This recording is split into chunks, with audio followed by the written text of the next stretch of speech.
like good choice. Interlink. What's it like to hold the hand of someone you love? Interlink. Interlink. Did they teach you how to feel finger to finger? Interlink. Interlink. Do you long for having your heart? Everything's a copy, copy, copy. Stop trying to control everything and just let go. Cells. Cells. Do they keep you in a cell? Cells. Cells. Want to know what you think? Fuck what you know. You need to forget about what you know. That's your problem. Forget about what you think you know about life, about friendship. Interlinked. If you were to die right now, how would you feel about your life? I don't know. I wouldn't feel anything good about my life. Look at you! You're fucking pathetic!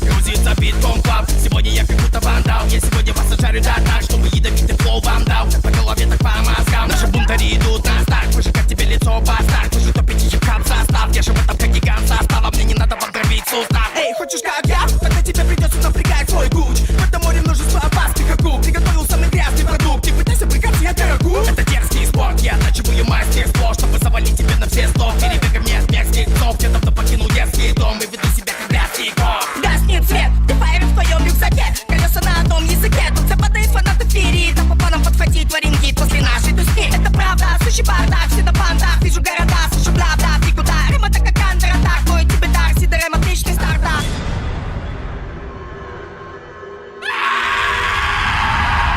Повышенный пульс, снова выделяется, дайте мне звук. Головы теряем под каждый мой кол. Головы теряем, не вашим потом. Не вашим потом. Повышенный пульс, снова выделяется, дайте мне звук. Головы теряем под каждый мой кол. Головы теряем, не вашим потом. Не вашим потом. Повышенный пульс, снова выделяется, дайте мне звук. Головы теряем под каждый мой кол. Головы теряем, не вашим потом. Не вашим потом. Повышенный пульс, снова выделяется, дайте мне звук. Головы теряем под каждый мой кол. Головы теряем, не вашим потом. Не вашим потом.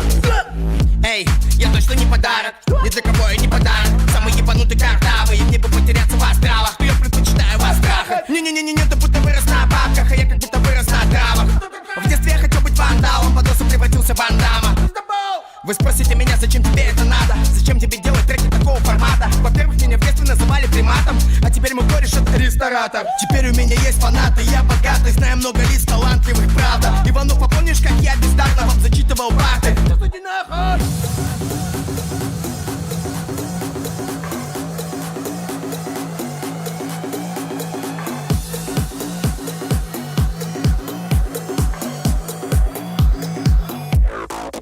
Повышенный пульс, снова выделяется, дайте мне звук. Головы теряем под каждый мой круг. Головы теряем, не вашим потом. Не вашим потом. Повышенный пульс, снова выделяется, дайте мне звук. Головы теряем под каждый мой круг. Головы теряем, не вашим потом. Не вашим потом. Повышенный пульс, снова выделяется, дайте мне звук. Головы теряем под каждый мой круг. Головы теряем, не вашим потом. Не вашим потом. Повышенный пульс, снова выделяется, дайте мне звук. Головы теряем под каждый мой круг. Головы теряем, не вашим потом. Не вашим потом.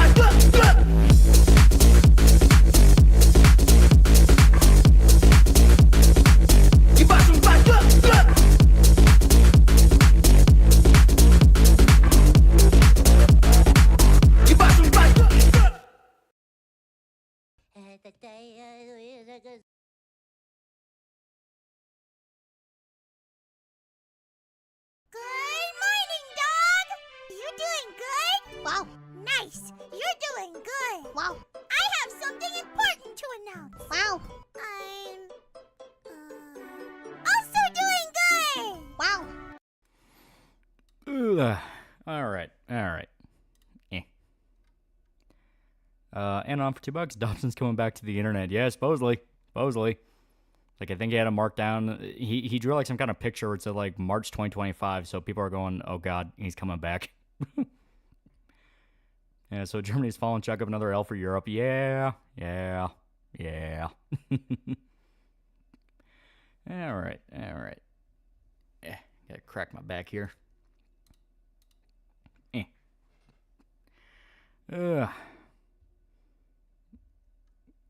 My noticing skills recognize claims of Trump wins Greenland by the media happened at the same time when Trump mentioned crackdown government corruption. Had a bad cold all weekend. This sucks. Yeah, those are never fun. Those are never fun. I snipped a tiny piece successfully. Didn't lose it this time. I'm happy. Join the main storyline of FF Rebirth, but bots made more unreasonable minigames. Nothing to worry about. Screw rhythm games. I have the grace of a meth-addicted squirrel. Dibbers $5. So it turns out Steve from Blue's Clues was a Marine and might have snuffed several Taliban members. Yeah, I think he already did like a... Because I'm trying to remember. There was like a clip... I think it was like not long after 9/11 and before the invasion of Iraq where he was acting on it and he outright made an announcement of like, oh, I'm going to leave the show for a while, and it's because he was getting deployed. Warren Lame is now a pretty cool guy for 6 months. 6 months. 6 months. We're live and in living color, yeah. I'm regret texting a girl so hard right now. Steve was involved with the ops. So GTA 6, fuck now, because I heard that the usual consultation firm has touched it. You say it's going to do well. What's going to happen if it does cost 100 clams? Well, me saying it's going to make money is not an endorsement of the quality. I fully believe it's going to be watered down at all hell, and if it does cost $100 on launch and the rumor of the price is true, where it's like $2 billion budget, it's going to be monetized like fucking hell. It's going to be monetization hell. Yeah, he left the show and said that his brother Joe was taking over. Yeah. We're playing KOTOR 2 as a male exile with the restore content mod. Glad to reignite my enjoyment of Star Wars. Yeah, KOTOR 2 is so fucking good. Favorite Batmobile? It is really hard to turn down the Tim Burton one. I mean, Tim Burton nailed the look of Batman so fucking good. I just see iPatch McCain getting caught on a hot mic threatening to end Tucker Carlson. Oh, so that's why Steve left. He left for further acting careers. No, he was in the military. There's even a photo of Steve in his uniform somewhere, yeah. GTA will sell, but it'll be new Saints Row level of Kids Glove Riding, but the leaked audio has me feeling otherwise. I'm sure it's not going to be awful in the sense of it's going to be Saints Row reboot, but it is going to be one of those of you can feel how... You'll feel how toned down it is. Lulu 4 is now a pretty cool guy. Pretty cool guy. Wasn't Jane Fonda tried for treason? Very, very common question. Made myself a T-bone steak. Life is good. Yeah. MGS interrogation time. Wish my fingers luck. Yeah, I hate those. If I'm paying $100 for a game, better be able to go in there like SAO. Yeah. Sado Dev retweeted my Mutter sketch. Oh, that's pretty awesome. They seem like a really cool guy. GTA 6 being 100 mean you're expecting the same amount of content as GTA 5 right now for day one. Yeah, basically. It is a substantial jump in price. What's Steve talking about from Blue's Clues? He left the show because he was a Marine and he got deployed. Do you see the new look for Batman in the comics? They're using blue again. Yeah. I'm not against blue Batman. I think it can look pretty nice with the right coloring. Favorite moment in Dead Alive? You gotta love the priest. you gotta love the priest. It's like, I kick ass for the Lord. Gonna start driving lessons again, but it's necessary if I'm gonna end my neat rut. Yeah, driving lessons are... driving is fun. Driving is really fun. I like driving. Really get that sense of I can just go in my car and go anywhere I want. I prefer purple and black. Yeah, you're not wrong. Those are good colors, too. What do you mean Andrew Dobson's coming back? Hasn't he pissed off reality and touched grass? I don't think the world's ready for his return. I'm playing Super Robot Wars 5. I'm at the end of Chapter 8. I'm enjoying so much, especially since there's Get a Robo and Ava. Also download Super Robot Wars 30 and X. Yeah, it's super good. Yeah, fun fact, 100 US is 142 Canadian. Oh, God. How's the weather up north? It's still cold. I hate it. I want spring already. Up your ass and around the corner. Mine's the lawnmower scene, just batshit insanity. Lawnmower scene is fun. Lawnmower scene is fun. When he's trying to get the zombie baby back into the house is fun. The priest is fun. Dead Alive is just a fun movie. Japanese ancestors getting payback on Ubisoft. AC Shadows has leaked. The full game is literally being sold right now on alternative markets. Oh, wow. And it's got my license recently. It's awesome. Yeah. That's on bad taste. I like it. You can tell it doesn't have a lot of money to play with, but Peter Jackson knows his style. He's basically just New Zealand Sam Raimi. Ain't that a trauma film? No, it's just a Peter Jackson one before he did Lord of the Rings. Peter Jackson, when he first started off, was really inspired by Sam Raimi. That's why a lot of his horror stuff looks exactly like something like Evil Dead. But he had his own kind of creative, insane sequences. Just met Musa in KSD2 and I immediately stole everything of value in his tent. Had to give him the authentic inner city experience. I'm really sad the rumors that you can't, that you can kill him weren't true. I'm really sad about that. I want to hang him. Osa XN for $5. You see the Trash Ace guys get shit on for having Hassan on? I knew they were fags, but Jesus. Yeah. One by one, that circle will reveal itself is not very profitable to hang around. I mean, hell, Destiny's falling apart. Hassan, by extension, is falling apart because people are posting clips how he said, yeah, Israeli babies are valid military targets. When's where's AC Shell's getting leaked or no one even wanting to pirate it? That's actually a good question. Got the Dragon Fruit Punch Gamer subs. How is it? I'm tempted by that one. Or wait, or did I already have that one? I'm gonna have to look at my stash. Good news of things coming back. Apparently, there are rumors of Tony Hawk Pro Skater 3 and 4 getting remastered. Yeah. Dobson supposedly coming back as KF Thread suspects it's fake since Blue Sky account says he won't conveniently post pictures of his face because reasons. Yeah. Yeah, I can definitely see that. Someone just making an alt account and trying to, like, kind of farm off the name. I can see that. I'm glad that people are waking up that Obsidian sucks now. Both Bethesda and Obsidian are shallows their former selves. The old games being better than anything new they make. Yeah. Well, you know, it's why I've said over and over again, it's not about the studio name, it's about who currently is working in the studio. Because once the old guard leave, that's it. Xenoblade X looking better with every reveal. Yeah. I assume you're talking about Xenoblade X. Started playing New Vegas, it's pretty chill. Anything I should know? Speech is OP, gambling is pretty helpful. Beyond that, most I'll suggest for a build is Unarmed. Unarmed is really powerful once you get it going. Macholto, $2. Use spray paint with a mask inside. I'm dumb. Pilgrim, $5. Monster Hunter Wilds is 3 days away. Give it to me now. Also, mag pouches came in today. Yeah. Charisma is worthless. No, Charisma New Vegas is pretty fucking OP. It's just, you know, don't neglect your combat skills because you're gonna need to fight. Yeah, save a lot, New Vegas. Yeah, that also helps. Ever tried GamerSup's tea? Yeah, I have one of the teas, and it's okay. Trump said tariffs are going in place on Canada next week. Hell yeah. Did you hear about Nintendo removing gold points for digital purchasing? Yeah, I don't like that. Invest in luck. Yeah, luck is helpful, speech is helpful, and Unarmed is really helpful. You get free gamer subs? Sometimes they'll send little care packages. Finished Metaphor ReFantasio. It's amazing, and I'm replaying it. Yeah. So to replay MGS3 3D. I forgot some of the non-boss camos have their own buffs. Yeah. I like they're bringing Blue Batman back. I'm not too fond of them making the logo blue. When I saw the promo image thing, I thought it was Nightwing at first. Yeah, don't make the logo blue. The logo needs to be yellow. You know.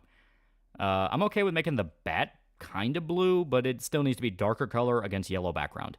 Because yeah, if it's blue with black bat, then at that point it's just gonna look like Nightwing. Are you dating Pippa? Evidence says you are. Have you seen the film? Look Back. Holy fuck, it's good. Oh yeah, it's really really good. Arkham Trilogy on Steam for $8. Should I get it? I bought it. The only thing that pissed me off is Origins is not considered part of it. You have to buy Origins separately. I saved like the world's about to end since you can save anywhere. Yeah. Star Wars fans are lucky they have so much Star Wars media beyond the movies. They got comics, games, shows, legends, all that. Yeah. And half of it's good. So what's been going on politics? I've been out of the loop for my mental health. Gotta say I'm not sad as much as I want to ignore politics. I don't really know. I also have not really been paying attention. Yeah, Kaisen Atko's deal. Yeah, he's gonna stream I think the entire Batman series. Because he made that whole trailer where he dressed up as Batman and was going around like Arkham. Which, I mean, I was like, kind of fun. I mean, I don't watch him, but he's at least putting on a show for his audience. I mean, Green Goblin be a good Batman villain. At that point, just kind of be more like a tech-focused Joker. He's on Night right now, yeah. Yeah, Origin's made by a different studio. That's why it's not in the bundle. I know that, but still. Nothing ever happened this week. Nothing ever happens. I am Baker. Donald might screw over my stepdad. It was a bright blue bat with no background. Yeah, I don't like that. Does your brother or sister like anime? My sister doesn't. My brother does. My friend switched from G Fuel to Gamer Subs. I got him to use the code. Yeah. I like Gamer Subs a lot more. You can drink it and not feel like you're about to die, like what happens when you drink other energy drinks. For New Vegas run, save constantly. Charisma is worthless. Charisma, not speech. Perception outside of crit builds is shit. Don't level barter above 70. Chances knife is king. Normally would just be Bruce with powers. Yeah, kinda. RFK's going after chubby girls. How many chapters is comic gonna have? Who knows? Who knows? Who knows? Who knows? So after watching Twin Peaks season 2, holy fuck, that ending of the first episode was Bob. Shocked the hell out of me. Lynch was a master of psychological horror. Oh yeah, Twin Peaks is really good. It has some stumbles when the one guy leaves the town, and you're gonna fucking know when that happens. It definitely starts turning into, why the fuck do I care? But by the end, season 2 wraps up in a way that makes you really excited to watch the reboot. Same thing happened to CD Projekt Red. Most of the guys who made Witcher Trilogy as good as it was left. Now they have a bunch of DEI hires and a few okay writers. Yeah. I know they claim, like, oh no, all the people that worked on Witcher 3 are still at the company. It's like, no, they're not. There were stories coming out before Cyberpunk even launched saying that, yeah, they were bleeding people left and right. Trump talked with the G7, Zelensky, and the UN, which are going to accept his peace deal, along with us getting Ukrainian resource rights. Hell yeah. How long is series going to be for Cyberpop? Who knows? Who knows? Who knows? Who knows? But I plan on going for a little bit. I think Mr. GG was one of the first people sponsored by Gamer Subs. G Fuel was going to sponsor him first, but he decided to give G Subs a chance first and turned out great. Yeah, they're a great company. And they're making Dawn Walker now, which looks awesome. Yeah. So watch reboot for Twin Peaks. Are any good? Oh yeah, it's really good. It leans harder into the supernatural, like outright addressing it is a thing now instead of playing with it like before. But it still keeps it in the sense of the town is the important character. You know, the magic doesn't take the precedent. It is still about the town and the people inside of it. Shit, so Cyberpunk 2 is going to suck most likely? Yeah, at this point I'm basically... I said before, I think 2077 was CDPR's last great game. Everything after is going to, like, slowly go downwards. You watching Rachel? I still need to start Season 3. Yeah, Dawn Walker looks good. I'm hyped. Yeah. One of my former employers made my W-2 completely digital and a useless link, and I still haven't received it. Employer sent me a physical W-2 last year. Yes, Shy Lily to make a better TCG. Yesterday I was watching the Evil Dead trilogy. I was surprised it took place in Michigan. I really like Ash's character growth. He went from scared to movie quit badass. Yeah, I'm pretty sure Sam Raimi and Bruce Campbell and all of them were... I think they got their start in Michigan. I think they literally just filmed in a cabin not too far away from where they lived. So this means the U.S., us Americans going to get state-mandated Ukrainian girlfriends? I think I like Cyberpunk more than Witcher 3. Well, it all comes down to, like, what do you prefer? Do you like Cyberpunk or do you like fantasy? CDPR is going to go the way of BioWare, release 1 or 2 good games, and slowly but surely bleed out quality. Yeah. Anybody's not advertise a comic without following? Just post. You know, just post and be like, hey, I'm working on this. It looks cool. Don't like spam it or act desperate. Just be like, hey, I think it looks cool. Wait, Season 3 for Reacher's out? Yeah. Trump demanding mineral rights from Ukraine's genius gives the U.S. a vested interest and Ukraine makes Russia back off. Yeah. Yeah, they filmed some of the shots at U of M campus. Yeah. For Evil Dead 1, they shot kind of on their college campus and in that cabin, because it is a real cabin in the woods. I think it got torn down because so many people kept going to it and the property owners got pissed off. But yeah, it was a real cabin. And for Evil Dead 2, they shot in a local high school for some of the scenes. Evil Dead was filmed in Tennessee. Really? I kept thinking it was in Michigan. 14 is down for maintenance while I'm doing my Gunpla again. Also made it to Midgar and FF7 after a short break to do 14. Did you ever make a video about The Expanse? That's one I've been playing on. I made it suck my cock a lot. Also on the topic of Evil Dead, the first one at least, I'm fairly certain it has small budget, and a lot of the shots just had Sam, his brother, or Bruce dressed up as other characters for reshoots. Oh yeah, 100%. I think Evil Dead 1 was filmed for... God, it was not a lot of money. Even for the time, it was not a lot of money. Let me check real quick. Okay, that's the 2013 one. That's not... Yeah, the original budget for the first movie was like $375,000, so not a lot of money. That's on Cabin in the Woods. I think it's fun. It's not one I watch over and over again, but I saw it like twice, and I was like, I'm happy with it.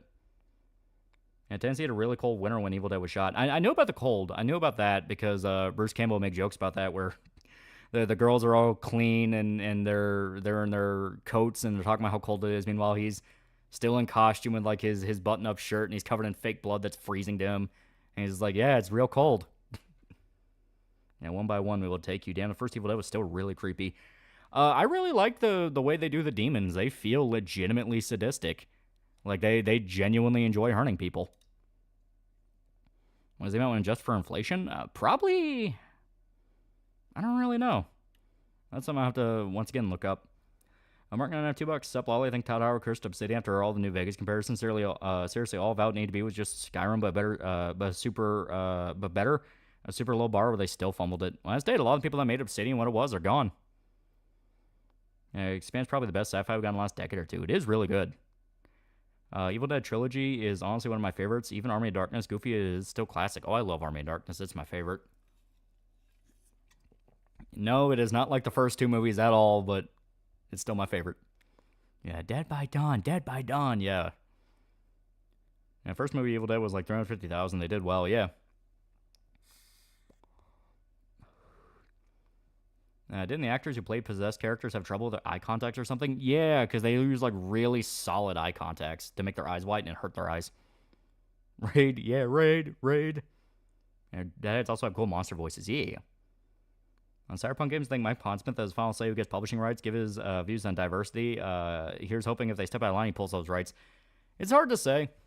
He might just genuinely like working with CDPR, so if enough people that were at least able to get the deal were working there, he could stick with them, or maybe the contract's already written to where it has to be with him for a period of time. And Disavowed's either intentionally built wrong or not finished. Anything about Ash vs. Evil Dead? Fucking classic. Love how each movie just has a different tone. Evil Dead 1 straight up horror, 2 is dark comedy, 3 just easy kai, yeah. But it's so good. Now that's on the newest Evil Dead movie. Rise, it's okay. It definitely feels like it's trying to bring back more of the camp from the originals, but at the same time, to me, it just kind of feels, I don't know. That's one of those where I always feel like it forgets to have fun with itself. It takes itself pretty seriously and tries to be like legitimately disturbing. And like I'm not against Evil Dead being disturbing. I mean, hell, you know, the original movies can get pretty fucked up. But it's one of those of like, I mean, Ash vs. Evil Dead's right there. It's a delight hearing Deadwing Dork reading your super chats occasionally in the archive streams. Yeah. I've seen some comparison to the Evil Dead trilogy and the reboot Doom trilogy. Well, I mean, I think Doom has outright referenced Evil Dead, so that's not surprising. I'm taking with Dream Drop Distance, but I'm in the grid, aka my second favorite world in the game. Yeah, going by Flickazoid's review of Avowed, looks like it's not even finished, especially considering the town having zero AI and the game bugged out on them. Yeah, it makes you wonder. Obsidian does have a history of very, very buggy releases. Stranglehold's $2 on GOG. Oh, that's pretty cool. My camera subs hasn't arrived yet.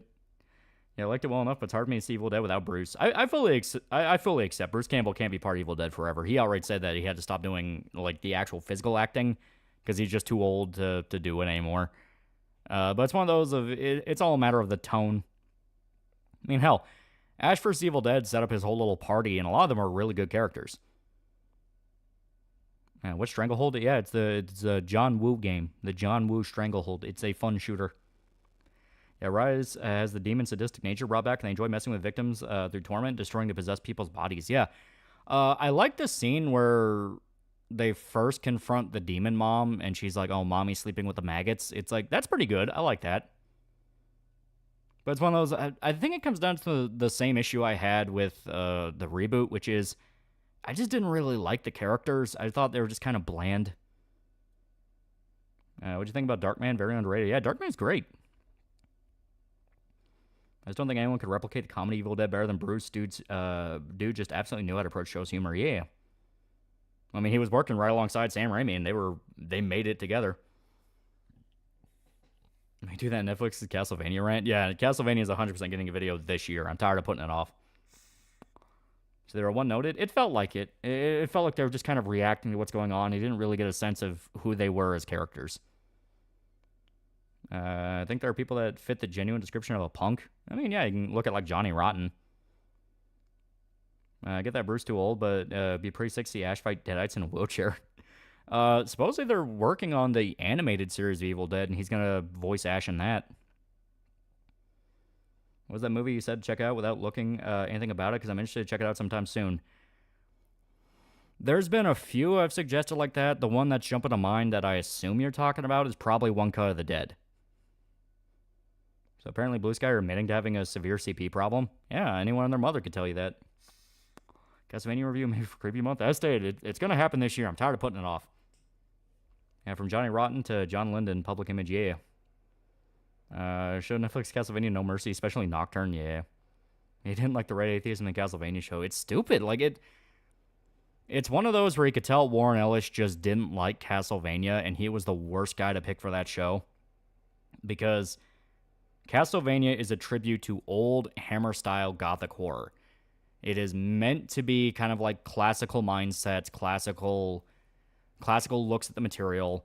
You know, vampires are borderline like gods, and the only thing that can defeat them is like holy power and their equivalent, that kind of thing. The church is a neutral party, can either help you or fuck you over, it depends on the game. It is a whole thing with Castlevania where it had a set tone and story to it, and anyone that says, oh, well, it never even had a story, they're talking about like Castlevania 1 to 3 and maybe Symphony of the Night, ignoring the fact that there are a lot of side media and even games that flesh out the plot. Zim Despa, $5. YouTuber Lavender did a video showing how Watergate was basically a coup against Nixon. Kind of sad how a monarchist gives a better defense of the U.S. president. I'm never going to understand the monarchy thing. I'm never going to understand that. Like, why are we letting that become a new trend? Like, it feels like when Lisa Simpson talked about being a Buddhist, it's like, is this just the popular thing to be right now? Despite my grips of Dream Drop Distance, I can't lie, it's the third best opening in the series. Yeah, Warren Ellis' problem is that he's an atheist. Not just an atheist, an annoying atheist. Like, anything broaches on religion, he has to tear it apart. He's one of those atheists. See, what's more odd about Blue Sky's CP problem is that they didn't even need the FBI spamming it with CP for it to have that problem. We get a video on Fist of North Star also this year. Maybe not this year, but I plan on talking about it soon. Have you heard of Usaway by Odo or Otto? No, I have no idea what that is. One of my favorite games was Order of Ecclesia. It had really good story. Same with the Summer Cruise games. Really good stuff. Yeah. Any good Warren Ellis' work? I mean, yeah, he has some good stuff. It's just the fact that when it's in that wheelhouse of, oh, it touches on religion, he becomes a ranting asshole. Yeah, monarchy seems to only be a thing for Euros. No, I'm seeing it pop up more for Americans. No other kind of atheists, even those who claim just want to be left alone, eventually turn to that type. Yeah. Europe's just doing that thing where as soon as one extreme system of government doesn't work, they want to do the extreme from the opposite side. Yeah. And the atheist that can't shut up about his dislike for religion. Like, he literally did a thing where he ripped off that one fucking vampire book where it was specifically kind of like a satire comedy-ish about vampires. Where it's the sci-fi book where vampires are an evolved species and humanity enslaves them for manual labor. Because they're basically cripplingly autistic. That is literally the explanation. So the reason that like 90-degree angles fuck with them is because their brain can't comprehend it. But it makes sense because that is a sci-fi series with kind of like a tongue-in-cheek type of humor. When you're doing it in Castlevania where the vampire stuff is very serious and it's an actual thing, you can't do explanations like that. Like, you can't do explanations by that, and you turning it into the 90-degree angle thing makes it dumber than just, well, it's magic. Yeah, Vampire the Masquerade is one of my favorite vampire games. Yeah. Novel's Blindside is a neat sci-fi book about evolution, intelligence, and good bad traits. Yeah. Like, when I first heard, oh, yeah, it's a reference to the novel Blindside, I was like, well, that's fucking stupid. Then I actually looked into the book, and it's like, it's very aware the idea is stupid. That's kind of the point. Yeah, it's really dumb, yeah. A new wave of New Vegas fanboys is obvious from Grifter's Tour, so they don't know what you're saying when you mention New Vegas and KOTOR 2, infamous buggy launches. Been studying religion since I was 12, and atheists are the most ignorant group of people I've ever known in gross religion. They tend to be. Yeah, cross bother them because they don't like the geometry of it. This isn't a Castlevania show. Yeah, it's stupid. Like, they want to subvert the whole, well, God is real thing, because sci-fi has the, well, how would a Buddhist even be aware of God? And instead of Trevor just saying it works because it fucking works, He defaults to the, well, it's all the geometry. Like, you're trying so hard to sound smart, you sound like an idiot. I wouldn't have minded how nasty, mean-spirited Netflixvania was if it had the balls to grow and mature, evolve into the righteous good versus evil conflict from the games. Yeah. My fingers, I thought it was over. Oh, God. I still get angry from the explanation. Like, no, dude, you literally showed that holy water works. You can't suddenly use science to explain away the literal effectiveness of faith. Yeah. Into fucking killers! Benign number station, $5. Okay, Lolo, use code TALL to get some gamer subs. Life is going to get better now, right? Right? I need you to tell me this. It's going to be okay. Yeah, vampires are weakest or the most powerful thing of all, high school geometry. In that specific book, Blindsight, where that is the point. They're literally enslaved for manual labor. Mark 99, $5. Crosses confused vampire brain search. How can a vampire fight anyone with a normal sword or a house? Yeah. Like, the whole thing is Netflixvania, the first season was a genuinely solid show. It was genuinely like, this is what a Castlevania show should be. Yeah, the church were assholes and the lore around the speakers were dumb, but everything else was really good. Then you got to season 2 and you dipped into vampire politics, and it's like, I don't care about any of this. I don't care about any of this because you're building up people that we know are going to die. And then on top of that, they had the whole thing of, like, not only the speakers, like, targeted by the church, but they're straight up, like, anti-God. And it's like, this just feels stupid. Do you like vampires having various bloodlines that give them different abilities? Vampire Masquerade, Warhammer, etc., just being one type. I like the bloodlines. I think bloodlines are cool. So Warren Ellis is one of those assets who go on snarky tirades whenever someone says, thank God. Yeah, quite literally. And Gothic architecture make vampires in fits of autistic retardation. Yeah.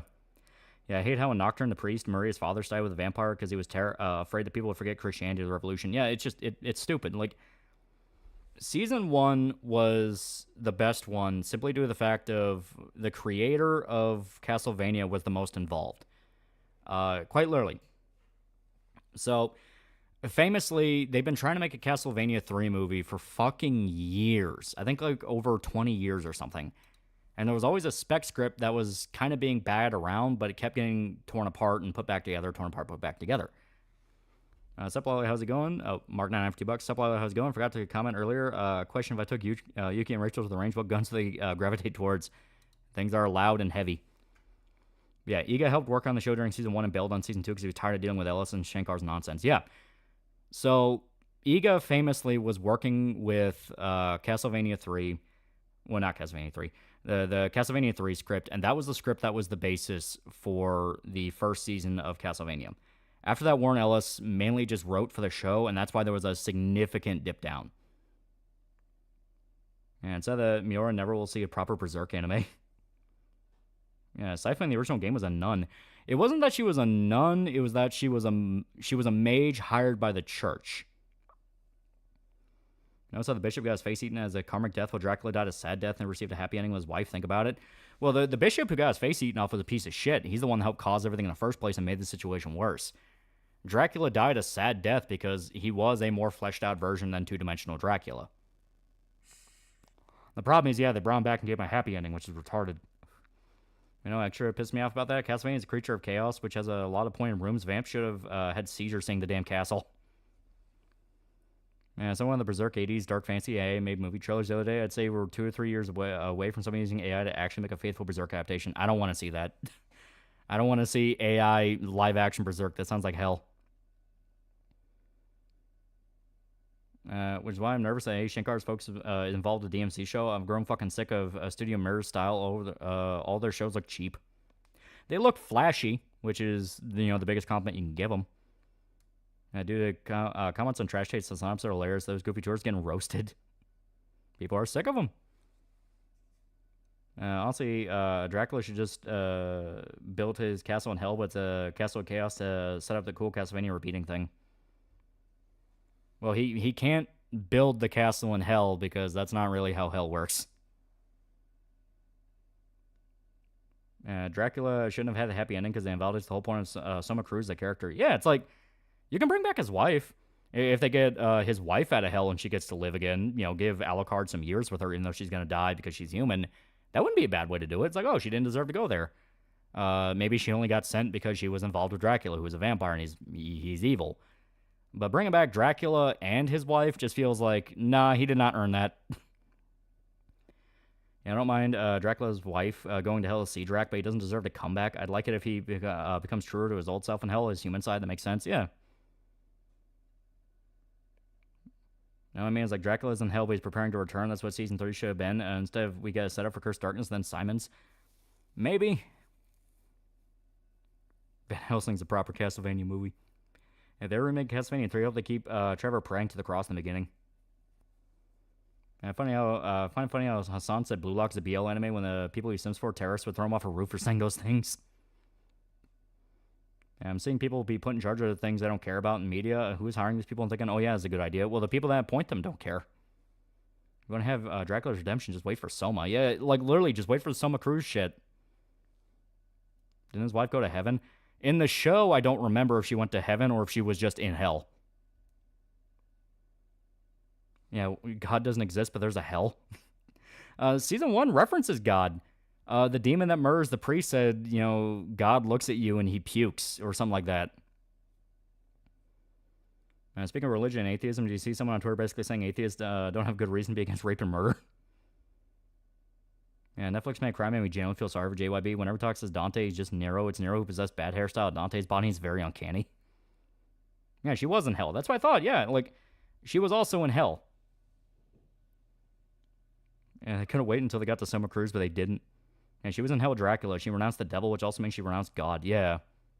Yeah, they play with the idea that the devil and God were kind of the same thing. Yeah, your work makes him puke, but we love you. Yeah. Yeah, the devil, demon who killed the bishop straight tells tells him that God does not approve of the bishop's actions. That's why he won't move to save them. Yeah. Also, despite referencing Lament of Innocence, Dracula has no chemistry with Trevor and only makes one reference to him being a Belmont. To be fair, I'm okay with that being the extent of their relationship where he just punches Dracula in the face and says, oh, you're the Belmont. It's like, that's fun. It's mainly about Alucard and Dracula. And show, Dracula's wife went to heaven. Writers confirmed the scene of Dracula and his wife in hell was God allowing her to see Dracula, which is why light was shining on her. Oh, okay. Excited for the sequel to Constantine? Maybe. Yeah, Guilty Pleasure Minds, Tumblr media, Steven Universe, Life is Strange, Has-Been Hotel. I don't know why they're not good media, but I love that cringe Tumblr gay shit. Who are Trash Chase? What do they do? They're that anime podcast that's basically, if you like anime, you're a nerd. God and devil aren't the same thing. They didn't play with that, just package deal. If you believe in God, you have to acknowledge the devil exists. Oh, okay. Winter Lamp, $10. Think when Alucard defeated Dracula in Symphony of the Night, that freed his human soul from Dracula form, that just left a chosen's driven shell that keeps getting called back over and over again. I mean, I think so, because they do acknowledge Soma Cruz is kind of a different entity from Dracula. You know, Dracula kind of just becomes an agent of chaos. I remember that Nocturne mentioned the Haitian revolt, saying all the slave owners are vampires. No one told these people that what the slaves did after the revolt. Or more than that, it's like they killed the women and children, too. You know, justifying an actual genocide for the sake of fuck you. Yeah, he's a reincarnation of Dracula, yeah. Yeah, they're demolishing Hassan on the Trash Shakes comic, pretty cathartic, yeah. Castlevania Talk reminds me of a tweet that was made by one person who was working on Halo that said he didn't like working on a game series that glorifies guns. Yeah, it's idiotic. If vampires are canonically autistic, does that mean I can distract them by throwing toy trains and Sonic at them and talking about Sonic?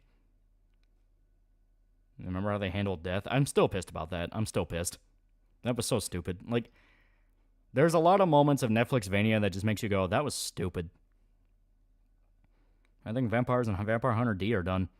Well, they're like kind of classical / weird mutant sci-fi vampires.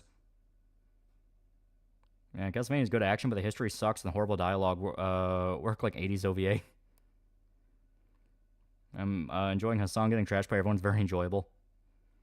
They killed everyone that wasn't them on the island. Skin color did not matter. It's also why the U.S. didn't want slaves to have guns, yeah.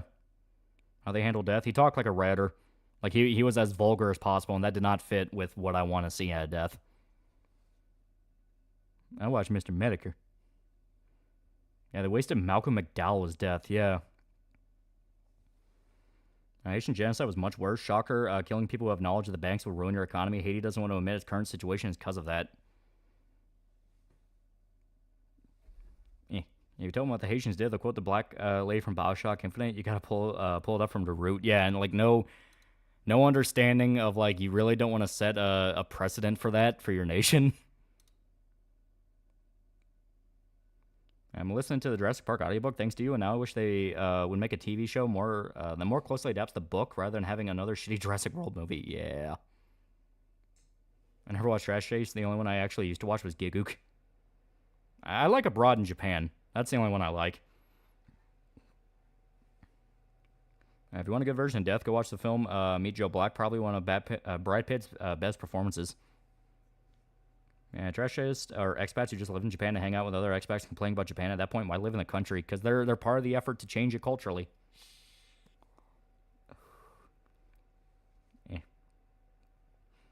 Yeah, In Vampire a way, Hunter D is are they not justified further action? Yeah.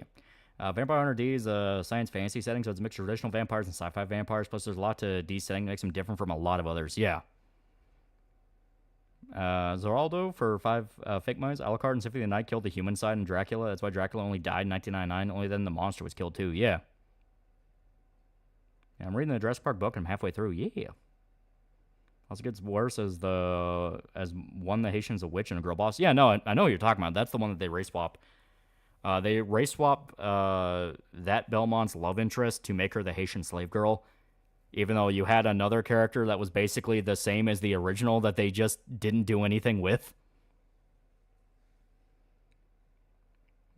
I haven't seen the Emperor's Shadow notification in a bit. Glad to see it's there. Yeah. Alright, here. I gotta take care of some things on my end. Because I did promise updates. Was that a net? Yeah, it was a net. Yeah, they race swap a net to be black. And then change her backstory around and make her like an insufferable fucking like I hate Nocturne so fucking much. It is just a bad show.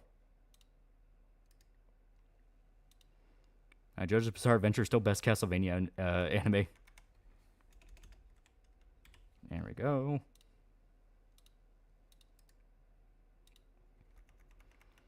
Yeah, because I want mixed race Belmont in the future. Well, no, it's just more of the fact of they didn't give a shit. They didn't give a shit. The character was originally a white lady. They wanted to change it because they wanted to have their fucking like Haitian commentary, which that's one of those of what's even the point of commenting on the Haitian Revolution? It added literally nothing. It only made people go, "This is retarded." Yeah, Nocturne's so much worse when you know that Rondo of Blood is so goddamn good. Yeah. Yeah, they fetishize slavery and victimhood so much. Yeah. I tend to dislike anime manga discourse post-2021 since it's becoming increasingly clear that we deserve yellow paint and Dora the Explorer tier character expositions. Yeah, Nocturne trailer made me laugh because there's literally a white guy with a whip being the savior, those being attacked by black vampires. Not only do they race swap Annette, she's not Richter's girlfriend. In fact, she already hates Richter and winds up being a slavery bad mouthpiece, and she doesn't get with Richter. Oh, yeah. Like, it served the absolute fucking, like, I guess there's no other way to put it, just assassination of Richter's character, where they make him a fucking coward that runs away in a moment where he should not, and it gets multiple people killed.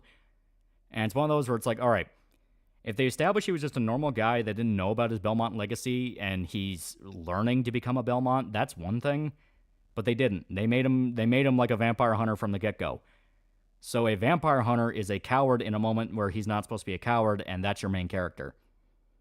What's the point of that? Yeah, Nocturne only added the French Revolution subplot because Rondo Blood took place in the exact same year as said revolution. Why write a black person that's not tied to slavery? Yeah, Ruined Juice too. Fuck them to hell, yeah. Yeah, Trash Chase guys are responsible for so many moral fag anime fans, in my opinion. They're part of it. Yeah, fucking hate Nocturne with a passion. That's so much as talking about is getting my blood boiling. Rondo and Symphony are my first Castlevania games. I love the series forever, yeah. Hope Eddie doesn't make Dante bitch-ass fag like Netflix Richter. I'm guessing you heard the recent Japanese Twitter users getting angry at things like Konosuba and a harmless pick. Any thoughts? Oh, I don't believe they're Japanese. I don't. I fully believe there are people that are trying to essentially force a fake push in Japan for the whole, well, we need to just, we need to be more skeptical of the media we ingest. It's like, no, this is all bullshit. It's white people. Thanks for the compilation videos. Great sleep material. Yeah. The only reason the Trash Taste guys are in Japan is some company or agency is paying them for them to be there. Same with Emerichi, Dados, and a ton of other YouTubers. Yeah.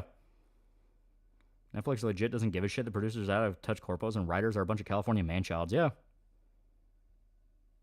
Castlevania Media we need is in a movie adaptation. The original AVGN episode is a good episode. It's a good episode.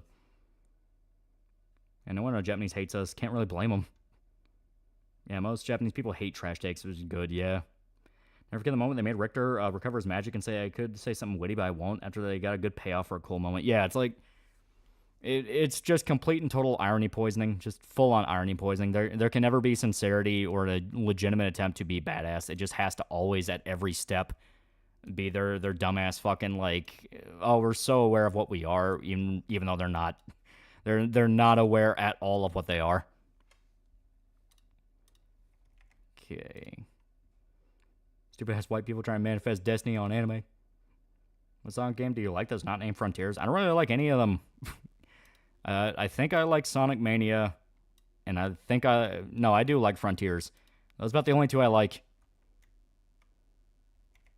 Here we go. Yeah, we're so self-aware we don't know we aren't. Favorite Fallout companion? I don't remember any offhand. I mainly just travel by myself. Here we go.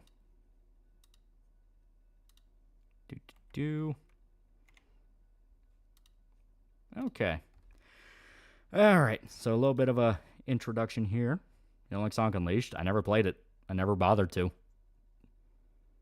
I grew up with Sonic Adventure 2 Battle, defend that game to death. What about Dogmeat? I do remember usually playing with Dogmeat. I guess him. Sonic Adventure DX worth buying or worth playing for a newbie? I don't know. I never played it.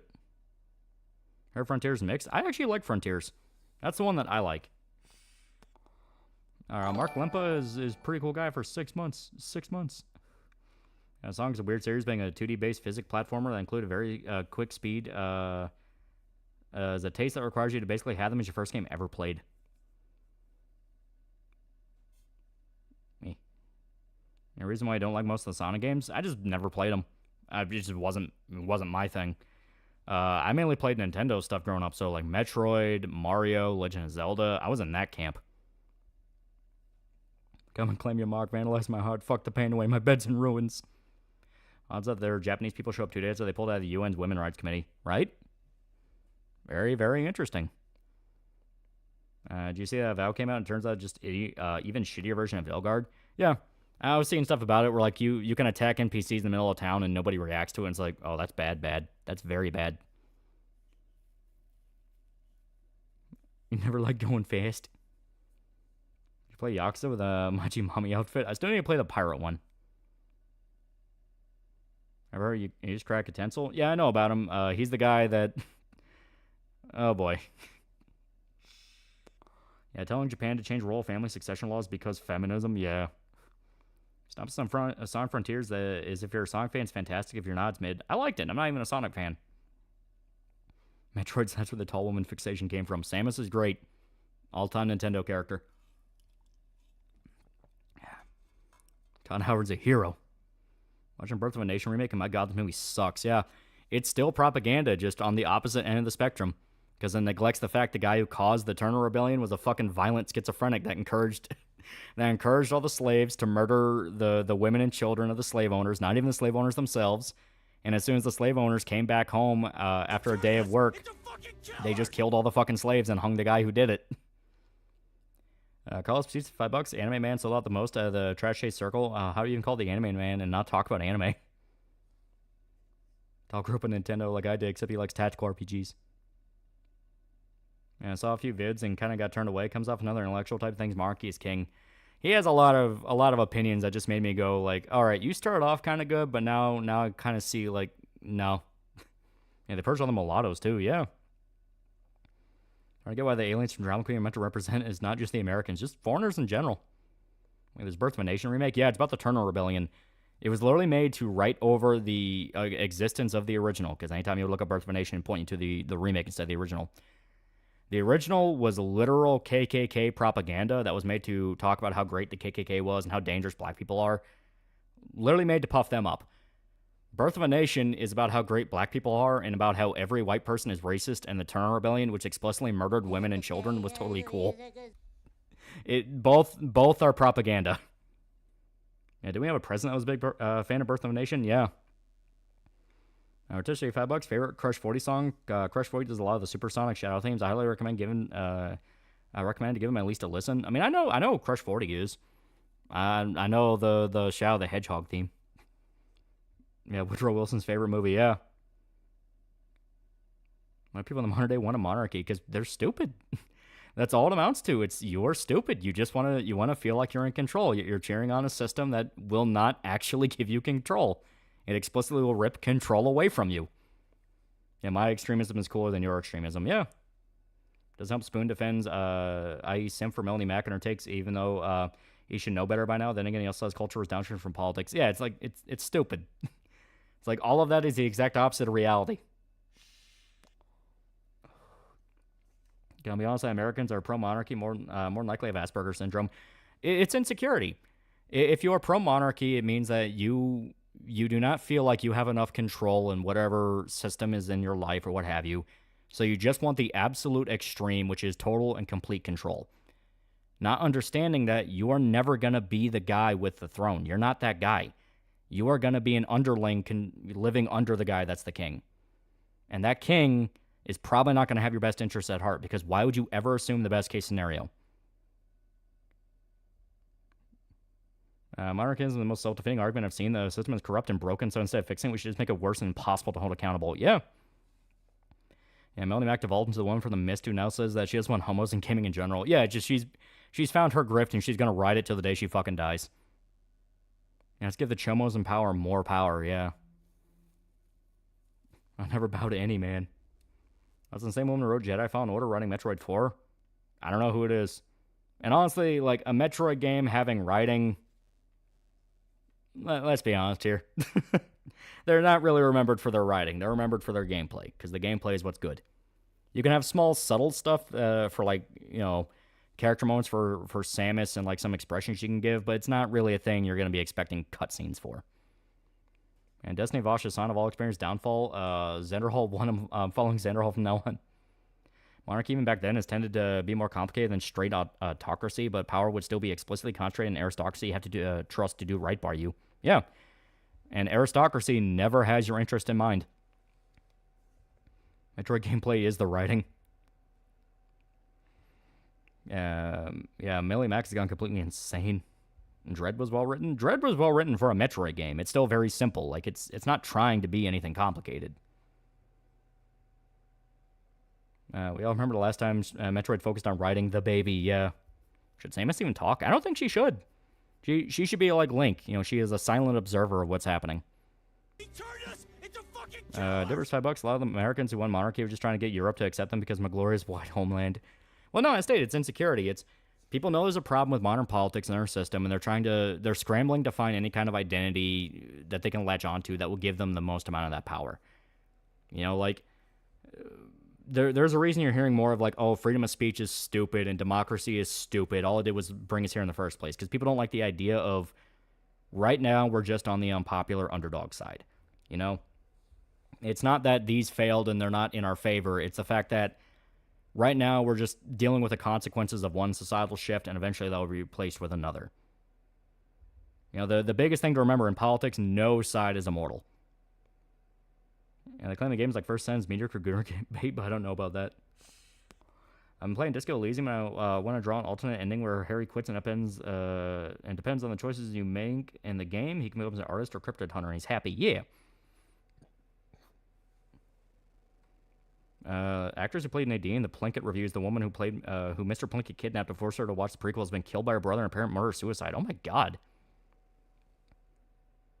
If Samus can talk, shouldn't she speak Chozo, at least as preferred language? I would definitely... If they ever actually want to write in Samus talking, it would be kind of clever to have a scene where she's talking to something that speaks Chozo. No fairness, democracy literally failed in 2020. No, it didn't, because in 2024 it didn't.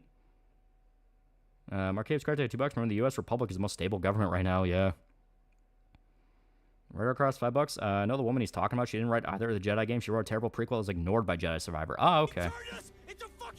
Eco for $10. The reason why people want a monarchy is because they lost faith in democracy. I mean, I don't like democracy either, but because pure mob mentality, but I don't want a populace of inbreds.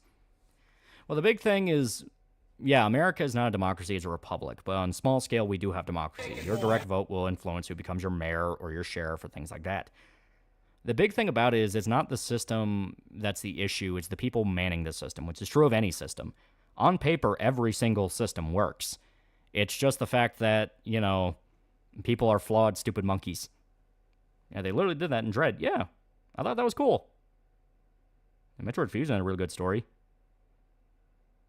Yeah, absolute monarchy was created, was popularized by Louis XIV.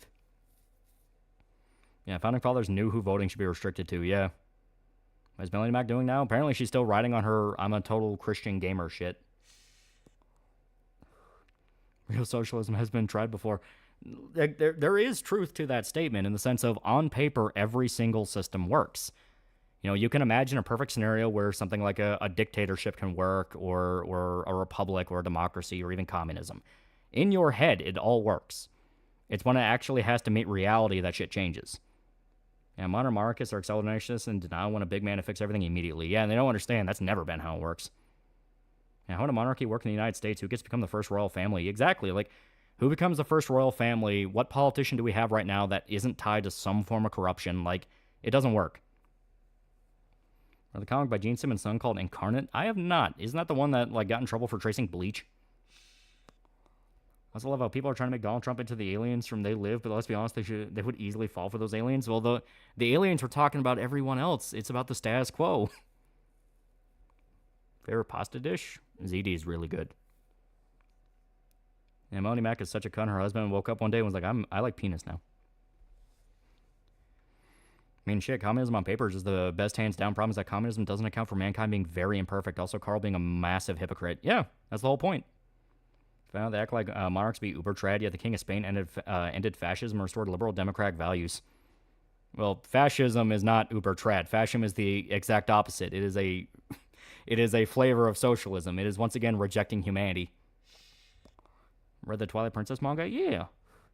Yeah, Trace Bleach and DeviantArt picks, yeah.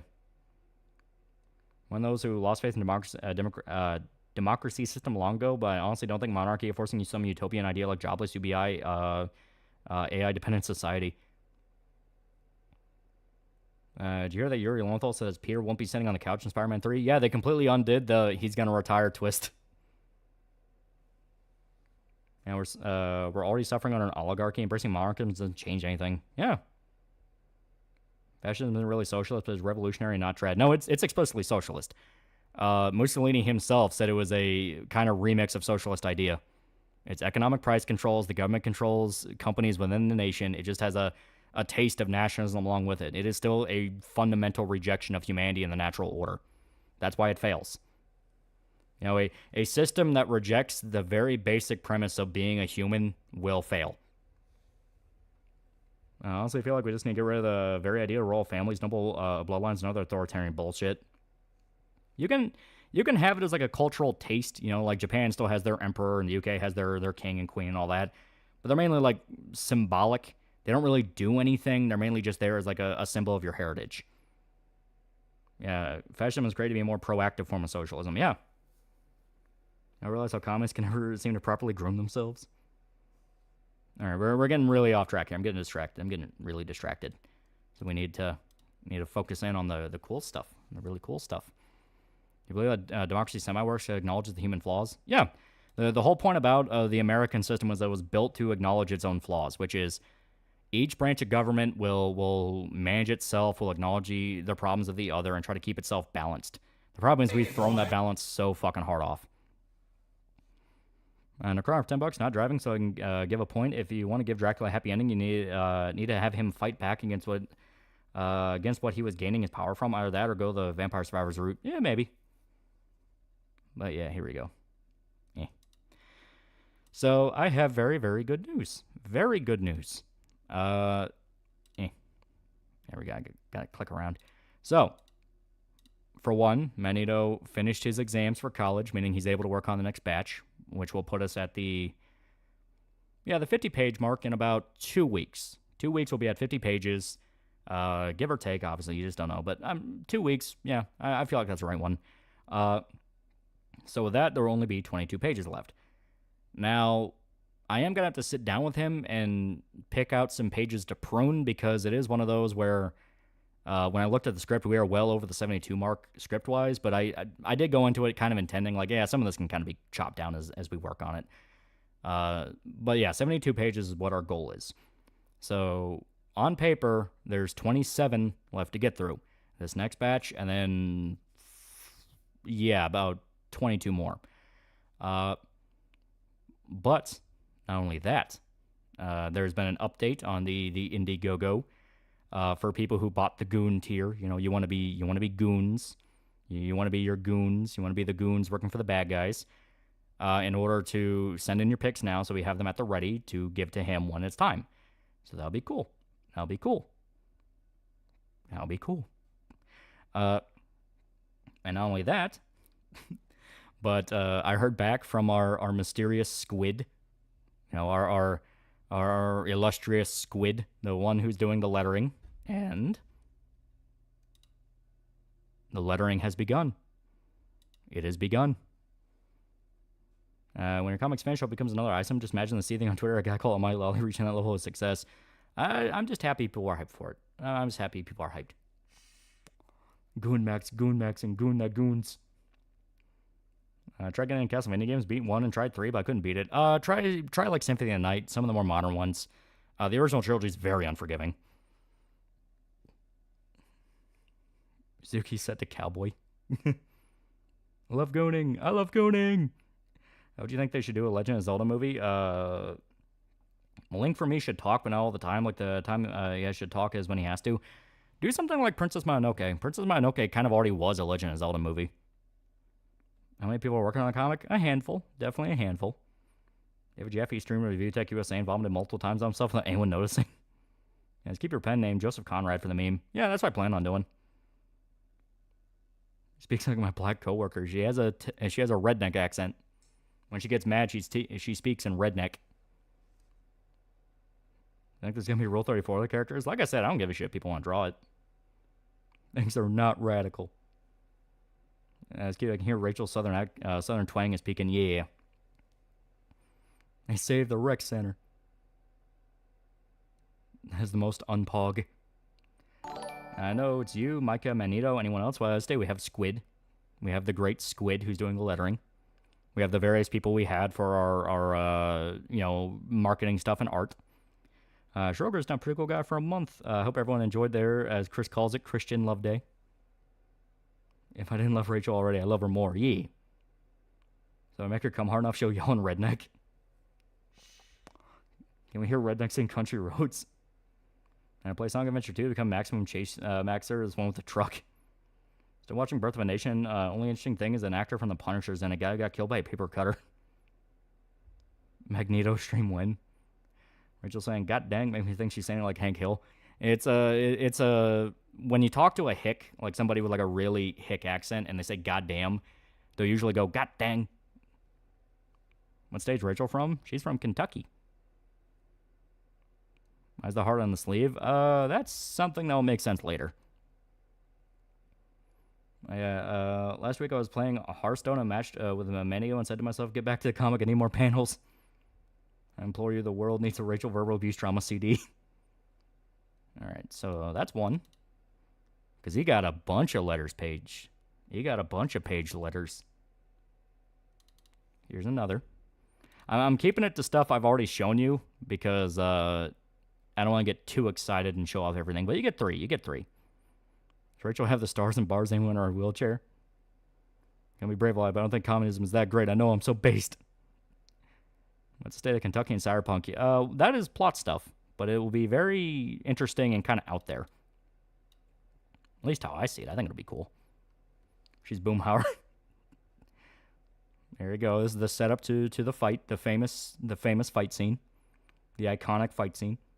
That's somebody from Kentucky moved to the hellscape. That's my home, New York. Once again, that's plot stuff. White trash girl failure. She's perfect.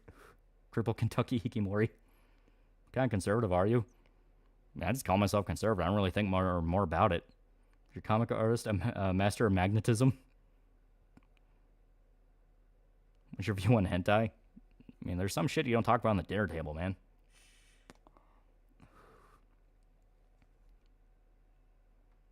Come on boys versus come on boys. At the Rachel, snuggle the Rachel, flex your muscular back dragon tattoo in front of Rachel. She will see me. I break into a Costco. I want to try their chicken bakes. So Skullgirl is now back in the discussion again. People are defending the censorship by pulling copium by saying underage pain. Flamer numbers don't matter. Thoughts? Oh, it's retarded. Everyone knows it was retarded. Why'd you use Rachel's feet? Why'd you base Rachel's feet off Kirsch's feet instead of Pippa's? Why the betrayal? Oh, he's Kentucky conservative. He just is. He has those ghetto-robo psychotic spiral eyes. It's actually a reference to Guts. Like, Magneto actually DM'd me with a close-up on the panel of her smiling. And he outright said, yeah, no, that's a reference to Berserk. And as soon as he said that, I was like, oh my god, you understand exactly my mind. I think Legend of Zelda movie should be a stop-motion animated movie. That'd be neat. Have a Midwestern character show up with a ooh, don't you know, and the drinking of a pop and a soda. That could be fun. Cheeks, Pars, Yuki, Cyberware. I gotta have a Midwestern. Oh, yeah. I want to see an honest review of Birth of a Nation remake, but every single reviewer is a Chris Duckman type of leftoid soy boy, so I can tell they ain't trustworthy. That'd definitely be a divisive one to talk about. Put some hot sauce in those crippled nubbins. So, normie conservatism? I mean, like I said, I don't make it complicated. I'm not looking for a term that I can latch onto, which is what I believe. And the wording looks more awesome. Yeah. That's how Link is portrayed in the mangas. I like it. Is that more libertarian to stream? I don't make it complicated. I just call myself conservative. And now... This will be one for people who are affiliates or aficionados of movies. People might get the reference there. As apparently we see Tommy the Last Stand against Cyberpunk ATF. Yeah, chat's literally doing the Civil War meme. What kind of American are you? Is Rachel's favorite fast food Burger King not allowed? I'm gonna go with like more general stuff because obviously you can't reference like brands and things like that in the comics. So I guess like bacon burgers. What's more retarded? Trash Day saying the terrorist border or anime abandons Bennett donating to BLM. Both are stupid. Both are stupid. Why is the comic taking so long? Because it takes a while to make something. As stated, this is actually well within our schedule here. Johnny Mnemonic, it is in fact Johnny Mnemonic. It is. He's also a fucking $1 million hooker. I'm happy people are getting the reference, yeah. And I want to see Edge Runner's a bridge where everyone has a northern Midwestern accent. Legend of Zelda gets a movie. Do you think the plot will be based on first game or Ocarina of Time? Do you think it'll be standalone? I have no idea. And Johnny Mnemonic, yeah. Mizuki's favorite Japanese food, not counting sushi or ramen. Probably... God, I'm trying to remember the name of it. Maybe Okiyamaki? I gotta make sure that's the same one I'm thinking of.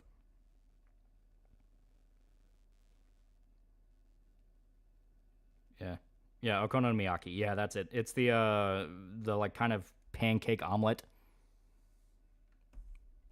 So she's like Coach from Left 4 Dead, loving their barbecue bacon burgers. Yeah. Man, called a liberal and a conservative for my views. It's weird. I believe what I believe. Yeah. And a big cabbage pancake. It doesn't always have cabbage, but it can. Someone who's been to Cleveland multiple times, I have to say that it looks like Cleveland. What about yakisoba? Yakisoba would not be turned down, yeah. All right. Comic will be out and completed, though, unlike Cyberfrog. As they were well within our schedule. Like, even with the vague time frames I've given, where I purposely made it so, if need be, we can shift it depending on how, if anything went wrong. We are still well within the time frame I gave. Remember when Hassan was on Trash Chase a year ago and everyone sucked his dick? I remember. How bad are the gas prices? They're not great. Electric wheelchair. Bit too late for editorial decision to have a Rachel and Yuki at their lowest, and a faceless heckler tells them to grab a bag of dill picklers, tit fuckers. Well, I mean, there's going to be a lowest point thing, but, I assume you meant in regards to just story in general, because that's going to be a thing. It's going to happen multiple times. But for the comic, you already see what her lowest point kind of is. Yeah, trust me, guys, things take time. Yeah. He was on there before. Yeah, Hassan was on Trash Chase before. He's the one that told everyone that One Piece was communist. who is the Cyberpunk president. Don't worry about it. Speaking of Skullgirls, seems like the dev team stole Skullgirls from Mike are now planning to make a death building game of a female magical girl fighting late stage capital. Oh yeah, it's retarded. No one's gonna play it. You think is the best and worst finest shonen manga? I don't know. If you mean I don't know what I mean by finest shonen. Like if it just means shonen in general, I wouldn't really know what the worst is. But the best, I'd probably say Fist of North Star. That's my favorite. What's the scene referencing? It's a movie called Johnny Mnemonic. It is a Keanu Reeves movie in kind of a cyberpunk future. And there's a scene where after he gets his ass kicked, he's just ranting at the sky about how nothing has went right that day. So it's like, I want room service. I want $1 million hooker. It's fucking great. Difference this time is Hassan Piker messed with the gravy train from Twitch, and now it's okay to attack him. Yeah. He has Ice Cube in it. Yeah. Trash Tate's episode's comment section was full on despising Hassan and asking why the three of them let him on. Yeah. Make the president Mike Pondsmith. We already included a Pondsmith reference. If you get the stickers, Rachel's holding a giant beer can, and the beer can says Pondsmith Brewery. I was gonna have that be a running joke where like her favorite beer is Pondsmith Brewery because that's a Mike Pondsmith reference. If Keanu finds your comic, I think that'd be cool. Keanu seems like a cool guy. UK forced Apple to remove encryption in the cloud service. Yeah. People out there still in denial that Skullgirls game is dead. Like, they still believe the new team is doing a good job. Do you like the names Robert Douglas and Anton Morrison? They're not bad. I love the episode of the Straw Hats raided a civilian cargo vessel and took civilians as hostages. You heard shoujo manga? Probably Rosa Versailles. It's basically Berserk's grandmother. Have you read Keanu's comic? Yeah, Berserker. I like it. I think the art's dope. I rant you this guy being thrown out with the trash going on how everyone wants what's in his head, and if he doesn't get rid of it, he dies. Yeah, it's a great fucking rant. It is amazing. So just imagine, like, right off camera, like a little bit more to the right, there's Keanu Reeves just ranting. I had it written that was going to be like a homeless guy without any pants on, and he's just ranting, but Manito couldn't fit in. So I was like, all right, we'll just have it be like off screen. William Joey, the anime man's babyface motherfucker, I probably thought after getting Pretty Boy on the pod was a good choice. Yeah. Right, so the game about magical girls fighting late-stage capitalism was not a fake tweet someone made as a joke. And now for the next one. There we go. This will be the third and last one, so I can keep some stuff hidden to the chest, you know, close to chest. But here you go. Now you get more of like an actual full-on conversation. Call us please, $2. Law, you think you're gonna finish FF10 tonight? We're not gonna finish it, no, because we're gonna go back and do a lot of the prep work for the ultimate weapons, and that's gonna take a while. Question: how would you best describe Berserk? Someone who's never read it. One of the greatest mangas of all time. That's all I'm gonna say. Is a charm to shoujo manga in the sense that it all makes me think, oh, this kind of stuff girls and women are into. My current favorite or female-oriented manga is Promised Cinderella. I won't forget what they did to Alex Ahad and Mike Z. Is there Strange Days to be Cyberpunk? Which one's Strange Days? Let me see. Yeah, we're gonna fight capitalism by engaging in capitalism and selling a game. Oh yeah. It's all just pandering. Nobody actually believes in any of this shit.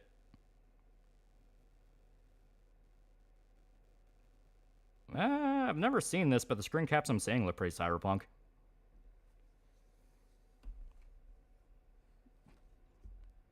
Skullgirl was one of the rare cases of a female-focused fighting game actually having a large crowd, yet it was killed via internal feminist takeover. Yeah.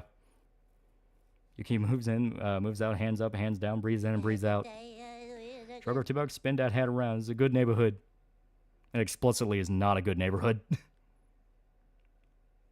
It's not Semantic Zuki as a cyborg. Vitor Antonov, lead art director for Half-Life 2 and Dishonored, died recently. Yeah, he died like a few days ago. Yeah, good thing, you stupid son of a bitch. We had great art and ass. We had everything we need. It ran like clockwork. It was perfect. We had to blow it up. You and your pride and your ego. What's wrong with Trash Chase? Outside of Hassan, since all I've seen is their food takes, which are interesting, I'll never forget the take that steak is mid. As stated, when they actually start talking about anime, they have fucking retarded retarded opinions. What our Deadwing Dork is doing? Did he come back streaming on YouTube? Yeah, I get notifications for it sometimes. Yuki's valid, to be honest. She's probably the most extreme example of a cyborg. Yuki be like, "What's up, homeboy? Ward to your mother." Yeah, Anime Man said Bebop fans need to calm down after the Netflix series before it came out. How'd that fucking turn out, Joey? Yeah. And Trash Face guys are infamously a bunch of tourists. Yeah. Do Dragon Quest Pilgrimage as we finish his FF? That'd be fun. And most of the people who turned on Mike Z were people they brought on after the Squiggly Kickstarter. Yeah. Yeah, Joey's an asshole. Connor's a spur. Gigu is there. Speaking of dork, that's on Tamir Katan, the schizo YouTuber played by AI Emma Watson foot stimulation. It is funny. Like the foot stimulation rants are funny.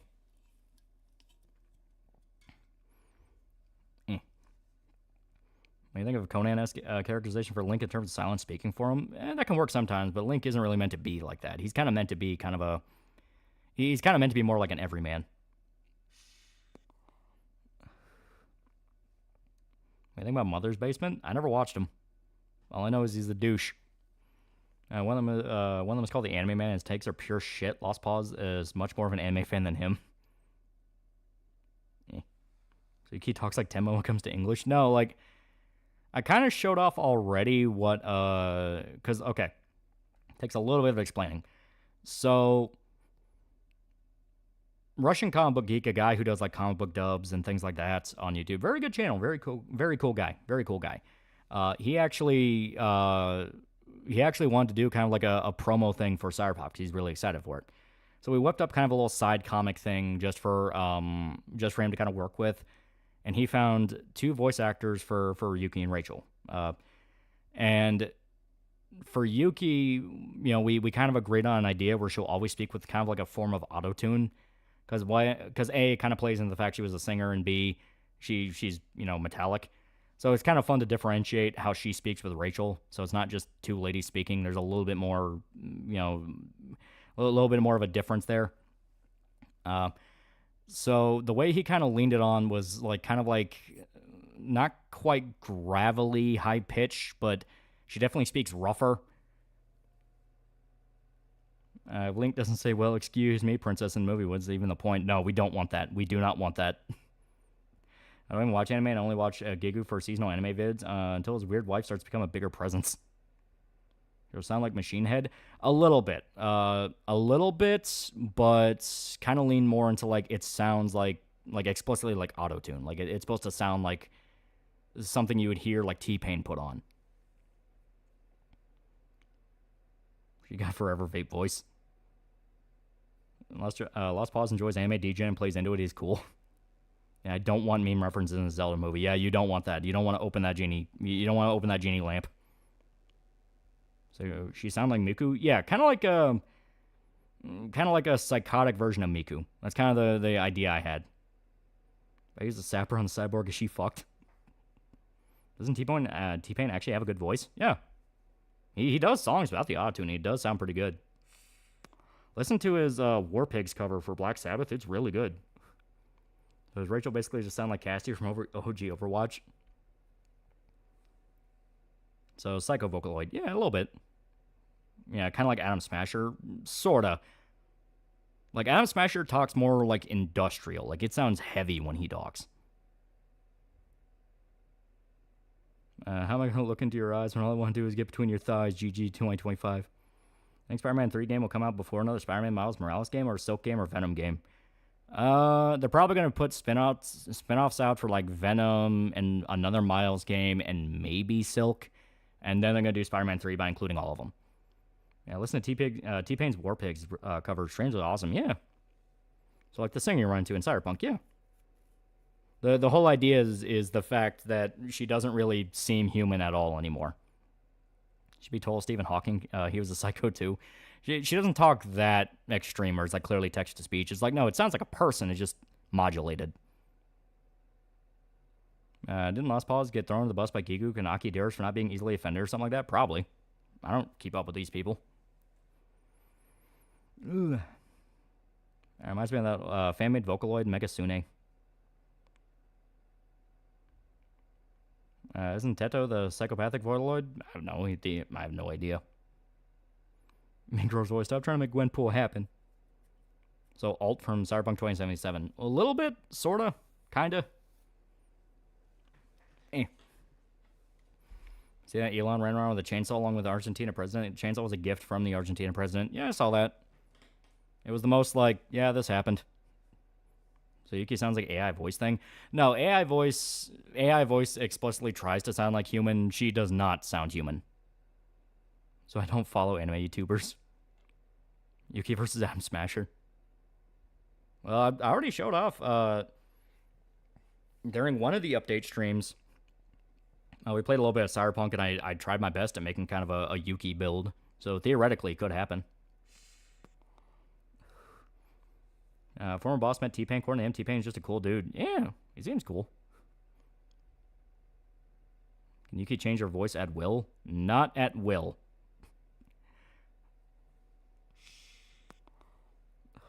Yeah, we saw Yuki's tits, if I recall. Yeah, there was no way of like making her look even more robotic, because she still basically looked like a person. That kind of disappointed me. It's like, man, I kind of want something a bit more artificial. Yuki sounds like Indian tech support. Link to me should be a slightly arrogant teenager with a massive heart of gold.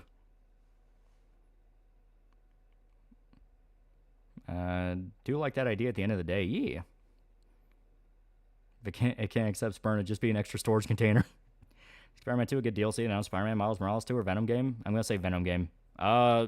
People already dug into Spider-Man 2 and PC and found a shitload of files that showed that Venom had like an entire playstyle. So I fully believe they're going to go all in on a Venom game.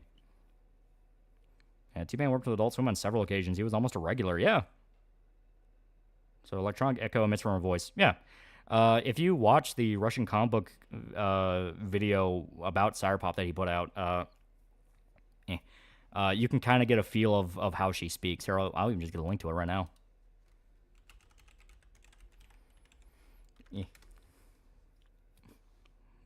He's doing Moon Knight right now, so his page is full of Moon Knight. Yeah, here it is. Here we go. But yeah, you get a sense of you get a sense of like how they talk with this. Definitely gonna do a Venom game. Some semblance of the symbiote likely survived and latch on to Eddie Brock. Hopefully, yeah, it's probably gonna be Eddie. I mean, if they're gonna do a full spinoff, they can't just give it to his buddy again, because like we already saw how that'd be bad. I think with Dark Fantasy Zelda movie, not a stupid AI version, but one genuine human heart and soul put into it. That'd just be Twilight Princess. You think when Car review your comic? I don't want him to. Once Dracula give him his money. Happier news, Joy Reid got shit canned, yeah. It should be like Prototype. It's probably going to play kind of like Prototype.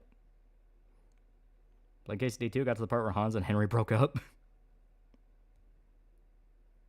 So in the comics, they're hinting that Paul's going to be a new Venom. It's like Marvel hates money. Yeah, they're desperate to make Paul work. Even though there are writers...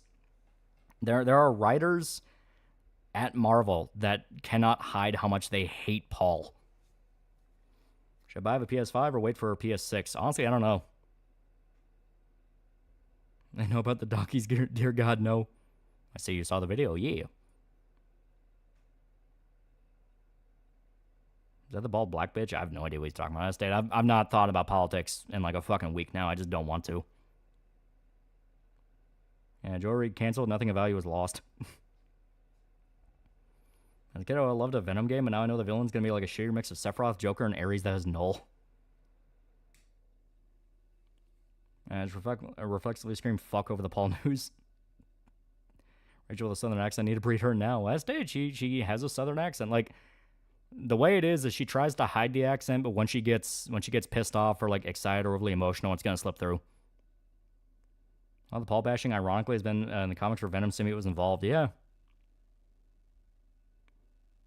I keep trying to make Paul work. I've never encountered a single person who likes Paul. Oh, Satan, I'd be crib walking over the state of the world right now. Hope Paul literally gets erased from the entire multiverse somehow. Yeah. Gwen Stacy and Paul must be erased. Yeah, this politics more Final Fantasy. It's a good way of doing things. Been playing through Rebirth. Pretty enjoyable. Yeah. So someone made Link with Inuyasha English voice and fits very well, surprisingly. I understand why people want to hide their accents. Some people are embarrassed by them. So he sounds like Motoko from Ghost in the Shell. No, I stayed like here. I'm gonna put the I'm going to put the link again in the chat, and you can take a look. You can take a look. Or hell, just fucking more direct. I'll just download it real quick.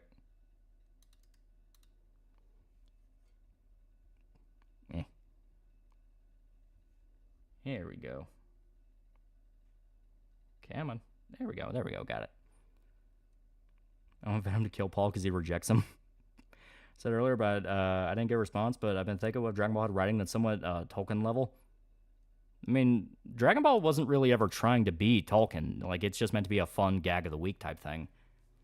Like, it's not trying to really flesh out the world. They've retconned what demons are multiple times at this point. It's about the fun. You know, it's about the fun of the adventures and the characters goofing around. Here we go. I gotta make sure I have the actual rights. Yeah,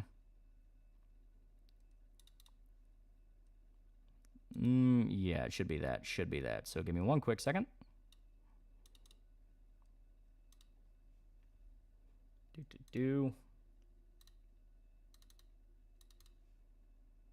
Wait, actually.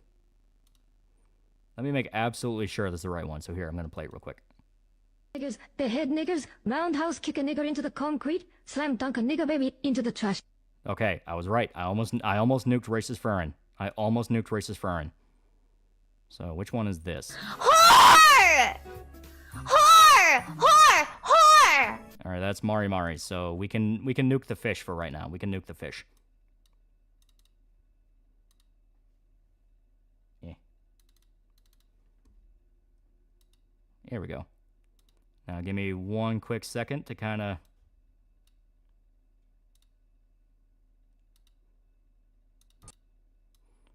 I have to do a little bit of setup here.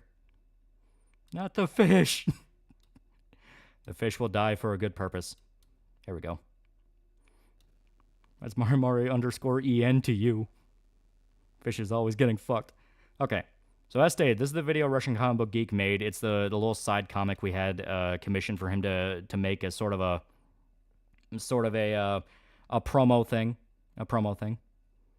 So I think Pippa, yeah, just be sure not to delete Baba. Don't worry, I made sure. Trying to think Pippa with a southern accent fit Rachel's voice. You're gonna hear who plays Rachel. Now stay. This is just a little promo thing. If we ever work with she follows you, Loli Betrayal. She doesn't follow me. I don't think. I'm pretty sure.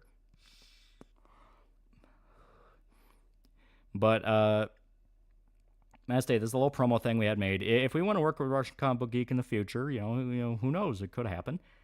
He's been really excited to do stuff for this, so we would not say no to it. It's free publicity, and he's a cool guy. We like working with him. But this is who he had in mind for who voices the characters. You know, I'm super fast, super strong. I fight bad guys. Bad guys is debatable. Oh, I'm a superhero. You're a serial killer. That means you're my sidekick. Why am I the sidekick? More people bought merch of me than you. Merch sales or no, evil can't escape the wrath of the idol girls. We're not calling ourselves that. Cyberpop control theory. And yeah, you can tell he recorded with his you can tell he recorded the last bit on his phone. It's pretty funny. But yeah, there you go. I like the Southerner. Yeah, I think she works well. I know one guy said, "Oh, it should sound like Pippa." It's like, nah, that's too high pitched. Like Yuki's the high pitched one. Rachel should have a deeper voice because Rachel's almost 30. That's Mamakin voice. Yeah, it kind of reminds me of the Turian voice. Well, these two boneheads, yeah. You know, that's the big thing I was hoping to nail down. Kind of it's fun to watch the two banter. Is Yuki's skin just white or metallic? Oh, she's like actually pure white. Like it's to the point of like, it's not even like, oh, she looks like a white person. Like, no, she's literally white. Because kind of her whole color scheme is white and black. Reminds me of Tally. Love it so much in the emotion comic with these voices. Well, don't worry. We may be in the we may talk him into doing one. He may already be wanting to do one. Sound like a sweet old black lady, Rachel. I didn't hear black at all. Eh. So RoboCorpse. It's almost like she kind of looks like a ghost. How much will it cost you to review Shadversi's fantasy book? It would be funny. It would be funny. See how UK Gov has removed Grade 2 security from Apple iOS for its citizens, which means they have access to camera rolls and private messages. Yeah. Like it's actual full-on 1984. UK sucks. So she has the evil voice filter like characters get corrupted. DMCA is ass. But a womb in the Robo Ghost. Yuki kind of reminds me of a female Lobo. I can kind of see it. Yeah, I can kind of see a little bit of Lobo. I didn't have Lobo in mind at all when I was coming up with her. Is Yuki dumb? She's pretty dumb. She's pretty dumb. The whole point is they're both kind of dumb, just in different ways. Yuki's very innocent yet violent. Yeah. There's going to be a villain called Vegemite. Yeah, Yuki's even younger. Yeah, Yuki's like 20. Yeah, she's around like 20, 21. Yeah, Paul's going to be the villain in the new Spider-Man 4 with Tobey Maguire, who should play the Cuckmeister. Yeah, one socially, the other socially. Yeah. No, it's going to stop me. I'll get Rachel pregnant. If Xena enjoy Alpha Boost's Hunter the Parenting, it's just a motion comic made it pop into my head. I need to start it. I know it's basically Emperor with text-to-speech, but for World of Darkness. And some people say it sounds fun. He sounds like AJ from Applejack, or from MLP. I mean, I don't know. Is that the lady that voiced her? I don't think it is. Because Russian Comic Book Geek actually has a pretty wide network of people he gets to voice. So I don't know. I can ask him about it. Does Yuki have a Womb Force RTX 3000 installed? I think Lobo has a daughter. Maybe. I gotta head out. Appreciate the cool comic update. Yeah. I love the action interpretation for Yuki and Rachel. Those ladies did great. Yeah, they did good. They did really good. As someone who's obsessed with World of Darkness, I can tell you Hunter the Parenting services all my needs for that particular property. And see that CIA had a fetish group chat? Yeah, it's pretty bad. People in the update for Skullgirls, Philly is very sexy, you know, in like Japan and stuff like that, dude. She's not fucking real. You can say she's hot. Calm the fuck down. Jack keeps talking about wombs, but I think they don't know how they work. Yeah, Hunter the Parenting was his idea for text-speech before GW Death stared the animation community. Yeah. Ashley Ball voiced Applejack. I mean, I have no idea. As one of those... I don't think that's the lady, no. I think we actually went over who they were, and I played like some of their voice samples, and it showed their names. I just don't remember. You gonna continue FF10? Yeah, we're setting up now.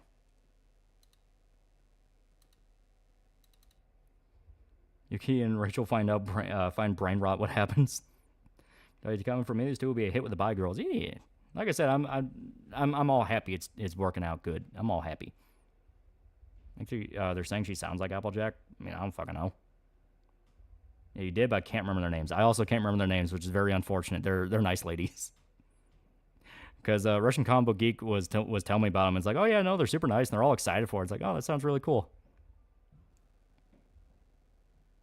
I should automatically designed to appeal to the sexual sensibilities of teenagers, young man. Sound off like you have a pair.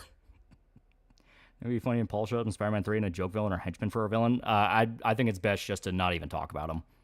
Even just putting the possibility out there is enough to get people pissed.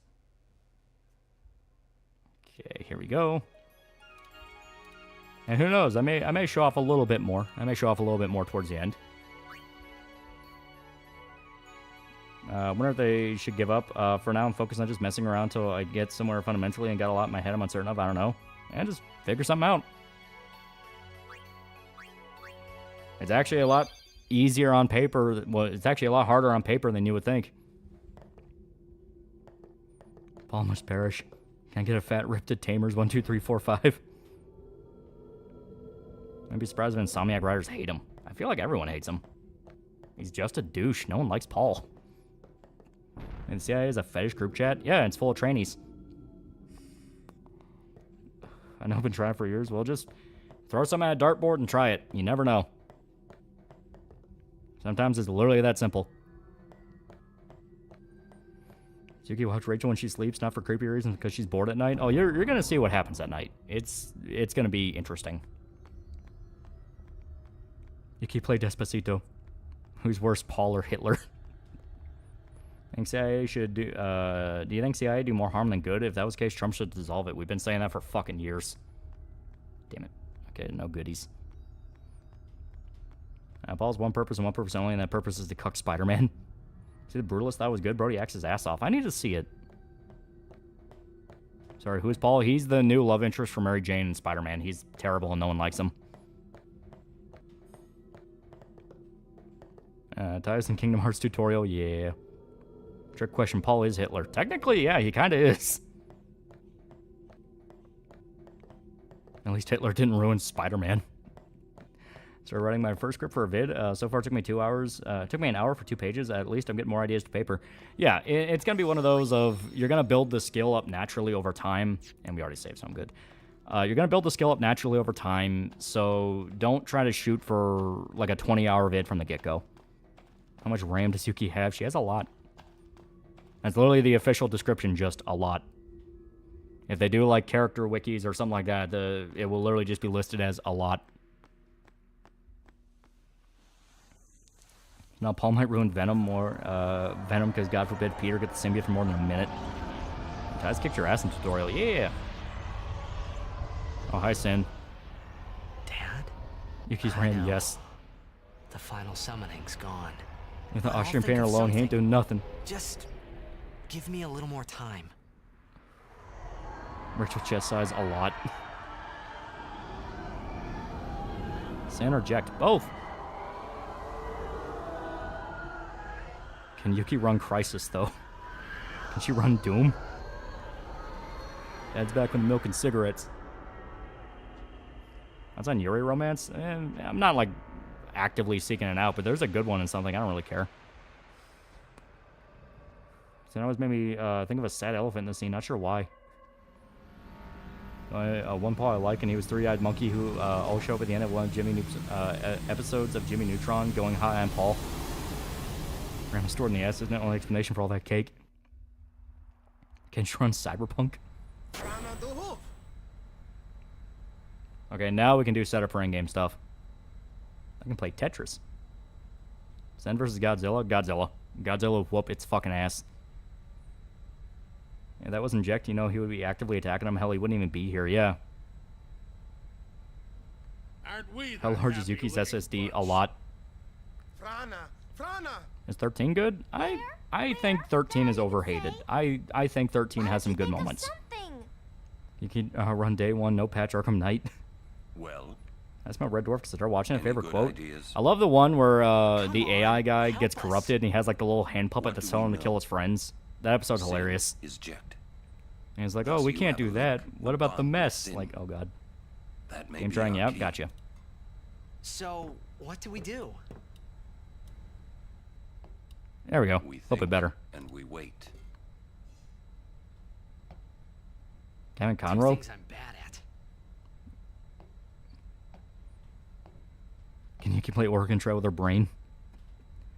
Keep forgetting to send my show up in 14 Dawn Show patches. Yeah. I think Peter still has the anti-venom symbiote. I don't remember what they remember about Peter right now. Atomically correct as Yuki. Did they install a fleshlight to her Warframe? You will get an in-depth description on what she looks like. Stop your foul whining, you stupid piece of disintended rectum. Personal favorite Red Dwarf moment, the Armed Rimmer experience. What do you believe is best Final Fantasy X girl and why? I love Lulu. That's because she is by far one of the more useful party members when she's leveled up. Like, I hear people go like, "Oh, I never use Lulu. She sucks." I'm like, fucking how? Yuki gets hacked and Rick Roll starts playing on her eyes. Do they remember what they remember about Peter? Good question. You keep being like, "Sorry, Rachel, you got dysentery again." Could you run 1.0 Cyberpunk? Like the parallel universe they all had, where they're all women, didn't know they had a concept of femcells back then. Mizuki here in her head when she thinks really hard. Not great things. Like, once again, that's actual plot stuff. Just know it's very not good things. Lulu's best girl. She got me through bad times in 10. Our cat's liquid. Yuki, no, don't read a webcomic called Homestuck. No. Yeah, Lulu can double cast Ultima after you get her ultimate weapon. She has an incredible amount of damage. She's great. Oh, yeah. Speaking of which.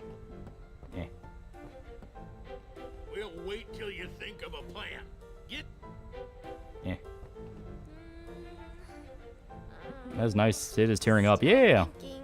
Well, I mean, his daughter is one of our party members. He needs this to work. So much for the final A on solving everything. Favorite Red Dwarf episodes when they meet Jesus. Yeah, that one's pretty good.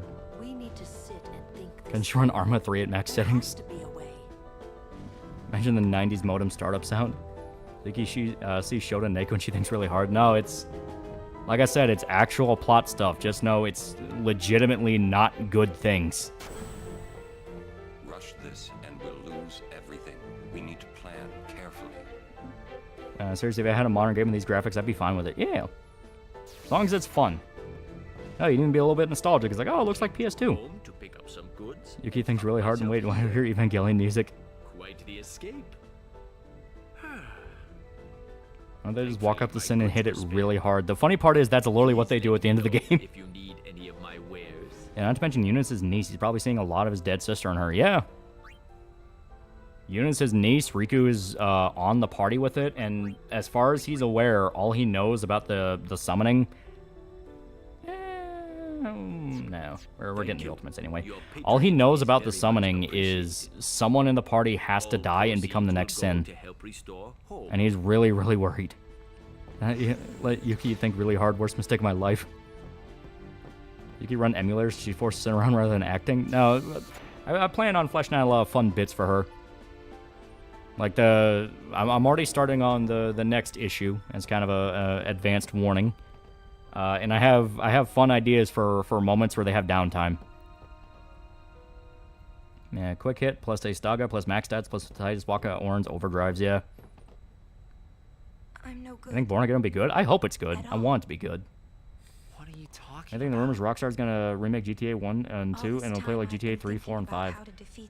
I'd be okay with that. The problem is the fact that are they gonna fuck with the story at all? I know nothing. Fun fact, Yandere Dev may spin off a Yandere sim called 1980s Mode, and it's more competent, more of a game than the base Yandere Simulator. Granted, that's not a high bar, but you know, yeah. Yeah, the Yandere Simulator story is painful. Never run away. Because it literally should have just been anime Hitman. Like, don't do anything crazy with it, but he went and add in, like, every feature under the fucking sun. You collab with Cypress Channel? I have no idea who that is. Teachings won't help us fight sin. Is Yuki running on Max or Linux? No answer in the teachings. Yeah, I love when Tice freaks out when he realizes that he's been encouraging Unit to charge towards her own death by accident. Yeah. Both sides to find answer. Both sides. Yeah, Unit without your white magic we'd be dead by now. That'd be true. That's true. Make him What's their story there? Are you talking about with the Yandere Simulator? Oh yeah, it is a painful story. Like, guy has idea for anime parody Hitman, where the joke is you are a Yandere killing all the rivals of the guy you like in order to make sure he only focuses on you. Fun little dark idea. It's like, okay, that's kind of fun.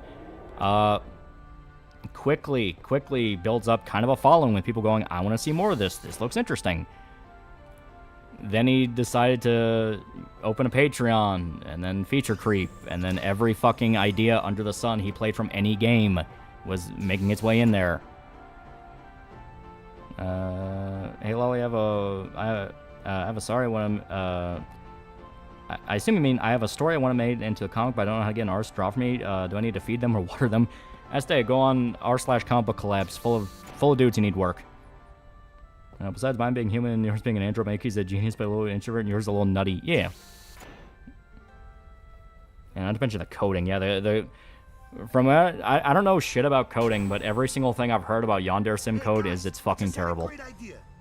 Yeah, any game he played that month, literally. Let me tell them. Yuki runs on Ubuntu. That's the point where you better give her a ring. The hymn's the key. Rachel, sick him, Yuki. Yuki just stands there. I'm sorry, you have a firmware update available. Would you like to restart your Gainoid now? Much for our story and great channel, very watchable. I've not. Should I just finish Yandere 1 and moved up to bigger and better sequels? Well, it's like, get the main gameplay loop finished. Get that out the door as 1.0. Add in everything else as updates. You know, finish your main path and then worry about variations later. That is how you do shit. No, it's fine. Hey, you don't want to feature crew. That's why Duke Nukem Forever happened. Yeah. And we got Discord banned speedruns. Yeah. Yeah, Underdev's also a creeper of underage girls. Yeah, that also came out. If we attack Sin head on, we've little chance. And a lot of people try and help Yandere with coding, and you just ignore them, right? Yeah, there'll be people who offer to be like, hey, I want to assist on the game, and you just refuse. It's like, no, it's mine. And it's like, I mean, that's fine, but you need to finish it. Might be against the rules and all. You can hear the bells from Dream Code 1. Yeah. But you can make Yuna your sole red mage since she has more utility over Lulu. Not to mention waging the right stick overdrive. Whacking the white stick overdrive is complete dog water. That is legitimate. However, you need to spend a lot more resources getting Yuna to be your red mage to the point of like just build up Lulu. Build up Lulu and then steal skills from her for Yuna, and at that point you can just use both. That's double the magic. Underestimate a few good potential waifus, then sucks a dipshit owns them. Yeah. Alright. Well, that sounds like a plan to me. Merch finished Brown's funny how pro Bush and pro Cheney, Tony and Carm were. Yeah. They were explicitly Republicans. Okay, here we go. Now we can actually go to places. Which is the one we need to go to for? Pretty sure it's Luca? If not, we can just fly out. Now you get the map. Yeah, now we actually get to do all of our setup for the end game. So you know what this means. We're gonna have to do a lot of blitzball. And this is gonna suck. No, actually, fuck, I think I already fucked up putting Titus on left field. Fuck, okay.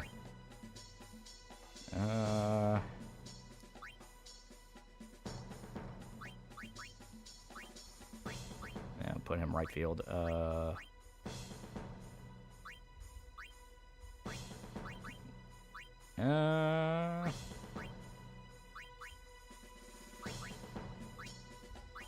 There we go. Yes, brother, blitzball. Not the blitzball. Yeah, I'm about to get the free agents that don't suck. That is true. I completely forgot about them.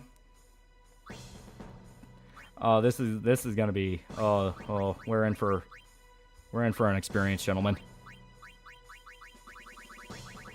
This is what Spoonie felt playing this. Blitzball is gonna be a thing. It's gonna be like.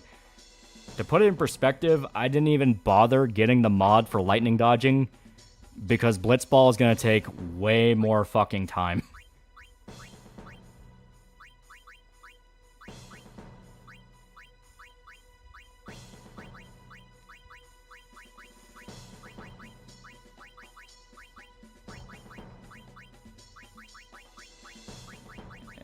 There we go. Update in the Star Wars Zombie game you played on stream that one time. I haven't kept up with it, but I do want to take a look at it and see if it's, you know, any more put together. So he's gonna be referee. Blitzball is fun at least. Blitzball is a fun little mini game. The problem is you have to do a lot of it in order to fucking to get everything you need. Okay, here we go. Damn it, we already got caught. Yeah, 3 attack. Pass. Ow. Well, if you're dead tomorrow, I'll know why. I know, Spoonie, assuming they didn't fix it, just score 1 point, hide behind an enemy goal, and run the clock. Yeah, that's basically what you do. Okay, here we go. Alright, so this is gonna be painful.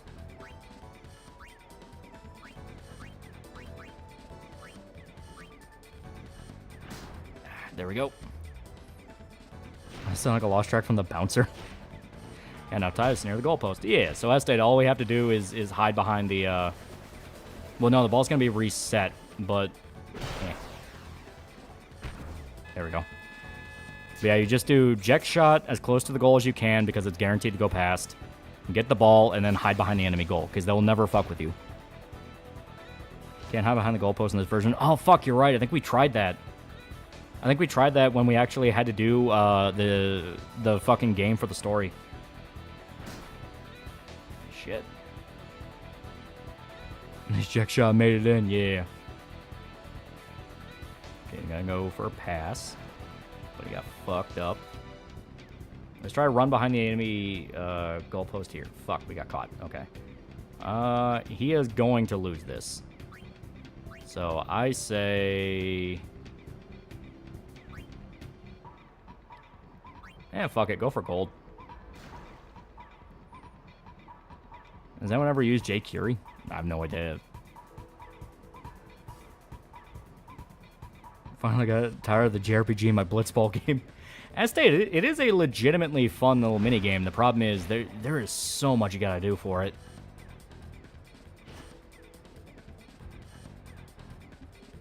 Okay. I gotta handle the balls better, yeah. And yeah, like, in the exact area we are at, we can pick up Blitzball players that are way better than the defaults, to the point that you can basically go through the entire minigame with just the people you find in this area. If true, so Blitzball is now just insufferable. Does that have to do with saving the world? This is how you get Waka's ultimate weapon.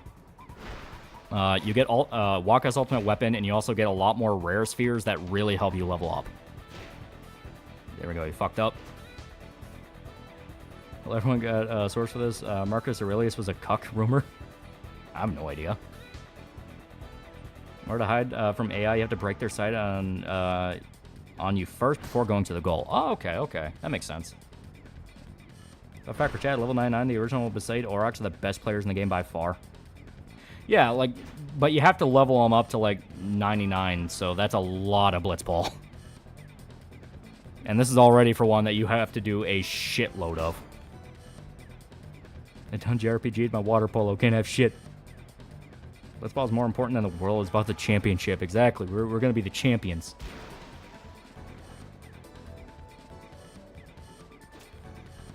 Fuck.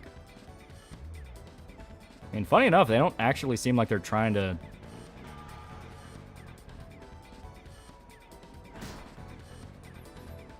Now, welcome to JRPGs where you fuck around forever for saving the world. Yeah.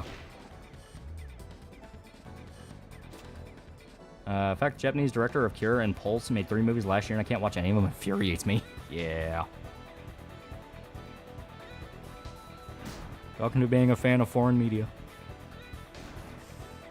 I take a break from our quest to kill God in order to play ball. We are actively working towards it, because there's a few different challenges you have to do in order to get everyone's ultimate weapons.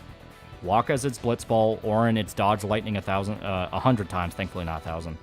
I'm trying to remember Lulu's. Lulu's, I think you get from the tombs.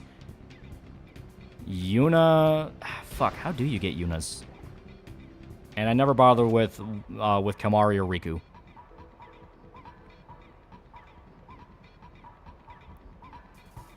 I was never able to do lightning dodging. Oh, I fully admitted.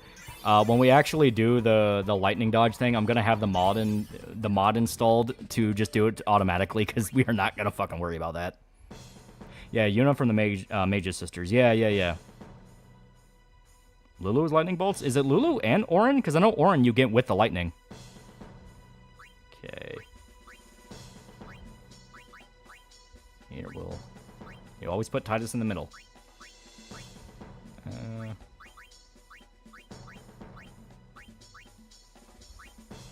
There we go. And Titus from middle position and keep out from goalie. Yeah. Which I put goalie in him in left defense. Fuck. It'll be fine. It'll be fine. And we don't really need to worry about marks right now. And Titus the Chuckbo minigame. Yeah. Orin's Monster Arena? Is he Monster Arena? I kept thinking he was Lightning. One time they spent up half time fucking about what tactic is this. Their AI's not great, which helps us. Yeah, break past. Pass. Okay. Him, he's further away. You make fun of balls all you want, chat, but Waka slapping his in Sin's face, and it's an effective strategy. Okay, he's gonna try to shoot. Oh no, he's gonna try to pass. Lulu has 200 lightning dodges. Really? I kept thinking it was Orin for 100. Yeah, Kamari's a butterfly catching. Yeah, as I never bothered to do Kamari's. But for the special occasion of us doing it on stream, I will attempt to do Kamari. Ah, fucking they tied. Man, he stops about 14 balls in his face with perfect attack reels. I'll make fun of Waka, but he's the one who gets the Lulu. Joke's on us. This piece of media you really like, but everyone else hates? I'm not really sure. Oh, fuck, camera's all weird.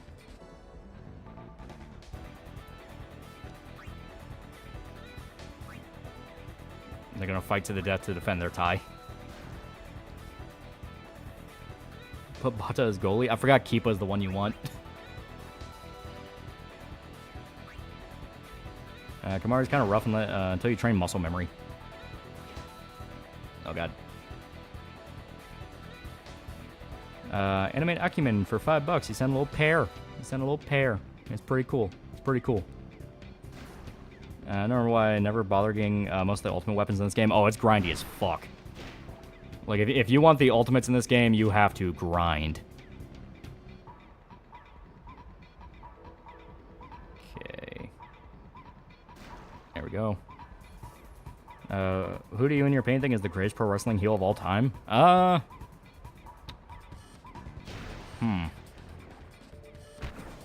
There are some really good ones. You know what? Fuck it. Ric Flair. Ric Flair is the one that, like... I mean, he's basically the one every heel since wanted to be.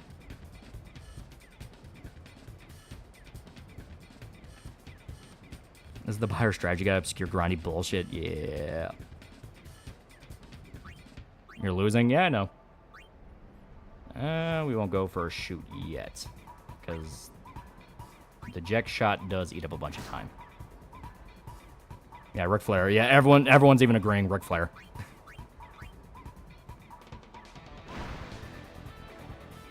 Here we go.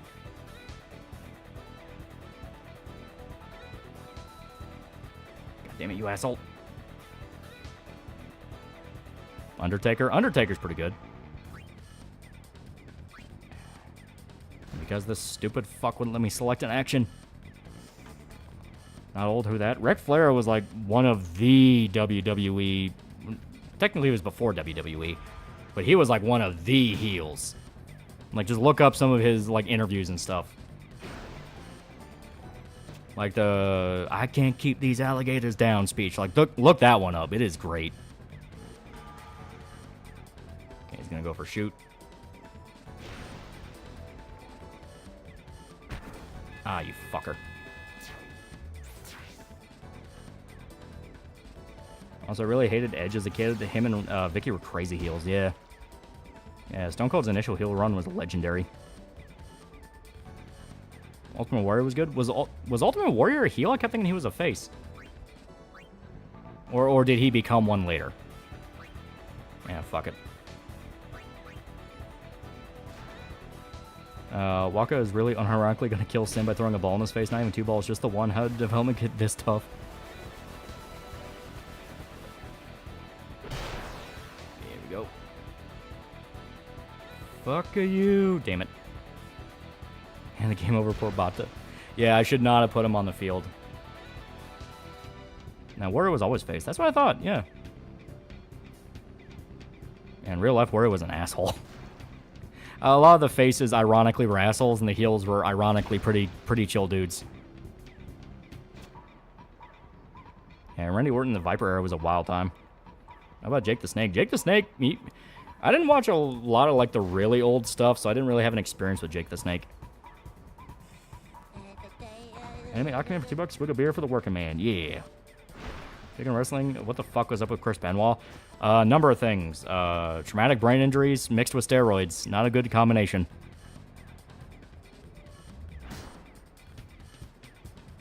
Stone Cold. Did you finally watch Dungeon Soup? K-Doc Barbarian pulled a Stone Cold move on Genie. Culper's $5. Them dirty all can't enjoy Blitzball, brother. Guado really hold grudge against heretics. Yeah, they made us pay for that first one. First time I paid attention to the real Weirwold in weeks. Retards already claiming Trump is selling Ukraine to Putin. Less than 1 minute of searching. It's clear they're still wrong. Yeah, as day, I just don't pay attention to it because there's no reason to. Yeah, CT's a motherfucker, yeah. Upside, we still got XP. Not as much as the other guys, but we still got XP. Yeah, Chris put his kid through the fucking wall, yeah. Yeah, pick up Biggs, town security guard in Luca Stadium for forward. Zev Ronso, Luca walking around the pier for midfield. Tyus, other forward. Kiyu, Crusader on the Jose Bridge guard. Yeah. Este, there's 3 you can pick up that are really good. Okay. So we're going to get them right now. Man, Jake the Snake's total badass. That dude, he has a hell of a story. Okay, not him. It's probably somewhere up here. He's in the stadium. In fact, I think I'm staring at him right there. Yeah, there he is.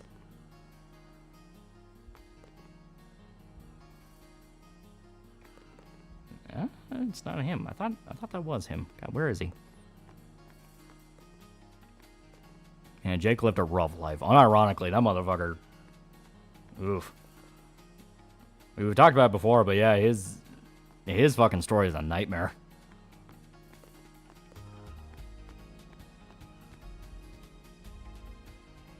Oh, you press square. Yeah, that was it. Fuck. I kept thinking you just talked to him.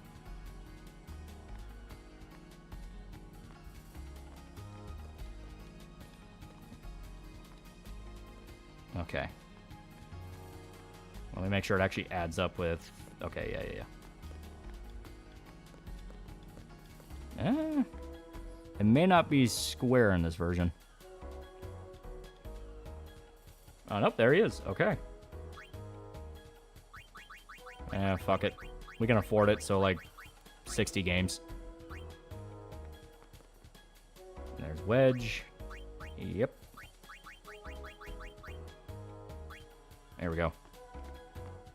That's on racism in 2025. Not fully convinced majority of people on Twitter are children because only kids and autistic 40-year-old men find Roblox characters attractive. Barry Saturn's a legit tough guy in a bar. He stopped a rape from happening and got a bullet for his trouble beating up the would-be rapist. Yeah. Okay.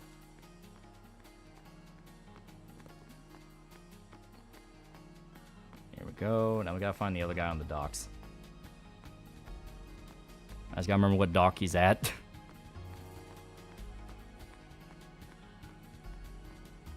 Okay. Forgot about this one wrestler where there was one guy went fucking insane, murdered his family. WWE was trying really hard to hide it. Yeah, that was Chris Benoit. Like, he killed his family and then committed suicide. There's Ronzo by the docks who's slow but can hit like a tank. Pretty sure we walked past him. No, I think it's one of these guys. Because I think the other guy was... Yeah, it's this guy.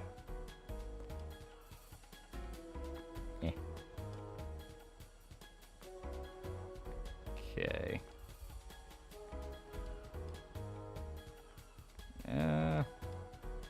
We may not have enough for him. Yeah, DTP was a great dude. Yeah. Zev's a free agent. They're all Ronzo fangs. Yeah. Oh, yeah, it's this guy. Okay. I kept thinking this was the Kamari. There we go. Yep. Who do we not need? I say Letty. There we go. I feel about Joy Regan fired from MSNBC. A lot more people should be fired. Also, if you want another good pick, go to Luca and find Shami. She comes with Venom Shot 2 and 3 off the bat. Using higher level skills, increase XP gain. Goalies aren't affected. Yeah. The same thing about the tragedy was that Benoit was considering still going to wrestle after killing his family. Yeah, like he was completely off his fucking rocker. Okay, here we go. So, I say we put Biggs there, Wedge here, Tyson middle, Zev for left.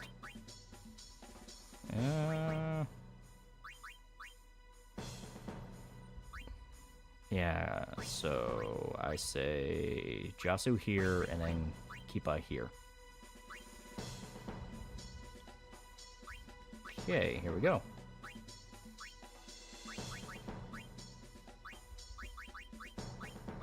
And these guys don't have text yet. They have to be a certain level. So, there's not even a point in marking anyone because, as stated, they can't get it yet. Okay. One time I've gotten in a fight was after a kid at school convinced me you could recruit Jack after dodging 400 lightning bolts. Kyo and Josie is one of the best defenders in the game, and Miyu and Moonflow is one of the best free agent goalie for early mid-game. Yeah. The team setup we have right now should work.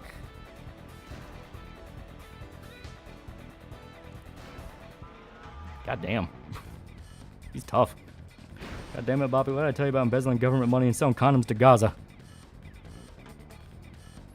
That'll be my headcanon for the boys comic. The villains are like the heels. We just don't see them. Well, if we're talking about the comic, it's the opposite. They're the faces.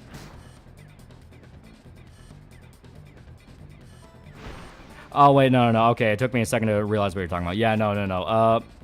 The villains aren't really much better than the heroes. It's just more the sense of, since they already play the bad guys, they kind of just don't do anything. They mainly just hang out. They're like, I just do my thing, write Rampage for a little bit, and they write a book about it, and nah. Okay, he's going for the shoot. Okay. Drew plays Wedge with Shami. If I recall correctly, she's free or at least cheap to recruit. Yeah. Yeah, the Sykes and the Guado are the hardest teams, yeah. Doesn't Benoit suffering from dementia due to his head injuries? That's a common theory. Dementia mixed with already his very bad steroid abuse. It's like, it just wasn't good. It was not good. Okay. Fuck it. Boys comic had Tech Knight. He wasn't that bad. Well, he wasn't a villain. He was a hero, quote unquote. And yeah, he was dealing with a tumor.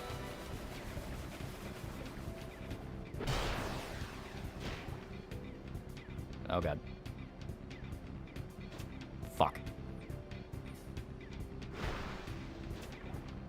Oh, wait, it's the Albed Sykes.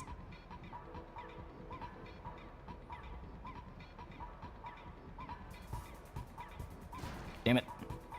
Yeah, Benoit had the brain of an 80-year-old Alzheimer's patient. Yeah. He took a lot of blows to the head. Why did I see Homelander in a shitty mobile game head? And Death of Eddie Guerrero prior didn't do Benoit's psyche any favors either. That was like his brother. Yeah, they were really good friends.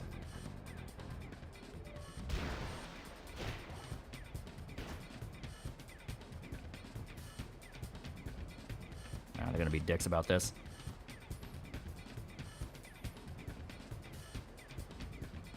Okay, he's gonna go for a shoot.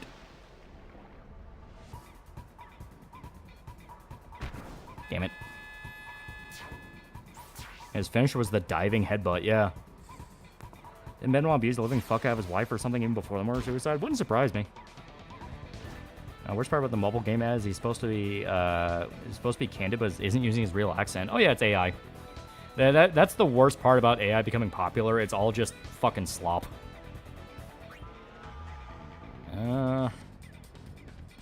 Fuck it, go for gold.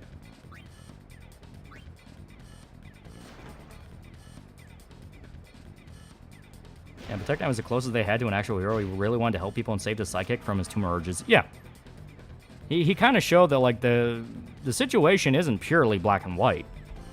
Hell, that's a large part of the boys. It's that there isn't really a good guy here.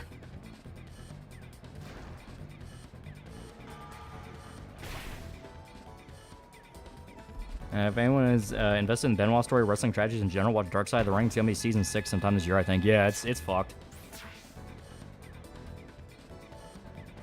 He has cancerous lump on the face of actual art. I meant like the ones we don't see, the villains we do see are assholes. Well, anyone with superpowers is kind of an asshole in the setting, just due to the fact that they're all essentially spoiled products by the company. Just go for it. I don't even care anymore. Yeah, this goalie sucks. Yeah, he's pretty bad. The big thing with the goalie is they have XP just like anyone else.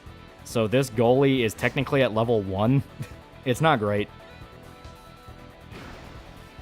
Yeah, boys super duper team are nice. Yeah, because it's literally a special ed fucking charity. Dude at work was excitedly showing me an AI video of Trump playing the drums, and all I could think was it was equivalent to jangling keys in front of a toddler.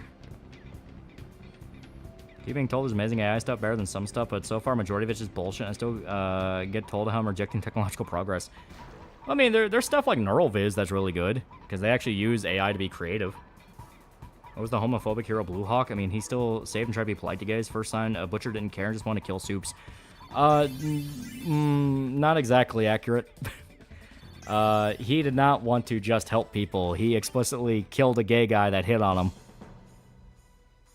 Yeah, see, everyone's at level 1, so it's gonna be rough.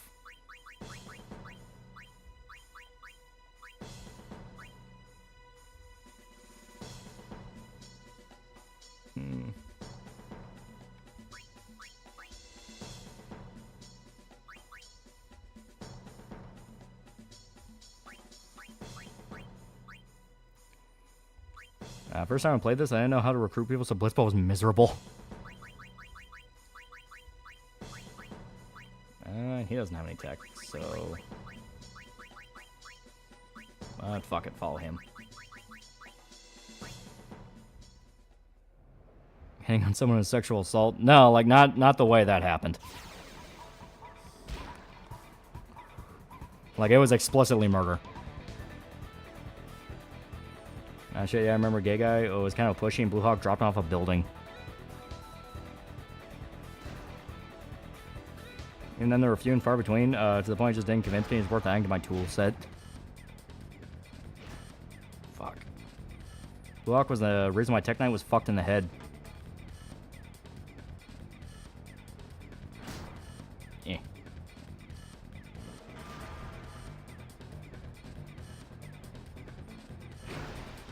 Oh god. Implementation is a toy, a gimmick, easily made to try and amuse the bottom of the barrel. I mean, yeah, there's gonna be a lot of slop. But that's true of, like, pretty much any trend. When there's a trend, you're gonna have the few good, and then you're gonna have the rest that are just terrible.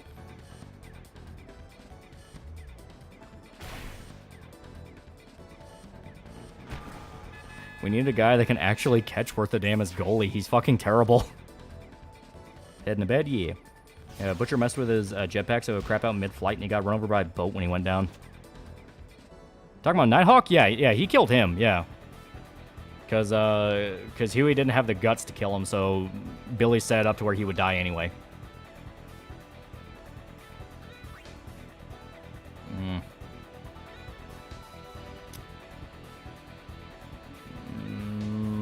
Fuck it.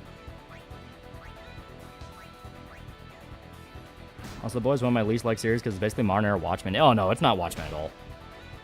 Like, it actually has something to say, and actually... I mean, Watchmen has something to say, too, but it's not like you're wrong if you like this the wrong way. Like, no, The Boys actually has a lot of, like, legitimate stuff to say in it. It's just people get so pissy about, you know, it making fun of superheroes that they kind of forget that, like, hey, there's actually points being made here. Looking forward to when AI can be used to streamline redundant processes and animation art, people will possibly be able to make stuff faster.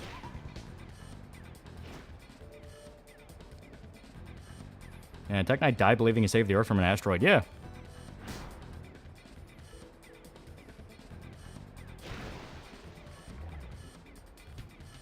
Even the good ones don't go above literal shit.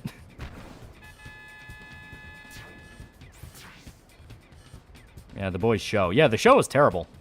The show is terrible because it rips out all the edge and all the bite the comic is willing to have. Like, the exact thing people complain about with the comic is stuff the show removed, and then people complained about that. It's like, hey, there's a reason the comic is like this.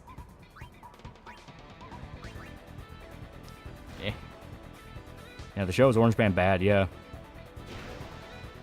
Boys comic had an optimistic ending, too, with Hugh and Starlight happy together, yeah. I just think AI shit's gonna be used to take data from process and give it to foreign countries. I mean, yeah, 100%. It's already happening. Season 1 was so good, then it fell apart. Even then, if you liked the comic, there were warning signs in Season 1 you would that if you pay attention to. It's like, this is gonna fall apart, isn't it?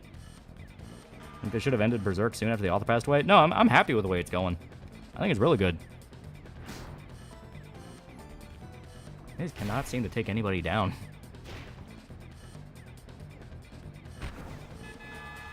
Which show is worse, HBO Watchmen or The Boys? HBO Watchmen, it exploits an actual tragedy for basically pointless pandering with the Tulsa riots. See, Pointless Sub changed the thumbnail for his video? Yeah.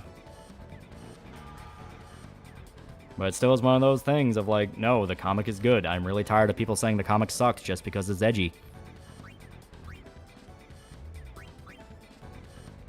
thought the first few episodes of the first season were fine, but I did feel like the comic had more freedom and balls. Yeah, the comic explicitly had more balls. The only thing the show has that is an abject improvement over the comic is how they handle Homelander. The way they do Homelander is really good in the show.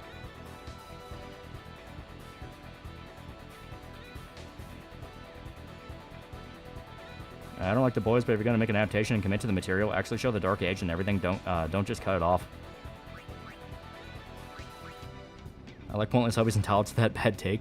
Well, it's like, The Boys is one of those comics, you either like it or you don't. That's just how it is with Garth Ennis. So I'm okay with people going like, it's just not really for me. It's when you get into the whole, well, the comics always sucked and it was so pointlessly edgy. That's where I'm like, okay, listen. You cannot like what it's talking about while still acknowledging it's very well made. Tulsa Riot Scene was really stupid. Yeah, it was actual exploitation. I can't believe All Bad's winning. Blitzball was my jam back when I played on PS2. Really lost a game. Played Blitzball was off from the get-go. No, I always hold off on it. I don't... The minigame, to me, takes up so much time to get what you want. Eh. Eh. Weren't there two Tech Knights? The one suffering from chronic sex mania and the other who killed a gay kid? No, that was Nighthawk. Well, the guy that's possibly called Nighthawk. I don't remember the actual guy's name. I'm gonna look him up. But no, that's not Tech Knight. Let me look him up real quick.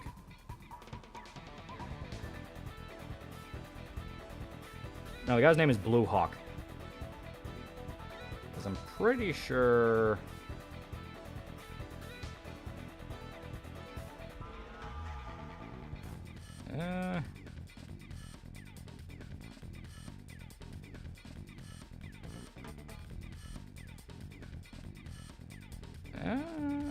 let me look it up. I'm trying to actually remember the guy's like name. Sure it wasn't Mike Hawk. Who the hell is naming their child Blappa?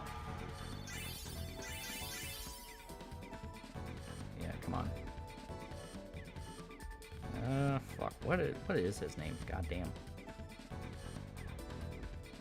Worst part is looking up. It's just gonna take me to a fucking show. Here we go. Other superheroes.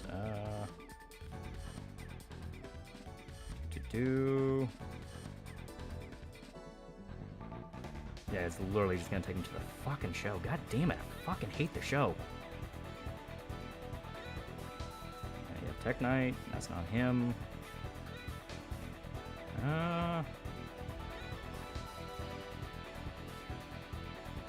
God, what was his fucking name? Whatever. The point is, like, one of the early arcs of the comic was about a sorta kinda Nightwing type character that was pitched as the gay superhero, and he was actually like homophobic as fuck.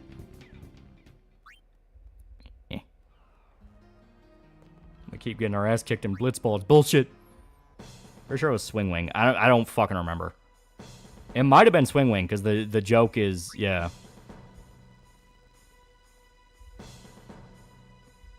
Okay, let's change up our... Let's have the two big guys. Put them in back. And here we go. Yeah, Swing Wing is fake gay. It might be Swing Wing, just due to the fact that makes too much sense.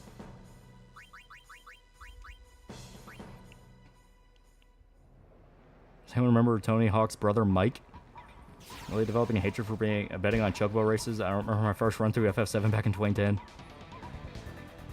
Go Joe's saying get better defense. Fuck the Oryx. We might have to, because dear God, our goalie sucks.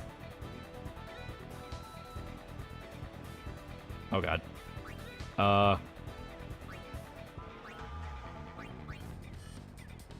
Ow.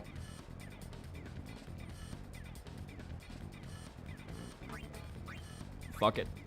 Do what you gotta do. Wasn't Swing Wing Tech Knight's child sidekick? No, he had a different guy. As stated, Swing Wing, as far as I'm aware, was not tied to Tech Knight at all. I think it was just the fact that he was blatantly kind of a Nightwing parody that people confuse him with Tech Knight. Because Tech Knight was explicitly like making fun of Iron Man and Batman.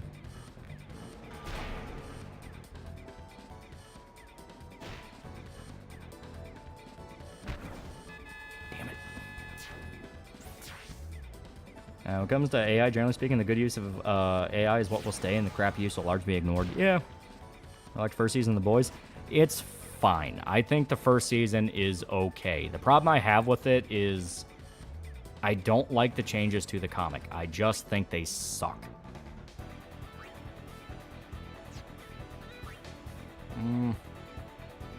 What dribble? I listen to the runs, they're slow as shit. Our guys are not ready numbers-wise.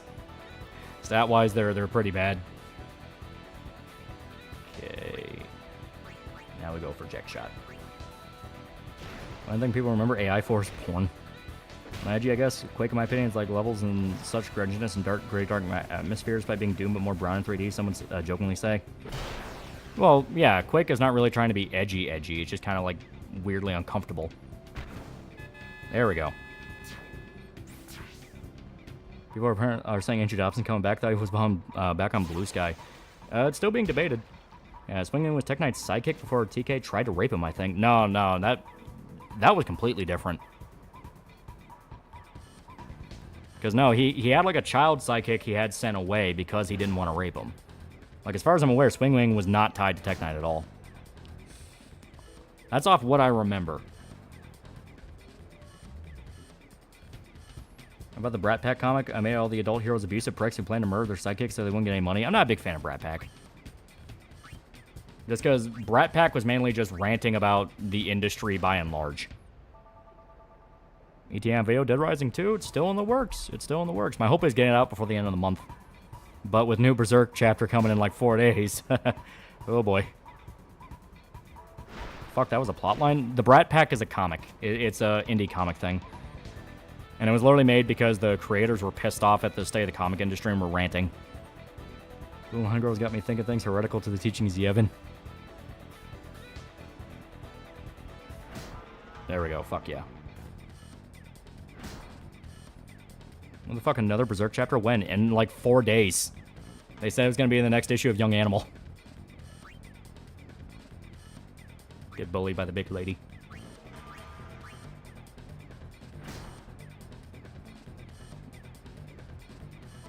I'll not allow the Tech Knight slander. He saved the Earth by that meteor. Female Ronzo would take it they're rare. I mean, it's a whole race. You think you would do a review of The Boys when the show ends compared to the comic? I've been planning on it for a while. The only problem is every time I think the show is about to wrap up, they announce a new season. It's like, this sucks. I hate this. Because, like, it's getting to the point, even people who like the show are starting to go, so is it just going to be another season of They Don't Stop Homelander?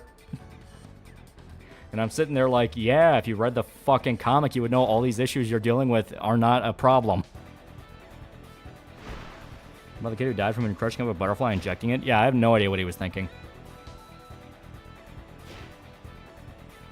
So I feel the same way about the Invincible show. A lot of changes I find to be needless or harmful to the story. At least in the case of Invincible, they're getting the large picture right. I mean, they are adapting some scenes pretty much shot for shot. The Boys, they're not even pretending it's tied to the comic anymore. Swing was the first Ladio and left after the threesome with their villain and the Talon. Yeah. Yeah, Black Noir would still be alive. Yeah.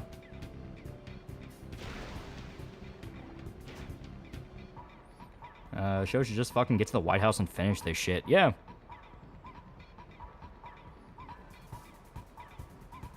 There we go. Creator Brat Pack is just a bad writer. Remember when he wrote for Aquaman and made Black Manta have murderous autism?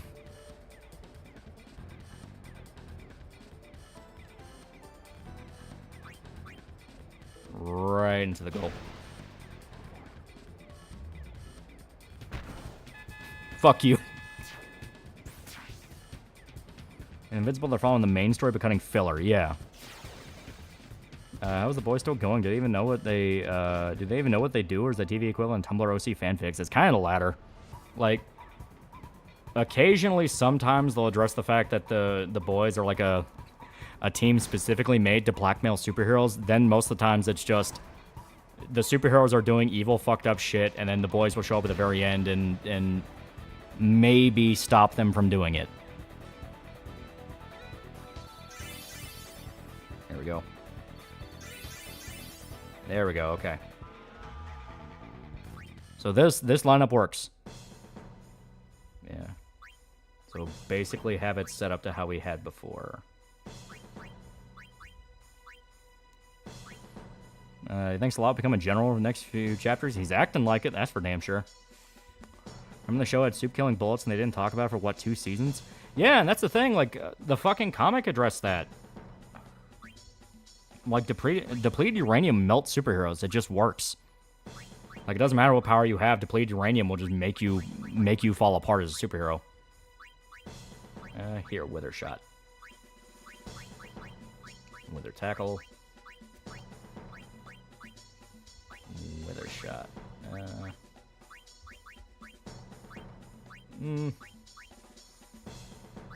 Yeah, we'll do Wither Shot. Yeah, Wither Shot's pretty helpful. And TV show where Mark just got fucked up because they refused to help Titan get Multipole out of jail, claiming he should be in prison too. Yeah. Collecting Scott Pilgrim, worth or not? Some people really like it. I didn't love Scott Pilgrim, but I think it's fun for what it is. It's not like my favorite thing ever, but I can appreciate it. Here we go.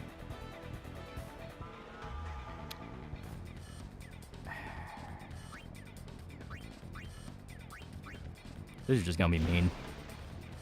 And to be fair, Titan should be in jail. And depleted uranium rounds are no joke, yeah.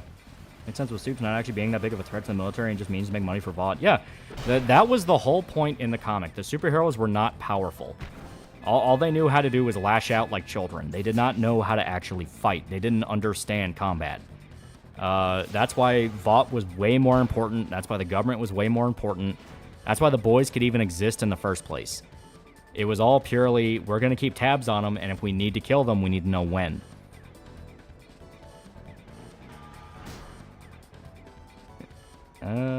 Yeah, in the show, they shoot at Soups with regular bullets all the time, and they've seen several times it doesn't work. Yeah. It's... the show is one of those things, and when I make a video about it, I'm 100% going to bring it up, where they added in a ton of literal plot holes in the show that did not exist in the comic because they didn't need to exist. They established what works and what doesn't. And they never went back on them. Heh. And depleted uranium melt Russian tanks, yeah. Once be easy levels, when you get the ball, pass it between 2, you want to level up, use abilities for more XP. You can also do this to gimp other teams, yeah.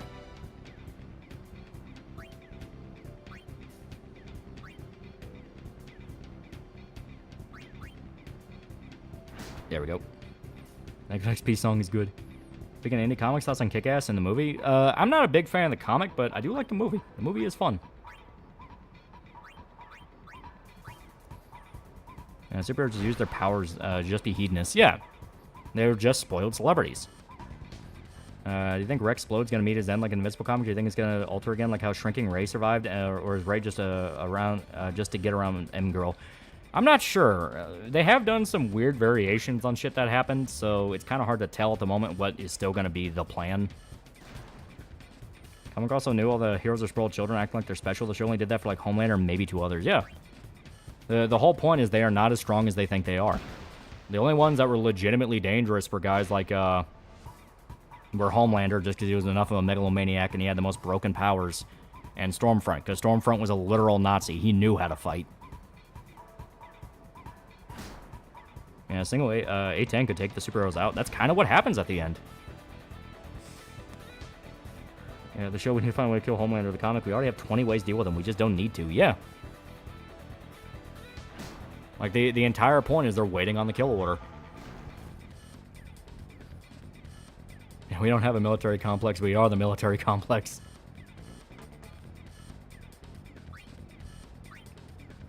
Yeah, fuck it. Go for a shoot. I feel like a lot of indie smaller comics are edgy and mean, just be edgy and mean too often, rather than having actual point to it, like Kick-Ass. A lot of it can be, yeah. Yeah, Black Noir's Homelander's clone still pissed they changed that, yeah. Please tell me your boys video talk about how it being obvious YouTubers are responsible for the boys comics suck, show was better, especially Knowledge Hub. Oh, I'm gonna bring it up, yeah. I'm gonna bring up the fact of like this was just kind of an agreed upon talking point while nobody actually read it. I mean, hell, it got so bad people were saying like Punisher Max was bad. Like, oh, nothing Garth Ennis wrote was good. It's just, you know, Punisher Max is just him jerking off the military. And I'm like, okay, no, you're taking this shit way too fucking far. ETA on the boys video? Oh, that's way down the list. I got a lot of other shit I'm working on. What is it with Kripke wanting Huey to be raped all the time? Yeah. And I say, the show is a million times more tasteless than the comic ever was. Yeah, the show Black and White was utterly pointless. Yeah. A long time people just dismiss things entirely because edgy equal bad mindset. Yeah. There is an art to it. There are bad things that are edgy, and there are good things that are edgy. Berserk is edgy as fuck sometimes, but it's really, really good. I'm to your channel if you died? I don't fucking know. Won't matter to me. Boys video is probably when the boys finally ends, yeah. What's on Sour Cherry Gamer subs? That's the Sakura Splash one, right? I like that one.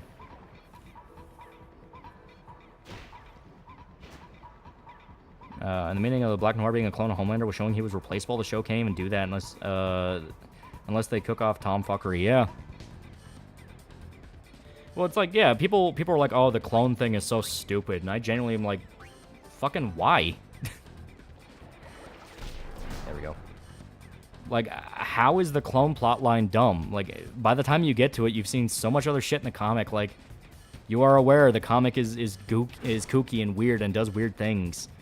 So, like, why is this the line where you break? What favors do you recommend for gamer subs? Estee, I like the Pestilence Antidote one. Grandfather's Ashes. The Shy Lily one's pretty good. Sakura Splash one I like. Yeah, there's more than a few I like. How's Ziggy? She's been still bruised up ever since Winston whooped her ass in their sleep. And it sounds like your niche went mainstream and got watered down to slop to me. I want Spider-Man Clone Saga? No, and the boys, at the very end of the comic, Homelander has a clone that kills him. Because the scene that I showed in that one video that blew up, and that's all everyone knows. Yeah, it's like, that's how you can know no one actually understands it. Clone Homelander was basically proof Homelander was being gaslit into being a bad guy by something he personally didn't do. Yeah. He was gaslit into thinking he was way more capable of being evil than he really was. And on top of that, yeah, it's like a guy said, they brought up the fact that he's replaceable. They could just make a new one. You think Amazon's just milking the boys so they have something more popular? Yeah, 100%. All right. Okay. We're going to keep going with League to grind everybody up.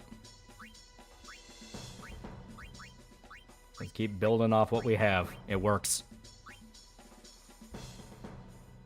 Yeah, bad product, yeah. I can always start again with make another kid. Yeah, kind of, unironically, kind of like that.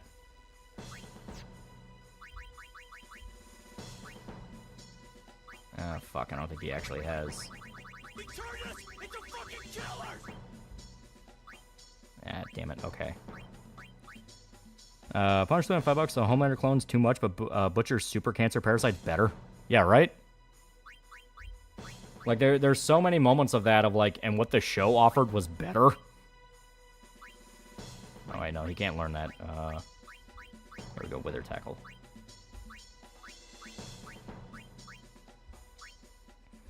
I think the comic had a better version of Stillwell not giving a shit about Homelander. Yeah, the whole point is Vought is not impressed by Homelander. As much as he lashes out and throws tantrums and goes, I'm going to kill you all, they know he's not.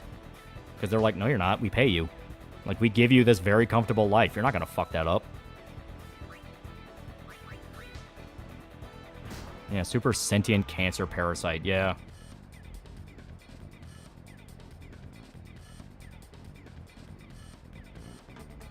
Okay, this should be close enough, so I'm going to try it. Do you think Spider-Man 3 do Clone Saga in the game? Maybe? I don't know. It's hard to say what they're going to do for Spider-Man 3. They've already burned through a lot of stuff. Deep fucking a fish every 5 minutes. Yeah, the show's definitely better. Yeah, it's like, it was funny the first time. It was funny the first time with the dolphin. After that, they just kept doing it, and it just got to a point of like, can you do any other joke? Games gamer subs, even though I'm not a gamer. It's pretty good. Homelander said it himself, Vought is the money. Don't fuck with the money. Exactly. They give you this super cushy life. Yeah, it's totally not Venom symbiote cancer. Yeah.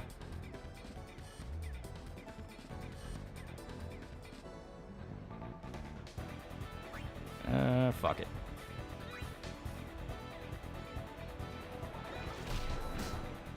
Damn it. I keep trying to get that tech copy, but I think I'm hitting the wrong button for it. Insomniac likes Ben, all that toxic masculinity and whatnot. Isn't there a literal cancer monster Superman fights? Maybe? Espacio's character in the show is supposed to be that, but they apparently forgot about that. We want to get rid of you and sell shit directly to the military. Yeah, it's like... Like I said, everything about the show is just frustrating. It's frustrating when you know the source material and see when it was done better. Tech copy, how does that work? You copy the technique of the enemy that is, you know, doing their turn. Comic or show even show Homelander doing anything on his off time? Because I think the only one you see does stuff is A-Train.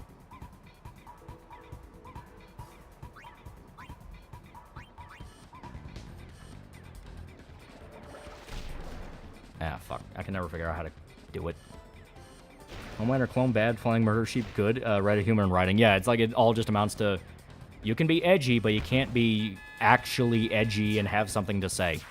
Because like I said, the main point people do not like about the comic is the fact that it makes fun of every fucking superhero ever. Like, there's people pissed off about Garth Ennis making fun of Captain America, Stan Lee, X-Men, stuff like that. It's X on console, that helps. I was hitting it, but it's not working, so maybe it's... Maybe it's a different button, or I'm not hitting it at the right time, or at the wrong people.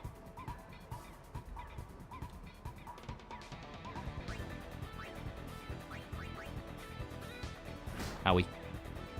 Yeah, current year edge is a fucking laughable joke. Yeah. Copy tech, wait for 3 flash, then press X. More advanced stuff like spinball a little later. Okay.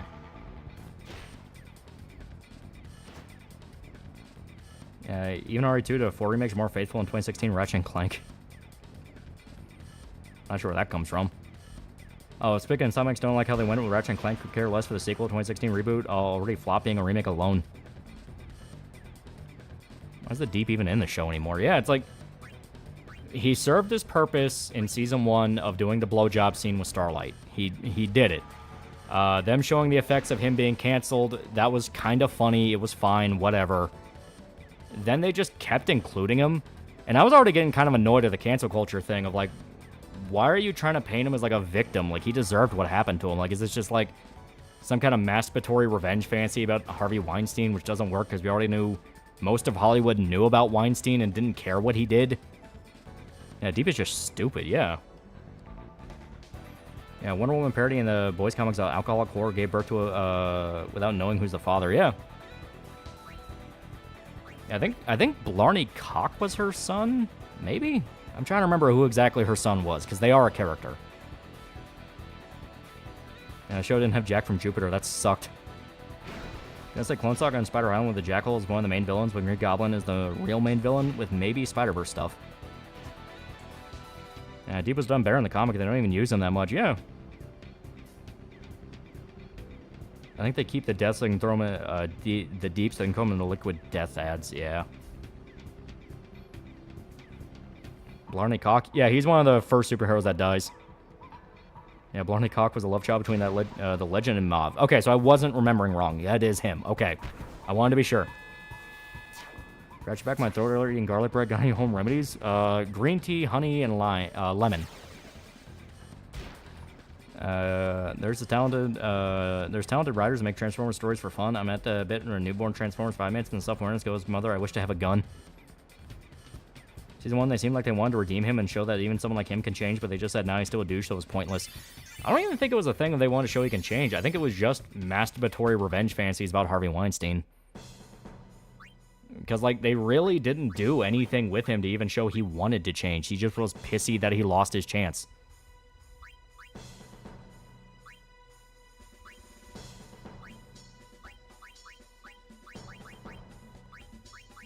Okay. Aquaman fucking fish and being pathetic is such an overplayed bit, yeah. Like, hell, the comic didn't even do that. The Deep was just a guy. What's the update on Cyberpunk? I showed off we're in the middle of the lettering. We're in the middle of lettering, and it's really cool. Deep is just a bumbling idiot punching bag, yeah. Like, it's something where I've had, like, actual conversations with people about it where, you know, someone will go like, oh, the comic is so bad, it's so edgy. And I just say, hey, remember that scene in the show where the guy shrinks down to jerk his boyfriend off and then go into his cock? Then he sneezes and the guy's cock explodes? Yeah. Yeah, that was in the show. People praised that scene. They said it was funny, and I'm sitting here like, alright, if you're gonna shit-talk the comic and say it's too edgy because, oh, it's violent and gory and does fucked up jokes, try not to do the exact same fucking thing. Maddie got kicked off the team because of that, and only brought back to piss off Starlight, to go, I'm on to you by Homelander, yeah. Pass. Yeah, the comic, the Deep strives past the epilogue. Yeah, the Deep is just kind of a dude. Like, he doesn't really do anything wrong. He doesn't even join the coup. He's just kind of there. Because he's kind of the epitome of the guy that understands the game. You know? Kind of like how Huey understands the game by the end, the Deep kind of shows he fully understood as well, which is, don't fuck the golden goose. You have the opportunity of a lifetime here. Don't fuck the golden goose.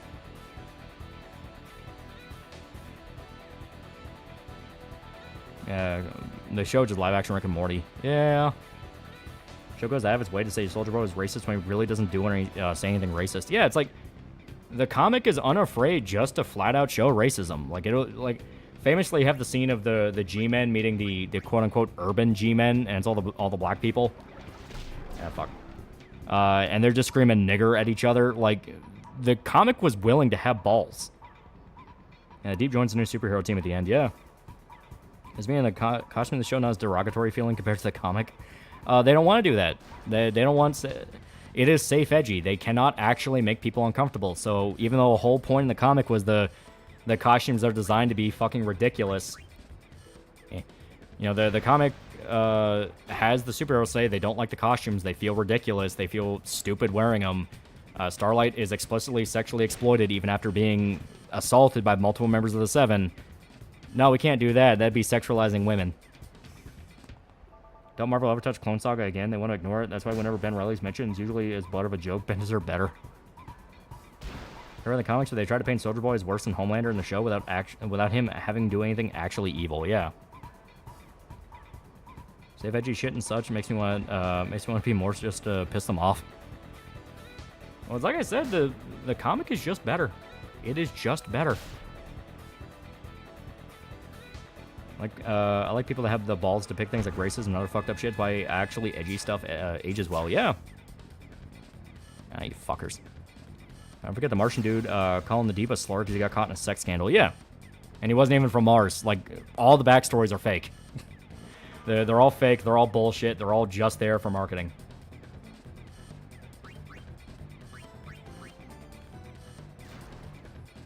What are your thoughts on Rebellion's next game, Atomfall? I haven't seen anything about it.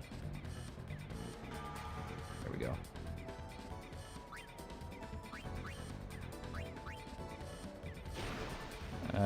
Also noticed in the show, half the people Homelander brutally murders are themselves bad people. Yeah. They need to remain marketable. They cannot actually do anything irredeemable. Because Homelander multiple times in the comics just flat out murders innocent people. Yeah, how about Generation V? Yeah. The comic didn't need the dumbass firecracker. It explicitly needed that.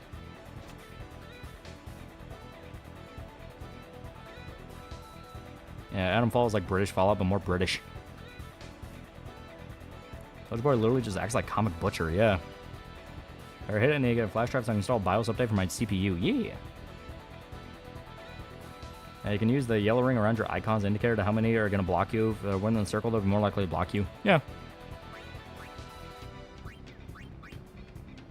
Well, Homelander's about to go crazy, gonna go crazy. Looking unhinged when he threatened that guy and everyone went silent for the 50th time. I felt that. Yeah, right?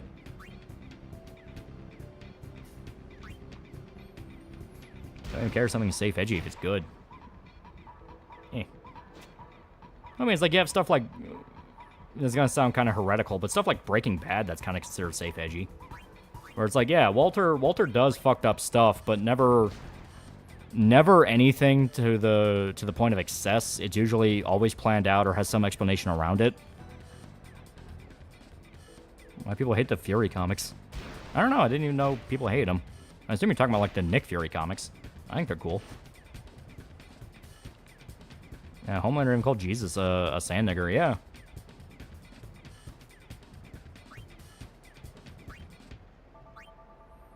Yeah, Walter's a legit bad person, but we root for him. Yeah, exactly. I will say, fuck the changeable stills backstory from one of the best arcs discussing the Battle of the Bulge and first team by Vought to Nicaragua coke smuggling. Yeah.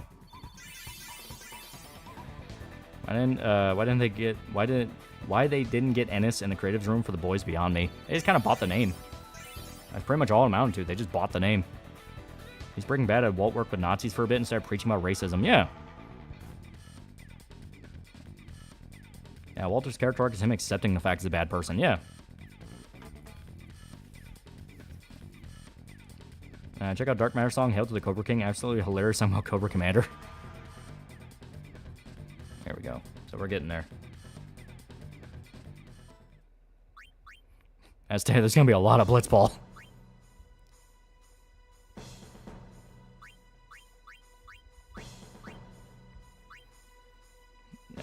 Didn't Walt poison Jesse's kid?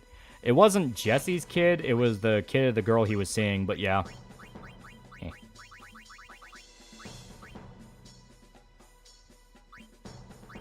And that's still kind of in the territory of safe edgy, just due to the fact of he didn't poison him with the lethal poison. It was it was something like really treatable.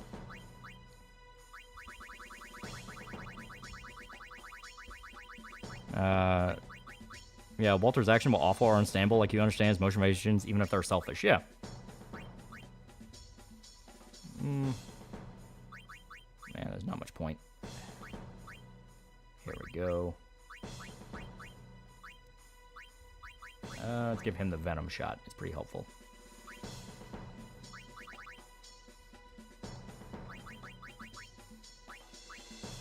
And Keepa, we don't really need him to have any techniques. So we'll just do this for now.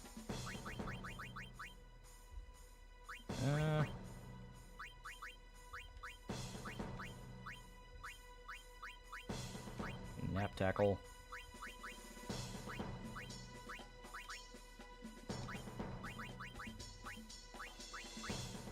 And there we go. What comic, aside from Marvel or DC, do you think we'll get a TV show like The Boys or Invincible? I'm not sure. Maybe Hellboy, but isn't Hellboy technically DC? I must feel bad for Walter's son, yeah. I gotta feel bad for Walt Jr. All he wanted was breakfast.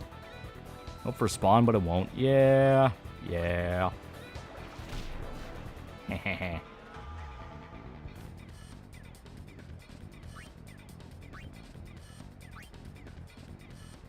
Fuck. Yeah, Hellboy's Dark Horse. Okay. So yeah, technically that one.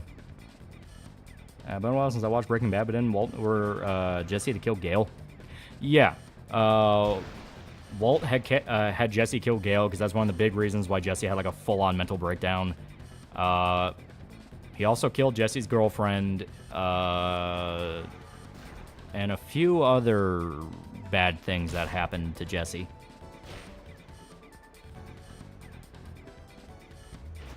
Yeah, plus Hellboy has some good films as well. Yeah. That's something comic or redeemable. I know Shoto likes that one. I can never really get super into it. Did you already talk about Amazon owning 007 now? Yeah. I like that literally everyone has the exact same fucking... has the exact same position on it, which is, oh, this is going to be hoarded out like crazy. This is going to suck. Yeah, second girlfriend didn't need to die. Yeah. She didn't need to, but shit happens. Technically, he did just let the girlfriend die of OD. Yeah. But still was a thing of he could have saved her and actively chose not to. Ever play that Hellboy game that came out a bit ago? I did not, but I want to. Yeah, new Bond movies are gonna suck ass. I can't even care they own 007. It's cuck now anyway. Yeah, at least we have the older movies. And the older movies will always be good. What point is the character saying the N-word over and over again just get tiring and boring? Well, that's where you have the preacher joke, where it's them infiltrating the KKK, and they're like, man, will you talk about anything else? Andrea's harder than Jane, and all you fanboys can suck it. Amazon couldn't even create their own spy show. That's proving that evil cannot create. Yeah, because they already spoiled what they want to do. Good news is everyone told them no, including the people involved with No Time to Die. Yeah.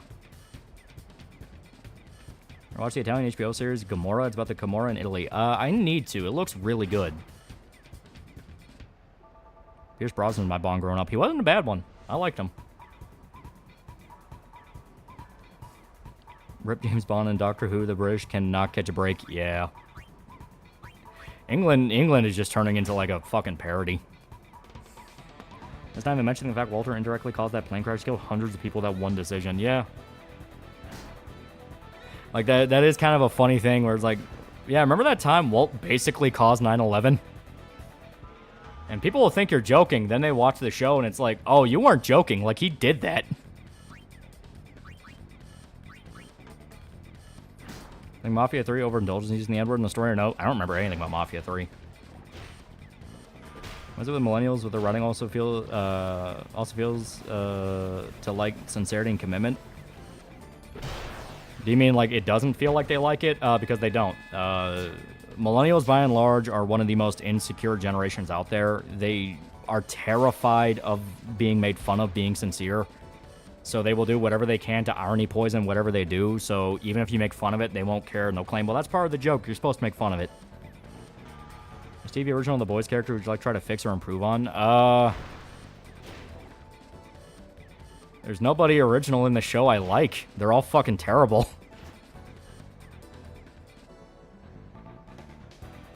How did Walt cause that plane to crash again? Jane's dad was an air traffic control guy. He worked in the tower. And after she died, he really had a hard time dealing with it. So he went to work swearing he was okay and then just completely shut down at work and caused 2 planes to collide in midair. And because of that, a lot of fucking people died, and then eventually he shot himself. Never forget the King of Britain can dissolve Parliament at will. Just bring that up anytime someone sims for monarchies. Yeah.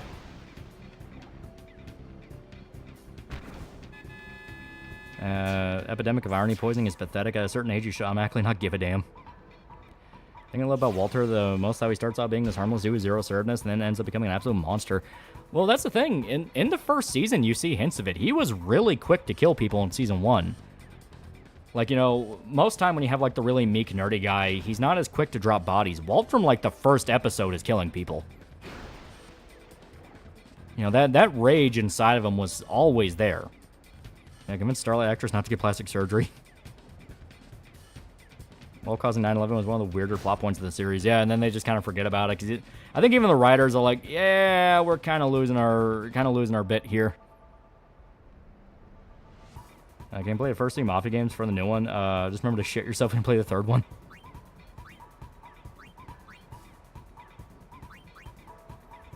I remember Jane's dad killing himself. Walt is in the car listening to the radio, and it talks about the after effect of the accident, and it talks about how he shot himself. You have to call me out like that, Lolly. I always thought Firecracker had some potential being a hypocrite despite all the right-wing nutjob shit she spouts in public.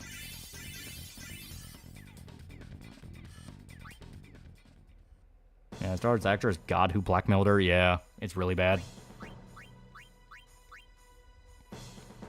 Yeah, Walt's a school teacher. Of course he has pent-up rage, yeah. What I did like about him was the idea of anyone could become like Walt. It only took the right thing to make him snap. Yeah. As I always said, Walt was a bigger villain than Gus.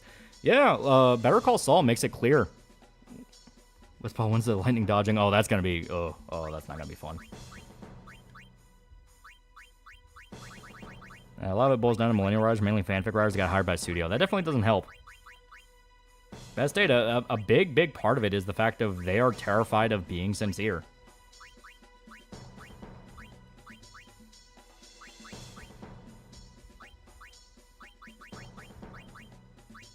Yeah.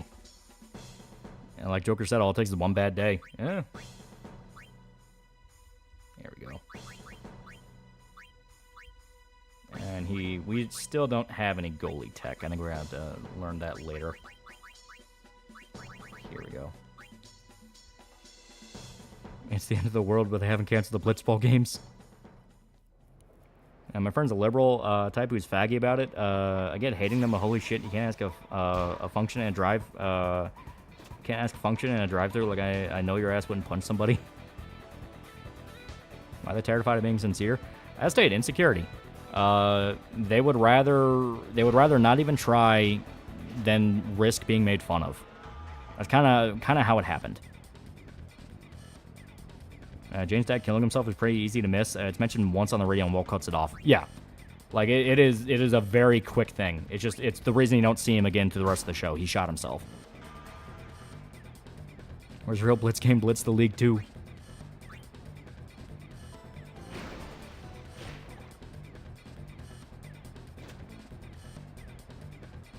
So you're telling me the most millennials wouldn't be playing Yu-Gi-Oh! In person then?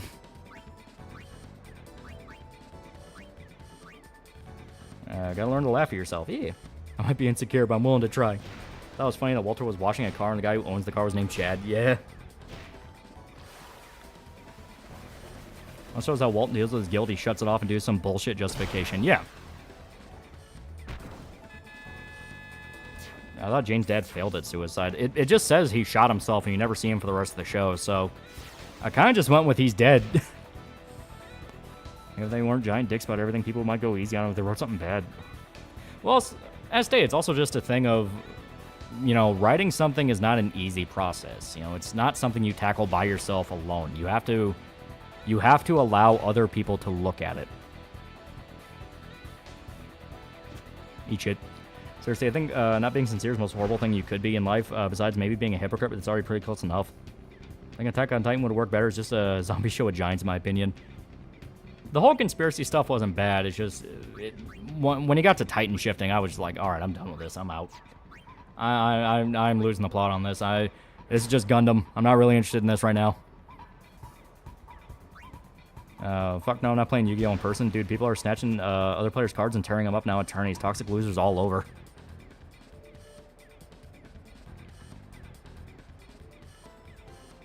There we go. They're afraid of being judged by strangers for their opinion. Granted, most of their opinions are dog shit, but opinions are like assholes. Everyone's got them. I do laugh at myself. That's how I cope with all the bad stuff that happens with me. It keeps me somewhat sane. Yeah. Well, it's like I said, you know, there's nothing wrong with being afraid of being sincere about something and it just doesn't work out and people think it's ridiculous. I mean, it does happen. It is one of those of, it can be disheartening. But it's also one of those of, you don't take it to the opposite extreme of you don't take anything seriously. Because eventually it doesn't become like the quirky, oh, I never take anything seriously. It just straight up becomes annoying. Axie042, $5. To be fair, millennials were heavily influenced by counterculture Gen X media, which was very insincere in and of itself. You're not wrong. Ever eat Konka sausage? I have no idea what that is. Titan shifting and maybe the Eldians kind of deserve to be on that prison island. And that's my issue with most Marvel movies. They feel so soulless, like the OG Spider-Man might be corny but at heart. Yeah. I think the problem is also they made a clout being essentially the livelihood. They're terrified of losing even a cent if they mess up. Yeah. You know, it's one of those things of it is okay. It is okay just to ignore people on the internet. You know, it's fine for that. You know, some people might call you delusional. Some like 12-year-old might try to claim you're the new Christian, what have you. The big thing to remember is it's just people on the internet. Just realized there are Ronzo players. Imagine all the mats of fur in the water. Just recently, some asshole ate someone's card, and I don't mean bite, they ate the card. Sincerity is soul. Well, people talk about it all the time. A passion project, you know, this was someone's baby, this and that. You know, everyone talks about, like, you can tell when... You can tell when something is made by somebody that feels like they wanted to make it. Ever heard of a band called the Black Dahlia Murder? Oh, hell yeah, they're super good. I'm literally ridiculous human. I say insane things. I'm mentally unstable. I seem to have found friends that accept that and think it's cool. Even if I have a bad episode, makes me pleased. Hell yeah.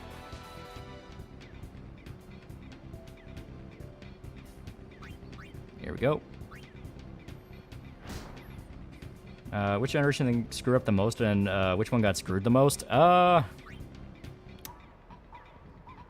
probably the boomers fucked up the most. Slash the people who voted in FDR, they also kind of fucked us. And the people who were failed the most? I don't really know. I guess maybe like the... What do they call them now? Like Gen Xers? Like the kids coming up now. They got really fucked over. Now it's Kanika. I don't know what that is. Okay. I've seen Dolly Murder a couple times live. They shred. Rip Trevor. Yeah, it's super good. Then there's Zoomers inspired by their silent generation grandparents, Gen X parents, and 2000s internet. Perfect schizo. Gen Alpha. Is that the kids coming up now? Because, yeah, I do feel like they got fucked over the most.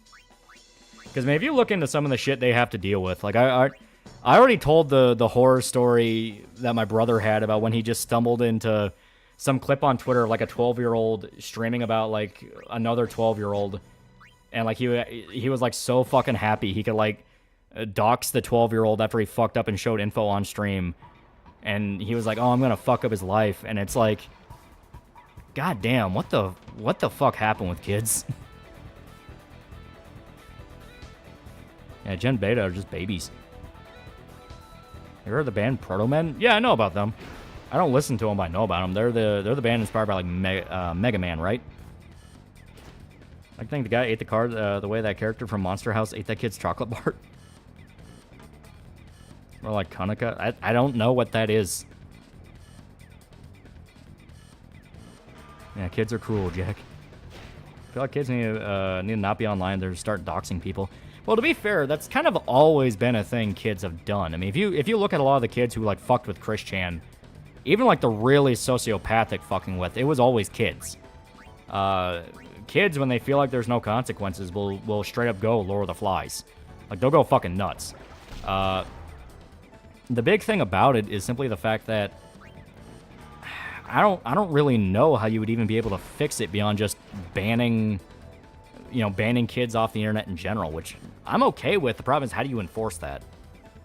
How do you enforce that doesn't just fuck everybody else over? More Sanica. Like, I don't know what it is. Okay. Yeah, it feels like a parent thing. Yeah, and too often... Oh, God, this guy's gonna get fucked up. You know, just watch him get his ass beat. It'll be funny. Kids shouldn't be online or be heavily monitored by parents. Yeah. Heard the indie comic Black Sand? It's made by a Hotep guy with cringy Kemet propaganda and pretending your Egyptians were black, but a Saturday morning kind of feel to it. I've never heard of that. Working on a story about a hero like Link and a villain like Gandor falls in love and tries to break the cycle of reincarnation.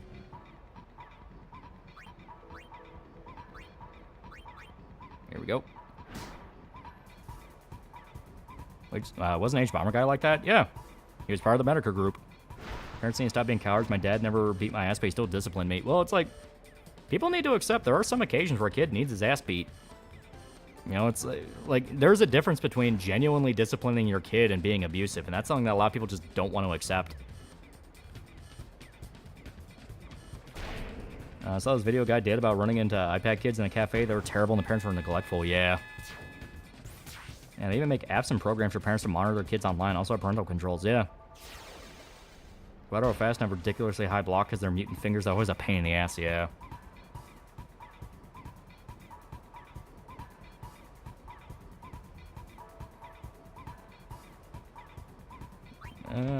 Yeah.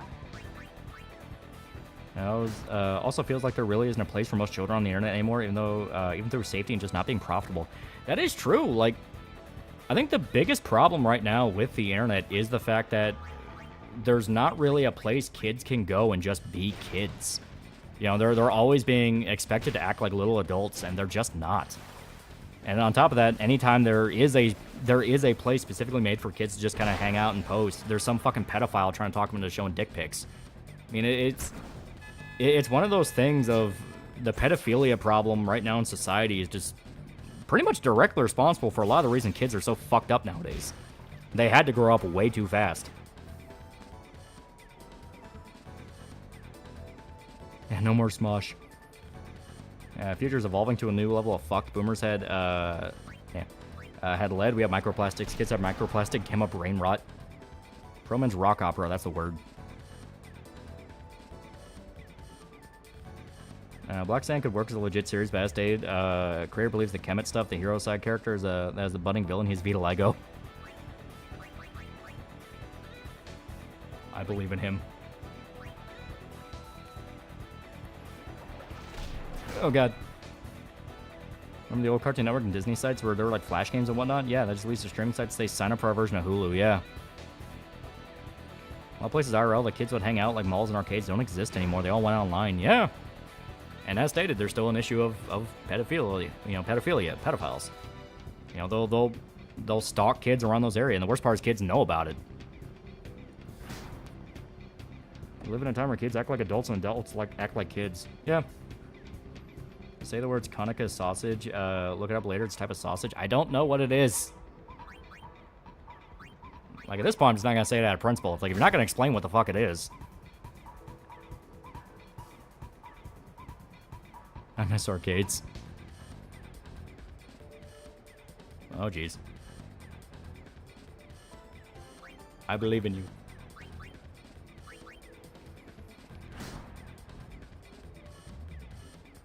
For context, I'm 23, so I'm part of the older Zoomers that kind of saw it firsthand, yeah. I remember when my friend showed me a beheading video in my first year of high school. I remember, because I hadn't had breakfast yet, yeah. Well, it's like I say, kids will always dip into stuff that is explicitly banned from them because it makes them feel like adult, you know? They get to go like, oh, see, I can handle it, I'm an adult, and sometimes the kid can't handle it, and they get freaked out by it, and they remember it, and... You know, when they're older, they always talk about, like, oh, yeah, that scared the shit out of me when I was a kid. You know, that kind of thing. They're supposed to be that kind of nostalgia for, like, you breaking the rule. But what makes the rule special to them in the first place, that it was enforced. It was hard to do. So you know, if it's just normal now that kids are able to watch, like, slasher movies and shit like that, it's like... I mean, what makes that special to them? Yeah, Deadwing's Sonic Sega Gamer videos and his streams tie into this topic pretty well. Yeah. Yeah, Habbo had a pedo problem and had 4chan fucking with the site. Yeah. I always felt that nothing is made for kids anymore. Noticed this since I was like 17. I'm 30 now. Yeah. Punch Lunar, $5. We have man babies on the internet trying to grab hold of children media while also telling the same children grow up. Yeah. Well, it's like, look, the whole problem with it is this is not like a one factor thing. There's not like one big thing causing the problem. It's always been a multitudes of burning fires that have been ignored for years upon years, and they're getting worse and worse. It's like that, you know, that kind of thing. I mean, hell, the whole thing now with, if you notice, like, the kids who scream the loudest about anime are literally kids. That's they're like 12, 14-year-olds. It's because all they know is, like, YouTube online culture, and YouTube online culture taught them, hey, if I scream about this, I can get a bunch of clout and money. I mean, that's all it amounts to. Kids have been trained from day one to essentially sell their soul to the devil for quick fame and success.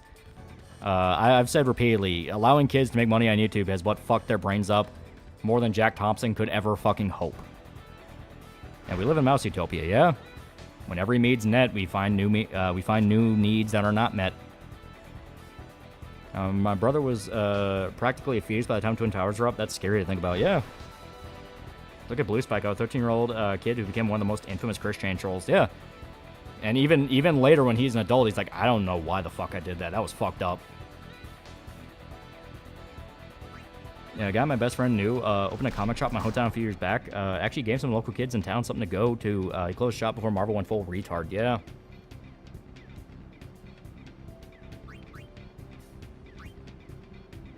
There we go.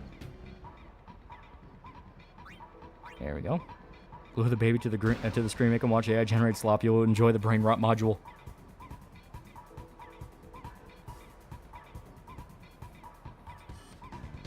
Okay, he's gonna go for it. I miss arcades. Back when I was young, I've seen brutal images of people injury and death thanks to Reddit, 50/50, and LiveLeak. But for some reason, I still managed to stay sane from that. I'm 27, feel like there's nothing left. Everything's so corporal that it's like Kojima was right. He was right about everything.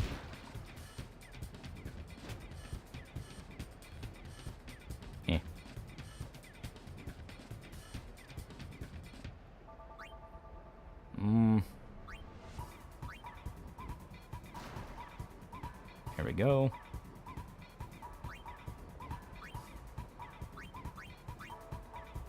Yeah, there we go.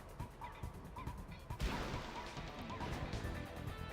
think the problem is we have large slop culture. No, slop culture has always existed.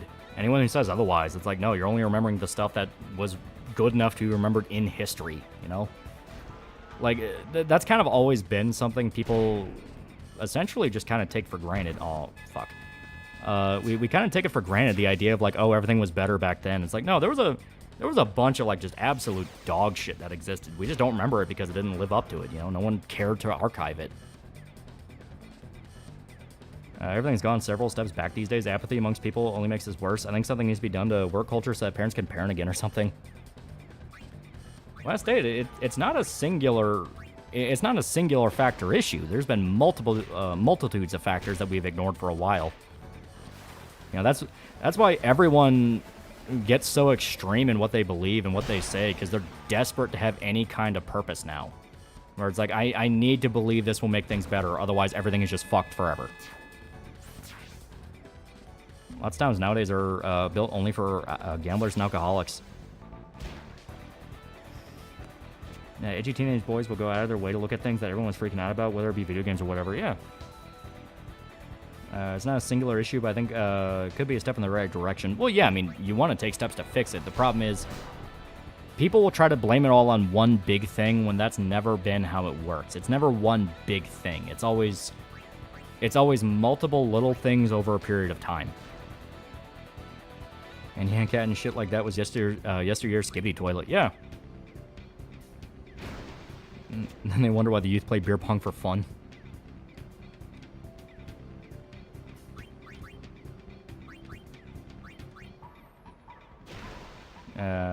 Don't give Kojima too much credit. Those things were predicted by others at the time. Metal Gear Solid 2 was just first exposure to it for some people. Anger Video Game Nerd was just him looking at all the old video game slop that was sold. Yeah, quite literally. Start day drinking. Oh god, it's MGS3 all over again. I was watching Cartoon Network when I was a kid. You talk about fixing it. How do you go about doing it? Well, I've kind of given a few different solutions for it. Like, if you complain about the state of comics, try to make your own. If you complain about the state of video games, try to make your own. Like, get involved with culture. Try to get a job at a company. Try to do something. You know? The way I've explained it is, we've had call-out culture for this stuff for a very long time, but nobody actually wants to take the step necessary to fix it. Because, to be perfectly fair, it's hard as hell. Like, it fucking sucks. You know? It fucking sucks actually trying to organize it all and get ready for it and go like, oh god, what the hell do I do? You know, that whole thing. Yeah. But the way things get fixed is just one guy getting frustrated enough to where he goes, you know what, fuck it, I'm just gonna do it. Yeah, back then slop was easily forgotten. No one remembers them, yeah. You had to be your own agent of change, yeah. The Kojima even says the current Marvel movies and keeping track of all that came out is getting stupid, yeah. Reason why people I hate it when people pretend that every game came out before 2010 was just filled to the brim with nothing but masterpieces. Yeah, it's like, no. That's nostalgia talking. There was a shitload of terrible games that came out in the 2010s. We just remember the good ones because our nostalgia, because we remember better times. I was exposed to the selection of societal sanity back when I was still young. There we go. Yeah, Trump exists to piss off my stepdad. Yeah, just think, chat, the best game of last year was made by one Canadian dude. Yeah. Me Side, which ended up blowing up into fucking millions of dollars worth of sales, was made by two Russian dudes in their bedrooms. No one remembers Big Rigs.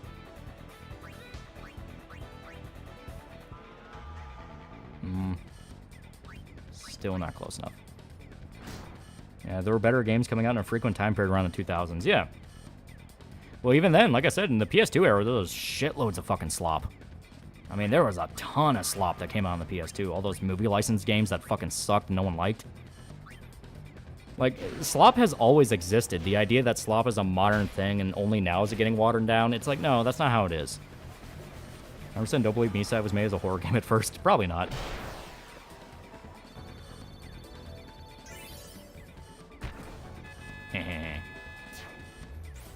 It seems people are confusing slop with shovelware like big rigs. It's the same thing. Like, that is technically slop. Yeah, shovelware has always existed, yeah.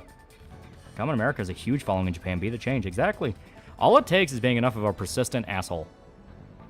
That's quite literally all it amounts to. Just be enough of a persistent asshole.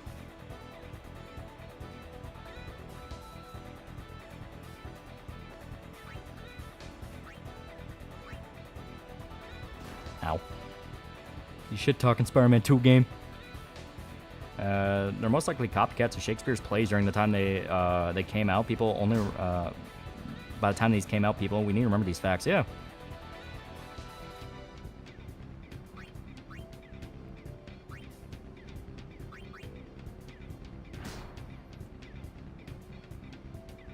I always feel like Big Rigs was an unfinished game and some scummy company stole it. Probably, actually. If we're being perfectly honest, probably. Where's the main culprit of the video game crash in '83? Yeah. Like I said, when you understand history as kind of a larger picture, things make a lot more sense for how things are and how they go. You don't even need to be like an expert in history. Like, God, you don't even need to really know any in-depth thing about history. You just have to know enough. You know enough to go, okay, that's how that works, that's how that is, that's how these times were. You know? Ever played Enter the Matrix? Yeah, it was pretty good. Not every movie license game was bad. It reminds me of Oreos were successful and knock off the game successful, yeah. Difference between something like Big Rigs and bad AAA games, the amount of money wasted and conceited the fat cats at the top of the video game industry and the fanboys willing to eat slop. Well, no, there was like big game slop that existed back then too. Titus MVP. Love the Godfather game, yeah. Kinda miss when the hardware for consoles is so different than the movie tie-in games will also be completely different, yeah. Warriors games considered to be great, yeah. Yeah, RE6. Yeah, RE6 is considered massive slop. Hell yeah. Cool thing about Enter the Matrix is they shot exclusive FMV scenes for the game, yeah.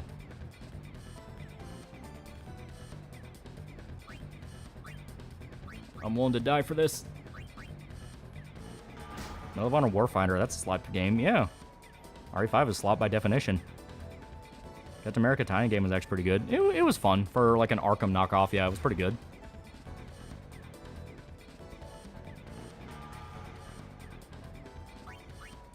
Alright.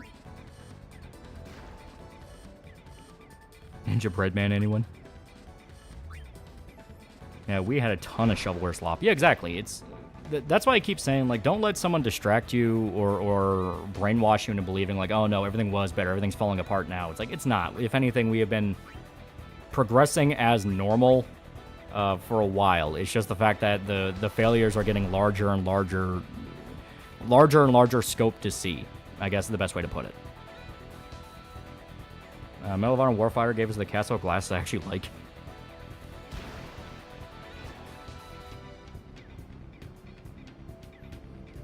As always, buying a bad game is a choice. Do your research beforehand. Yeah. Like, I think a large part of why... I guess this is just kind of like my personal conspiracy theory on it, the best way to put it. The reason why all the slop stuff seems to hurt so much now is people have so much of a loyalty to a company or to an IP or to a franchise that they don't really understand. There comes a time for it to die. You know, everything dies. Progressing as normal doesn't feel like it. Doesn't feel like it, but as stated, a lot of the shit we're seeing is not old. They're not new problems. It's getting hard to ignore. Every year has had a game like Veilguard, maybe not exact, but still.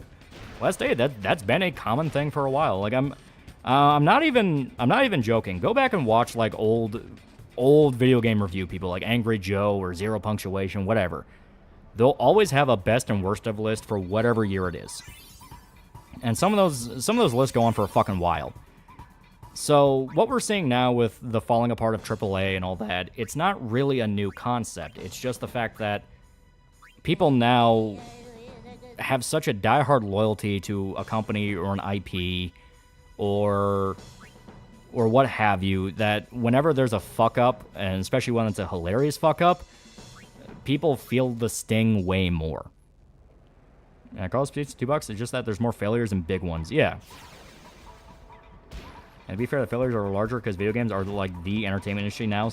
No new TV show, movie, or book will outdo GTA for sales. Yeah, exactly. Yeah, almost all the Xbox Net games were shovelware. Yeah.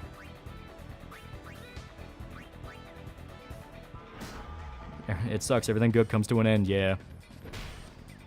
Just enjoy nothing so you don't have to worry about good stuff or slop. Well, no, that's not it at all.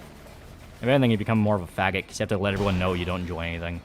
No, what it just comes down to is there will always come a time where you understand, all right, this thing's run its course, it's dying off now, and we're just going to have to accept it's not going to be like how it was, you know? It's not going to be as good as it was. It's never really going to be able to come back to how it was. If it ever does come back to the level of quality we wanted it to be, it'll be like a massive event. Are you taking angry Joe and angry video game nerd seriously? No, it's just an example. The point isn't take them seriously. The point is, hey, the whole idea of like slop games has been a thing for a while. And never forget the landfills have thousands of Atari ET copies. Yeah. Xbox Live indie market was so full of shovelware. Yeah.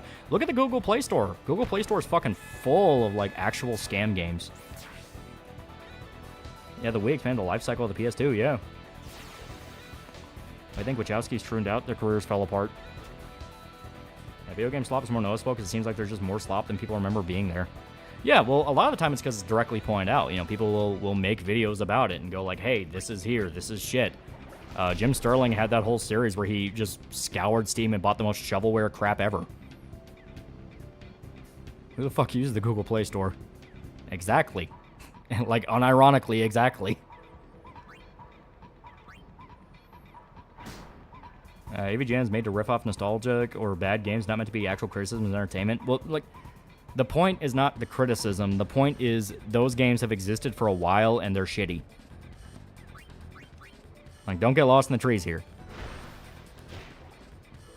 Yeah, Switch eShop is completely full of shovelware. It's amazing. Remember the old Flash game sites? So many of those games have been gone or forgotten. Yeah. Before or after Jim Sterling tuned out? It was before, but as stated, the point is not about the people. The point is that bad media has existed for a while. It's existed ever since media began. You know, there's been good and there's been bad, there's been okay, there's been kind of fun, there's been cold hits, there's been massive disasters. It's always been a thing, you know? So the idea of what we're dealing with now is a new and unique problem. It's really not. You know, that's why I say, like, hey, shit's more complicated than what people want to tell you. It's not just video games are getting worse. It's more of just the fact that companies that we are so used to as, like, foundations of the industry are starting to... Not even starting, they've been declining. So it's just these big companies themselves that wanted to be the face of the industry that are fucking up and falling apart. Because, yeah, the indie market's still fine. Like, the indie market still has a ton of success. It still does very well. People like indies. Yeah, we're in a downwards trend, yeah, and it's just for these specific AAA companies. And what you got ain't nothing new, yeah. Only time I'll get passionate about bad media is when it started out really good, got bad over time, because I had to put all my energy into it when it was good, only for it to get bad. Yeah. Yeah, people do that all the time. Yeah, slop content is as old as cave paintings. Yeah, actually not a bad way to put it. Think about those numerous movie game licenses, slop that were prevalent in 7th gen. I saw an article talking about how I think CEO of Amazon Games doesn't understand how underdog like Steam is so successful and how they threw so much money towards it and it didn't work. Yeah. I see a AAA company make lower budget games. How bad would it be if GTA 6 flopped because of overt wokeness? I don't think it would necessarily be because of overt wokeness. It wouldn't help, but I think it would be more of just general monetization. Because I've said for a while, like, something is not bad because it is woke. It is bad, and therefore it becomes woke to hide how bad it is. You know? That's what wokeness always is. It disguises flaws in a terrible game because it's just trying to shame you into liking it. It's not about whether or not it's political. It's not about this, not about that. It is, they are pandering to political issues to hide fundamental flaws that cannot be ignored. How bad would it be if GTA 6 flopped? Well, as stated, I'm answering that now. I don't know. Maybe I just reread that again. Yeah, they already made the satire of GTA 6 be less demeaning to minorities. Yeah. So right there, you know what that tells me? It's going to be monetized to fuck. Like when they say, oh, we're going to demean less minorities, it means, oh, you want less people pissed off at you when you inevitably get outed for having brutal, brutal monetization. These people think that just throwing money at the problem is the solution, not genuine care for its consumers. When gaming dies, gaming industry truly dies. Yeah. And not to mention the new people doing the well-known IP want to make it something it isn't, as some political statement or idiot's Twitter post or irony. Isn't Ubisoft in the process of closing? Yeah. Yeah, no shit, GTA 6, all it needs to do is function better than Cyberpunk 2077 and also gangbusters, yeah. Okay, here we go.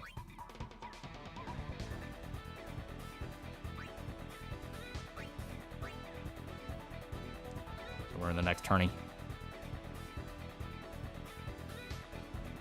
Yeah, GTA 6 is literally too big to fail. It is a legitimate thing to worry about. Like, what happens if it does fail?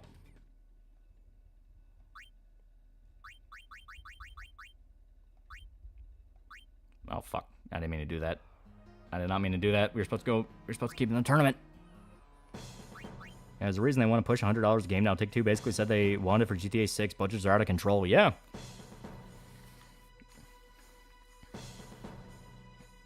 Here we go. How bad would... I already said, like... It's like, it's not going to be because of overt wokeness. GTA 6 is not going to flop because it's woke. It's going to flop because it's just going to be a shitty game. It's not going to be fun to play. If it asks us $100 crap, I won't buy it. Yeah. It won't flop. Its game has been anticipated for over a decade. Doesn't need to do much to succeed. Yeah. I feel like the hype alone will make GTA 6 profit. Now it'll be good. Who knows? Yeah. The big thing to remember is Grand Theft Auto was a normie game series. I mean, that shit that, like, even a guy that doesn't know about video games knows about Grand Theft Auto. So it would have to be able to piss them off in order for it to flop. I ain't spending $100 on a game. We'll be waiting for sales discounts or just going retro and indie. Yeah. Like, no game is worth $70, let alone fucking 100. Like, that's just ridiculous. It makes me wonder if a person genuinely tries to make something with passion, but everyone calls it slop when that discourages that person from trying to make new things. It does happen, yeah. The big thing is, if you're truly passionate about it, you gotta keep working at it, even with people saying it sucks. You know, just constantly go back to the drawing board. Think about, like, okay, how do I fix this? How do I do it? How do I get people to like it? You know, that kind of thing. You know, unfortunately, that's just all you can do. You can't shame people into liking it. And Dan Houser's and others that left really don't make me confident. Yeah. As stated, I don't really have much faith in GTA 6. I know Shota's like, it'll still probably be fun to play. I'm flat out like, I don't think it will be. I think they're going to monetize it as much as humanly possible. I think it'll just downright be painful to play. Yeah, then there's Dead or Alive, 1,000+ DLC, yeah.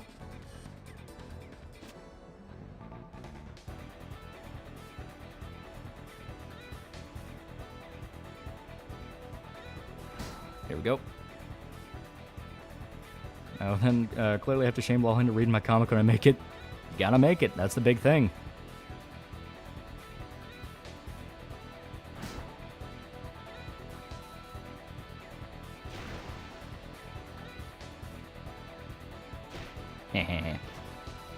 Most PC third-party sites have like day one sales, put $70 games to like $60. Yeah, because no one likes $70 games.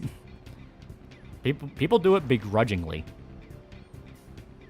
People definitely spend $100 in GTA 6, no questions asked. Oh yeah, no. All the people who say like, oh, I'll never buy it, like, yeah, that's you. But the faceless masses, they're gonna buy it. That's what I'm saying. Like, unless it is somehow like the worst launch in history, worse than Cyberpunk, it's not gonna be good. It's going to be GTA 5 with nicer graphics, even more online money sinks. That's what I fully believe. I am of the full belief GTA 6 will be monetized to hell and back and will not be that fun to play. That is my general belief, just because that's what Take-Two has said over and over and over again.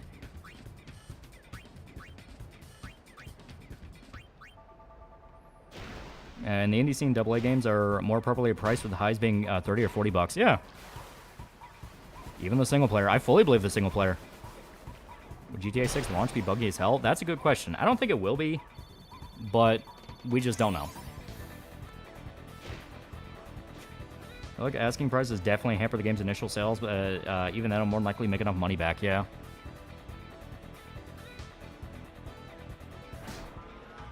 You know, Rockstar killed Red Dead's Redemption Online for GTA, yeah. I want to bring Vice City to GTA Online. That's the easiest way to convince people to do that, yeah. It's because the indie studios actually want their audience to grow. Don't you want to bet Take-Two is covering up something? Well, we already know they're like just greedy as fuck. Like, they're just horribly unethical.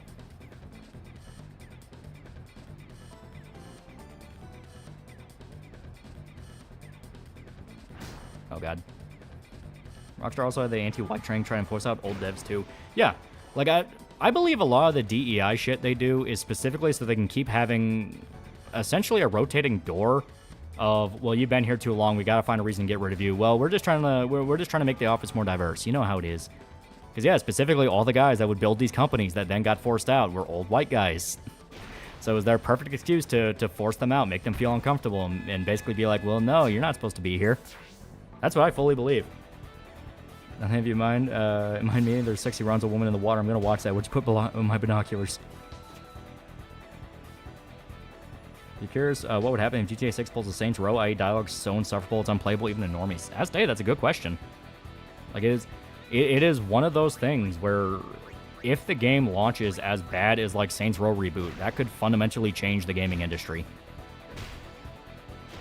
And keep salaries low, further extension H1B, yeah. And people are going to buy it because GTA, and it's been a decade since the last one. Same reason people will still eagerly buy the next Elder Scrolls no matter the red flags, yeah. Son of a bitch. I feel it'll be like GTA 4 in times of the story. See, that'd be a compliment. GTA 4 story's good.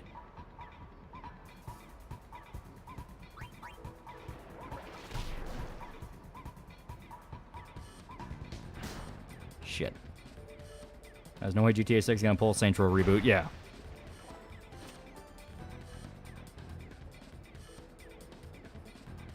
Should have Keepa mark the goalie to get that skill. Well, the problem is Keepa is only in the fucking... I mean, if he can copy goalie skills, that's not a bad one. The problem is he's only in the goalie. So here. Keep everyone how they were.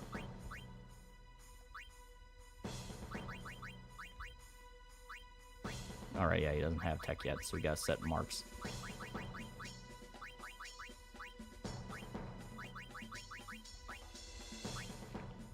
Like GTA 4 story, even if I have gripes with the game, yeah. If Rockstar don't drop a gameplay trailer in 3 months, that tells you Rockstar themselves don't have faith, yeah. Moving on from the slop topic, but would you consider some of the EA 2K sports game a slop with how they copy and paste every year and only change rosters? They're the definition of it. They are quite literally the definition.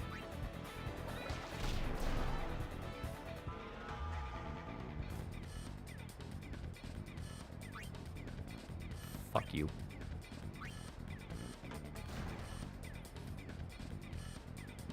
Football with omnidirectional movement. Neat idea. Yeah, it's fun. It's just we have to do a lot of this entire stream. It's just going to be blitzball. And the best part is I don't even think we're going to be anywhere close to our actual goal.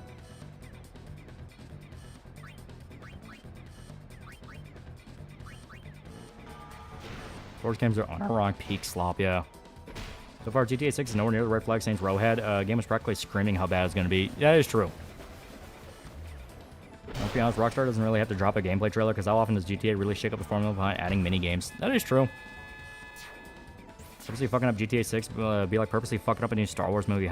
Who would do such a thing? Yeah, GTA 6 is going to be a get no matter how mid it is. As Johnny Silverhand once said, mindless fucking consumerism wins the day again. Yeah. And, you know, I'm not going to shame anybody that's like, oh, I really want to play the new GTA. It's like, I mean, fuck, that's like saying you really want to drink water. No shit. It's like, yeah, people are excited for it, so that's fine. But it is going to be one of those of, as stated, I'm interested what the long-term life cycle of the game is going to be. Are they going to be able to keep it as, like, the money printer it is? You know what, fuck it, I'll risk it. Are they going to be able to make it the money printer it is? Ah, shit, shouldn't risk it. I'll get sports game fans, you're literally paying for ads.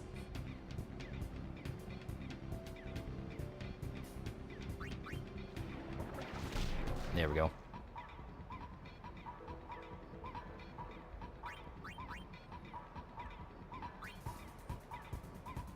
There's no reason to believe main story GTA 6 can be over monetized. The only 100% but main story, I think we meant the only online, yeah, 100% main story in a way that didn't happen on RD2 or GTA 5.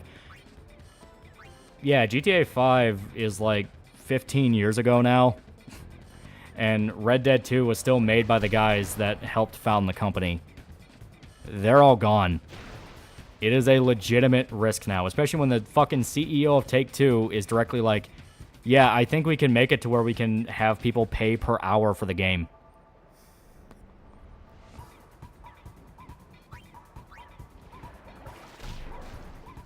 There we go.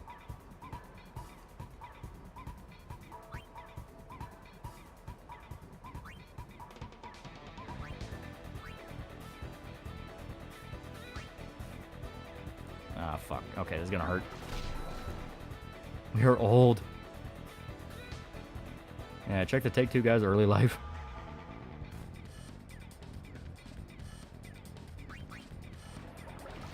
Yeah, remember the whole pay per bullet? Exactly. Like, it's one of those things of, you know, I get it. You want to have optimism and all that, but... Jesus Christ, didn't know that it was going to suck then. Well, we don't know if it's going to be something they'll actually try to implement in GTA 6, but it is one of those of, it's something to keep in mind when shit starts to get bad. It's like, they told you what they wanted to do. I was like 10 when GTA 5 came out, yeah. Now I'm it's probably going to be the same as GTA 5, yeah. People might play it at first, but in the long run, player numbers and sales won't last. People don't see it's worth it, yeah. Especially since they put more time into fucking GTA 5.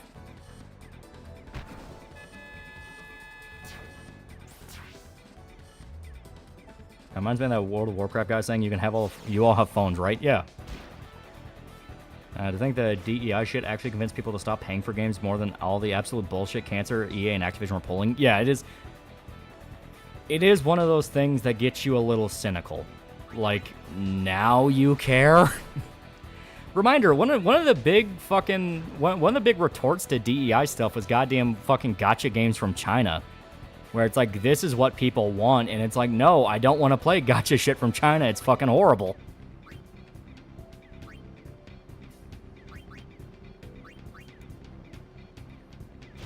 Oh god, GTA 5 is 15 years old. Back then, I was 12.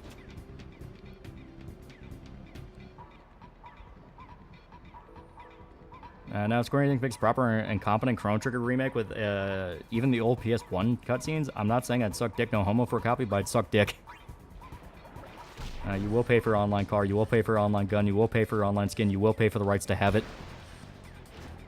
I was 17 when GTA 5 came out, yeah.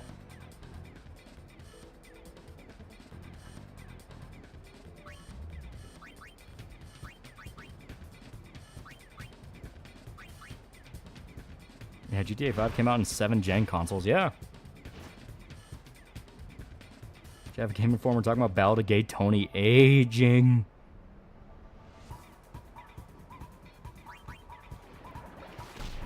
There we go. Close to Berserk ending, I think we are. Probably the next to last arc. That's what I believe. When GTA 5 come out, it came out in like fucking what, 2013?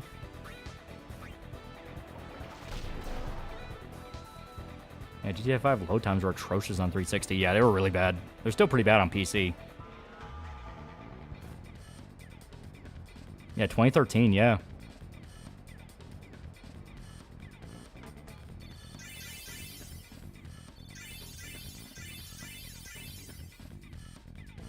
There we go. They're getting stronger. Yeah, GTA 5 came out while I was in middle school, yeah. Yeah, it came out when I was like, yeah, like a sophomore in high school. So how bad do you think monetizing could get for the average person angry about it? Oh, there are examples. God, I'm trying to remember the really bad ones. Destiny 2 had a period where they were, like, really fucking bad with monetization and damn near killed the game. Fuck, what else? I mean, you have the obvious stuff. Diablo Immortal, Diablo 3. They had some really bad monetization people were pissed off about. Yeah, Vanilla D2, yeah. Yeah, Dead Space 3, yeah. Fuck, what else? You also had,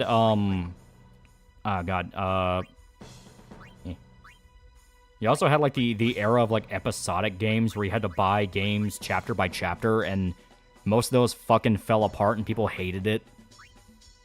Yeah, Let It Die, yeah, Battlefront, yeah. Yeah, Battlefront 2, the Mon Station got so bad, it got the government interested.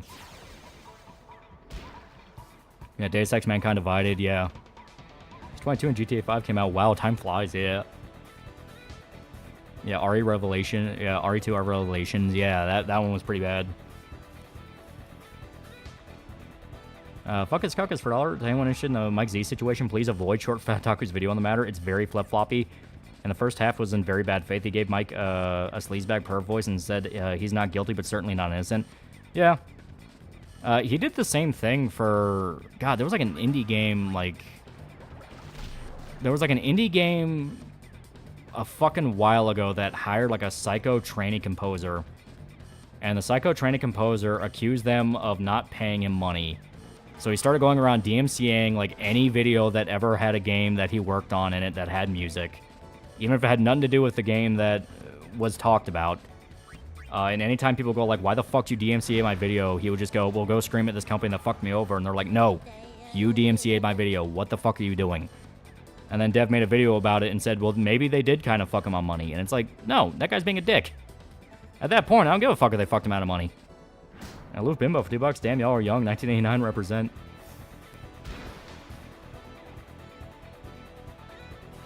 Oh, God. GTA 5 is the only video game, to my knowledge, that Gothic King Cobra has ever owned and played. He played it for like a week and never again. His PS3 is collecting a megaton of dust and cum. Who's Mike Z? He was one of the guys responsible for Skullgirls, which was a fun little fighting game for the PS3. I think the EA Battlefront 2 also had issues where you had to buy Luke and Vader and grind for credits. Yeah. I think Berserk could ever get an anime in the next 5 years. I hope so. I hope so.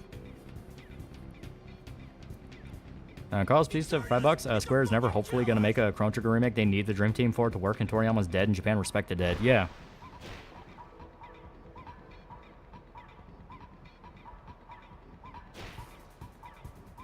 And say trainee composer, and all I can think of is the Minecraft composer.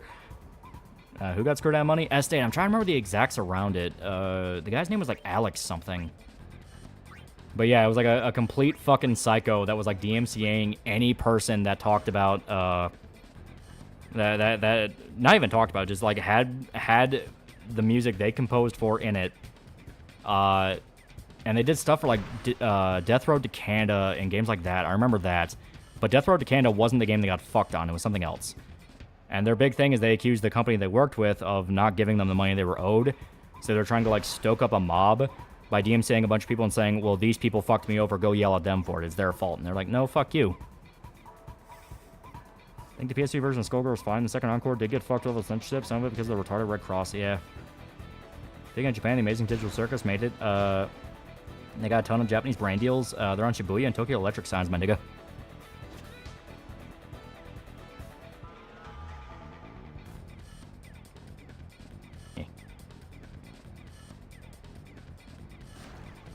Oh, God.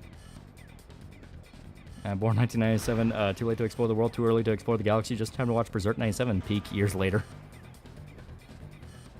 Screwing random people is not how you gain support and take on a company. Yeah, and it's not even clear if they actually did or not. Actually, the company's at fault, not the individual composer. Yeah. Like I said, I'm trying to remember the name of the game they got fucked on. It's the most I remember is that composer also worked on Death Road to Canada, because that was one of the games they were like DMCAing people for. That's all I remember. It's been some years. Alex, first name, last name maybe starts with a J? Maybe. Holy shit, they have those taiyaki fish cakes in the shape of characters. What the hell? It's not gonna work. Like for real, think about it. He will become the White Hawk because his hair will be white and he's one of the last of the Hawks. Rotisserie for $20. Love the yin-yang parallel between the Beast's darkness being Guts' inner struggle, wanting him to abandon his humanity, and the Moonlight Child being Griffith's, reminding him of the humanity he buried. Yeah.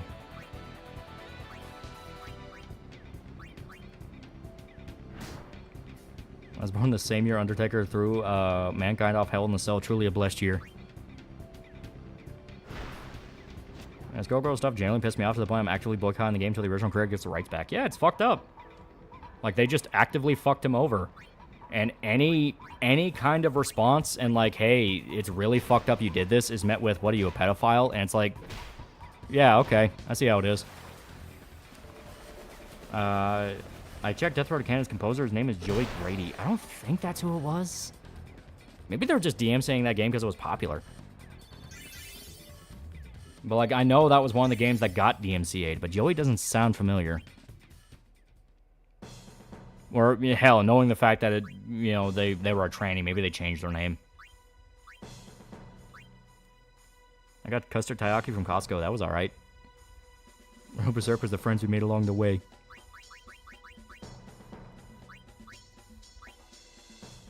Well, exactly went down with Skullgirls and his original creator. They accused him of being a pedophile and forced him out of the company through essentially a full-on hard coup.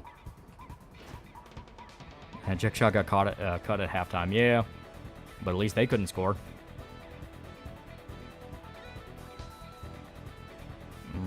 Do I want to do it this far out? It's a little dangerous. Yeah, fuck it, go for gold. Being on Halo games, they're pretty good.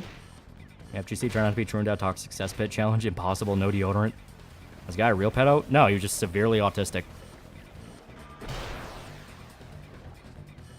Break through and get close. Titus can't really break through. He doesn't really have the stats for it. Tell me it wasn't Zonton that was accused. No, it was Mike Z. That's the name of the guy. Mike Z was an autist who got duped by shitty people into thinking their shitty behavior was normal, and then framed it as he was the only one doing the shitty things at TLDR. Yeah, quite literally.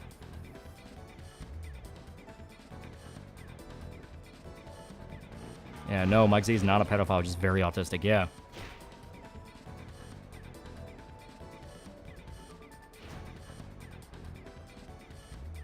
Cursed Halo playthrough when? What would you say is a perfect argument against authoritarian systems like monarchy, fascism, and communism? Look up what happened during them.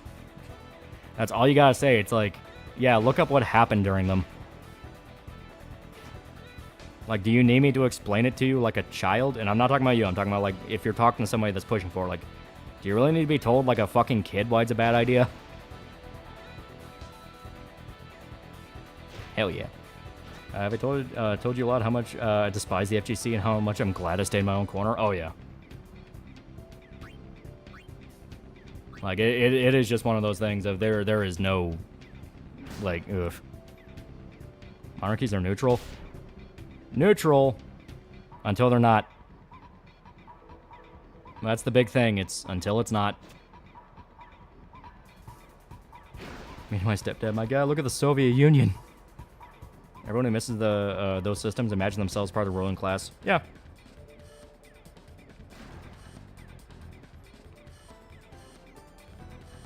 Here we go.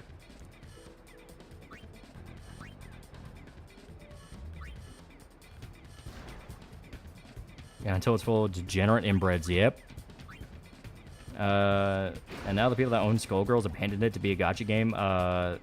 And now making a magical girl fighting game, late stage capitalism. Yeah, we talked about that in the beginning of stream. Yeah, that should work. Cross produced $5 a token over Zone back in the censorship, even though they made official porn on one of the characters. Like, seriously? And people ripped their ass for it. People ripped Zone's ass for it, where it's like, you literally make porn on the internet and you're supporting censorship. What the fuck is wrong with you? But then you remember, oh, this is all just the mob. There is no thought behind this. There is no actual well thought out understanding of what's happening. It is just screaming. It is just emotional screaming, and nobody wants to no one wants to be seen as non-conforming, so they will conform even if they know it breaks the standards they made before. Zach, Ulysses, $5. Here's contribution to your sales, me hearty. How does Zone defend that? Exactly. Yeah, Zonton, the guy who literally made the guy who made a semi-lolly character whose whole shtick is being sexual. Yeah.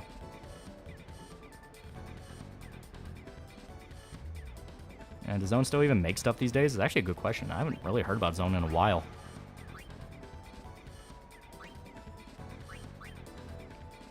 Rightfully so. Zone was colossal hypocrite for that motherfucker guy's name making tentacle hentai and goddamn Anka Zone. Yeah. Like, it is one of those things where people can always tell when someone's being a massive fucking hypocrite with this shit. Gambler Productions, $5. You see, in a free government, if you piss them off, they mainly just put pout or tax you. The totalitarian government, if you piss them off, they kill your whole family. Yeah. Yeah, Zone still makes stuff paywalled. Ah. Well, I read Zone has always cared about his bottom line more than offending people. Yeah. But that right there tells you a lot, you know? You know, it does tell you a lot in the sense of not to go full, you know, fire and brimstone shit, but it's like, hell yeah. But it shows that, like, he probably didn't really care about a lot of what he said to care about. He probably just he was probably just riding trends. Let's be honest here. Like, he made videos about tentacle porn because tentacle porn was popular in like 16, 17 maybe. He made lewd cartoon parodies because those were popular. Like, it's safe edgy. It's pretending to have edge. Yeah, Zone still makes porn, but it's paywalled and less frequent, quality over quantity, but they still got into VTuber gig and like streaming. Yeah. Zone a chick or not? I've heard conflicting things on that. I've always believed he was a guy, but recently I heard Zone's a woman. The character's a girl. He himself is a guy. And Blitzball games you gotta play to get the Jupiter Crest. A lot. Composer's Alex Maurer, the game Star Mazer DSP. He didn't only strike people making videos about the game, but every game he worked on. Yeah. Yeah, I knew his name started with Alex. He was around for a very long time before Shadman, yeah. If I remember right, Zonton was on, yeah, I think they're part of the... Yeah, they were Newgrounds. I think I remember stumbling into Zonton stuff when I was a kid. Yeah, Zone's a man, Jazz. Mascot's a woman voiced by Cax. Yeah.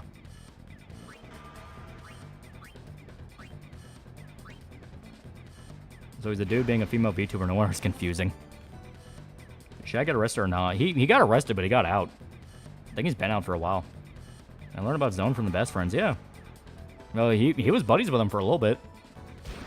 Yeah, Zone's on Newgrounds for a while, yeah. Watching Zone and Big 25. We're grown men now. We partake in Peak now like Nakamura Regura. Ow. Yeah, Zonton did interviews with other famous Newgrounds animators. Yeah, did Psychic Pebbles, Harry Partridge, a few other people. And for trains in Japan should be Niso no Sakana, fake fish. Safe edgy, safe horny, no one likes a little danger. I'm positive I think I'm making a fancy nation of the mix of American and Japanese cultures. At that point, just look up 1960s Japan. Yeah, Will Stamper. Yeah. Wait, was Stamper ever really an animator? I don't remember him doing animation. And should I got arrested for assault instead of pedo shenanigans? Yeah. Zone's most mid hentai animations, to be honest. Yeah, Zonetime was just Newgrounds. It was on 4chan back when What the Snacks was still a mod and made it flash, making fun of him getting sacked. Actual OG shit. Yeah. Like 1980s Japan more. Yeah, Oni G did Leo and Satan. Yeah. Zone hid their identities super well, and the reports of them being a man or woman is conflicting. Fun fact, mascot's actually Eldritch, but takes the form of a woman. Yeah, that was the whole lore around it. I stayed the tentacle thing. Bring back snacks. That was like way before my time. That's like 4chan Pocket type shit. Where I'm like, yeah, I know of it, but I don't know of it as a concept.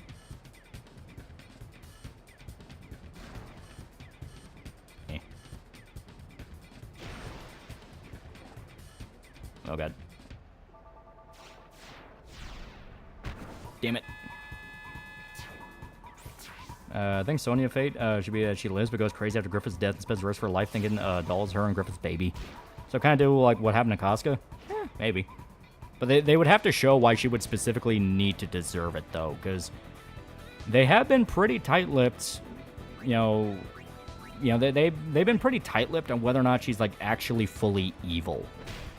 Like, if they showed in no uncertain terms she knows what's happening with Casca and is, like, helping with it, then yeah, she would 100% deserve it.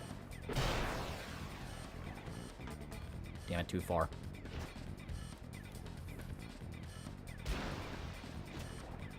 I want a compilation of Happy Harry videos recently. Felt like ring dating the internet. Have you ever noticed how pedos always get in trouble for something else, but never the actual pedo stuff? How hard is it to actually get in trouble for that stuff nowadays? Cost $5. Last thing I saw Zone do was a collab with Project Melody, but that's it. The Psychic Pebbles collab was peak, yeah. Where he just didn't give a fuck and he was just fucking around, yeah. Stamper's last project I know of was Battle Block Theater. I'm half tempted to say Cast Crash was his too. Our bro really loved Battle Block Theater. He was like really, really into it. It is one of those where I do want to ask him, like, do you know about the guy who made it? Like, do you know about Stamper and what happened to him? Like, not to even fuck with him. I'm just genuinely curious if he even knows.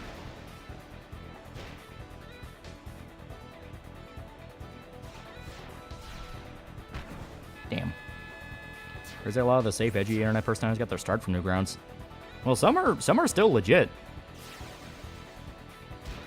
Yeah, Stamper was cited in helping develop a law foundation for Newgrounds alongside Tom Fulp, his brother, Dan Paladin, etc. Well, they kind of made the general, like, Newgrounds art style. I mean, that's where you had stuff like, you know, Battle Block Theater, Castle Crashers, Super Meat Boy. That, you know, a lot of people, they look at the art style and they know about it, but, like, that was kind of the defined, like, Newgrounds look for a while.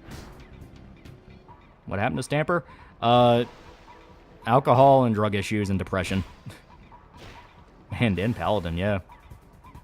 I don't think I'd hear a porn animation parody defined as safe edgy, right? Where's the line between safe edgy and real edgy? It basically just amounts to, are you willing to stick by it even if other people say you went too far?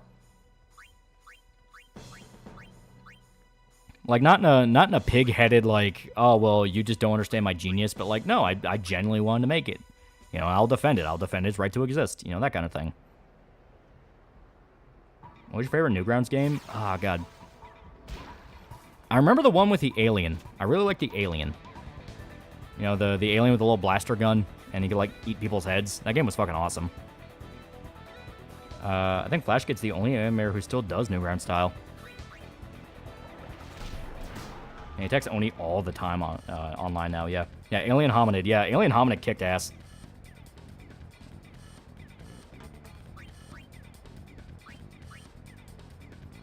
Johnny Utah was also a big name in helping develop Newgrounds and would guest star in Sleepy Cabin. He made the Tank Man cartoons. Yeah! Should I get a PP tattooed on my forehead? Are you drunk right now? Because if you're not drunk, go ahead. If you are drunk, you're going to regret it. Alien Hominid was their first game, yeah. I think they made a remake of it later that they actually, like, sold. As kind of like a more fleshed out version. Almost respect Johnny Utah. Yeah, no, they did Alien Hominid. They did, like, 2 other games before they started doing shit like Super Meat Boy and Castle Crashers, which was, like, way bigger. Yeah, funny thing, I recall Alien Hominid when it was first being sold on PS2, yeah. I was watching Let's Plays of Battle Block Theater when I was younger. The game looks fun, yeah. Yeah, they did Alien Hominid 2 just recently. Oh, shit. Oh, fuck. An episode of Sleepy Cabin where Stamper told a story about how he was molested by a family friend that sucked him off, and he tried to get him to return the favor, but he ran away. Oh, God.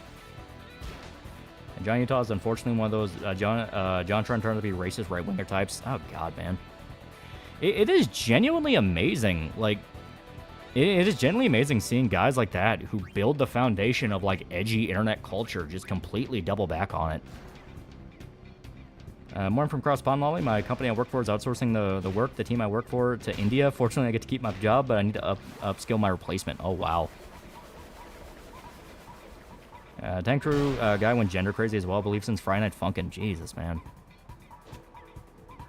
Generally, my biggest disappointment where I felt the generational vibe was Madness Project Nexus came out and no one knew what I was talking about and knew what it was, right? That fucked with me. I got pee in my mouth, then I ran away. Yeah, I was gonna bring up the JonTron thing with Jeff, yeah. Could never kept Keepa. Yeah, we're just straight up being outstatted right now. Jordan Enhanced side just become a total bitch. Like, he removed all N-words from his videos. Re-uploads still exist. He hates his old works. Like, what the fuck? Yeah. Like, there's nothing wrong with just naturally doing less and less of the jokes and just going like, I just don't think they're funny anymore. But it's one of those of, if someone says, why did you want to do those in the first place, just stand by it. You know, stand by and be like, because it's entertaining. It was entertaining to people back then. That's what we did. You know, there's no point in shaming nostalgia culture. Future reference would never pull anything like that, right? As far as I'm aware.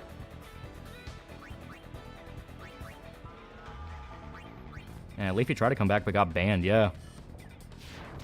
I just finished delivering the kingdom until I come to. Want more DLC. They are making DLC. Fuck off, Johnny Utah. Turn my pages, bitch. Anyone here ever play that Flash game about killing Bin Laden while drinking a green slushy for health right after 9/11? I'm old now. Is that the one where you play as Bush shooting terrorists in the White House? I remember that one. Max wants to turn into a bitch because he was accused of racism and deleted his Arma vids. Yeah, I hate that. It's like people will just respect you more if you go, no, it's funny, I don't care. Like, you don't have to side with like the like, oh wow, woke beat the fuck out type people. Just be like, yeah, no, I make the jokes I want to make. Obama alien defense. Ah. Yeah, I'm an entertainer, not a pastor. What do you want from me? Exactly. My sex are just stupid powerful. They're essentially the perfect team, yeah. Maxwell hurts my eyes nowadays, and he's relaxed on his editing. Yeah, people don't know anymore how to fucking defend themselves. Well, it's all PR mindsets. Like, we've talked about it before, like, with Showdown stream, where, like, a lot of these bigger channels will straight up get PR people. They'll, like, hire actual agents, to essentially tell them how to workshop statements and do stuff. That's why some YouTube apologies just straight up feel like PR responses, because they literally are. They are quite literally PR responses. We're not going to win, but we can at least get one. Yeah, H3 was protected. Yeah, H3 was protected. Dr. Disrespect was certainly protected.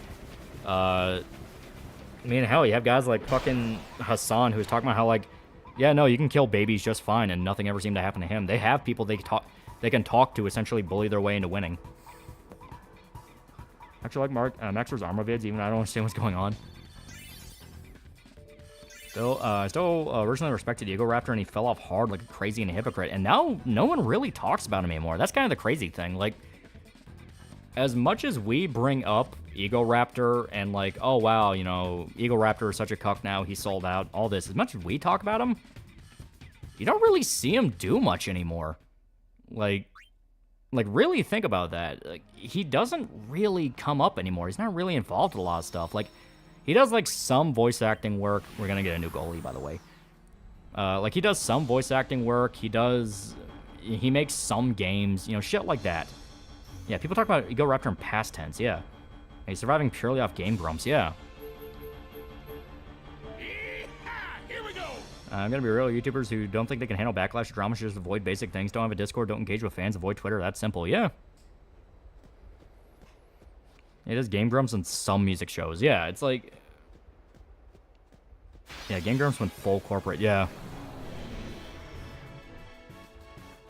Hehehe. Still think Ego Raptor is still salty about being replaced by Corona for Sonic Rep. I definitely think to a degree. Like, everything I know about the guy, he just seems very petty. Like, he just is willing to gun after people. Reminder, he straight up outed, he straight up outed a dude to his family that he was gay because he didn't like the fucking gay dating sim he made. Don't most of them sell out because of clicks they get involved with? Yeah, that's usually a large part of it. It's, They get involved with a clique, and they're scared of losing that clique's favor, usually because that clique is high up there, and they secure their kind of their little niche. Yeah, Ding Dong. Yeah, it was Ding Dong. Does Ego Raptor have a wife still? What's her name? Susie? I don't fucking remember. She is Doug. Okay. Everyone having a celebrity guest on Game Grumps was a big deal. Now it's Average Tuesday, yeah. Last time I heard of Game Grumps was the mess of the yard sale they did, yeah. I checked Maxor's channel. He has only like 3 armor vids that are more just small clips. Yeah. Bro kicked out 2 of the only plays guys from their office who are both LGBT because they didn't like Dream Daddy. Yeah, it's like that's one of those where that's why I say over and over again, woke is very performative. It doesn't actually believe what it says. Like woke does not believe a goddamn word it says. It's all just pandering. You are pandering to a clique. You are trying to ride the newest bandwagon. It's not about principles. It's not about what you believe. That's why it falls apart so often. You know? It falls apart as often as it does because it relies on everyone believing in this, and they don't fucking believe in it. They'll tell you over and over again to your face they don't believe in it. It's just with their actions, not their words.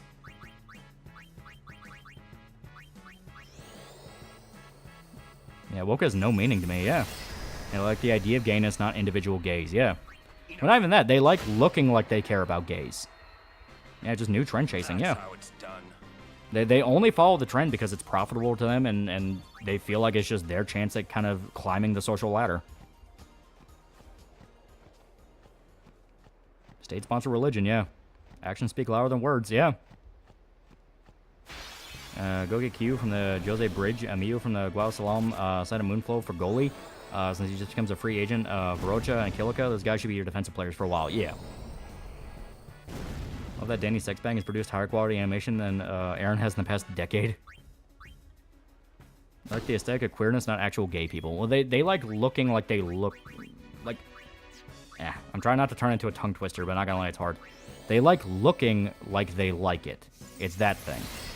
You know, I guarantee, in their personal life, behind closed doors, they're probably like, nah, fuck faggots, I don't like those guys. But they need to look like they approve of it. Yeah, woke is in your face, haha, loser, bragging and nothing else. Exactly. Yeah, they like being allies. Exactly. Yeah, what Ego Raptor did to Ding Dong was genuinely fucked up. Yeah. That's why I say, like, just because they say they believe it doesn't mean they believe it. Virtue signaling, yeah. There's a reason virtue signaling was a term in the first place. It's because you're saying something you don't actually believe. You're just trying to virtue that you believe in it. Well, what the fuck did we call woke before it was woke? It's always just been go with the crowd people. Yeah, conformity. Eagle Raptor just died or something?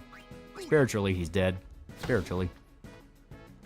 Ding Dong talked about how the whole situation almost drove him to suicide until Julian talked him out of it. Fuck new Raptor and his wife who looks like Bjork. Yeah, Aaron Hansen's alive. Yeah, he's alive. He still does stuff. It's just spiritually he's dead. Woke is more shorthand term for politically awake, coined by Anthony Gramsci. That's the actual, like, dictionary definition. You know, that thing. In practice, it just means some asshole's running a fucking trend and has to look like the goodest boy in the room. You know, then those who, then when those people betray them, they suddenly know all the gay slurs out there is bullshit. Yeah.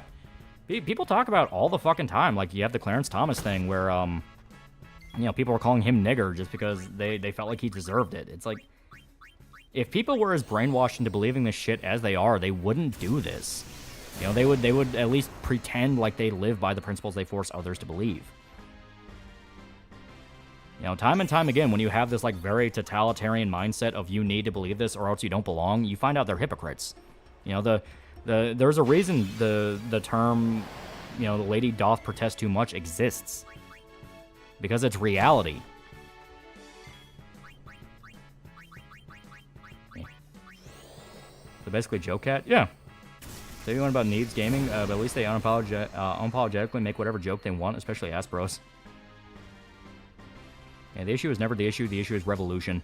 It's not even revolution, they just talk about how they want revolution. Like, with all the crazy commie people that are out there and in, you know, positions of power, they would actually be trying to do a revolution. They would not just be stealing money and living like a bunch of fucking millionaires, you know? Hassan Piker would not be in front of his computer in his chair eating snacks and getting up and taking a bathroom break for an hour leaving a video play, you know? He would be on a compound actually giving guns to people, teaching them how to shoot. They don't fucking believe in this. You know? That is the big thing. They're only dangerous because they're stupid and don't understand why what they're saying is bad. But they don't actually care what they're saying. It just brings in the money for them. It brings them the clout.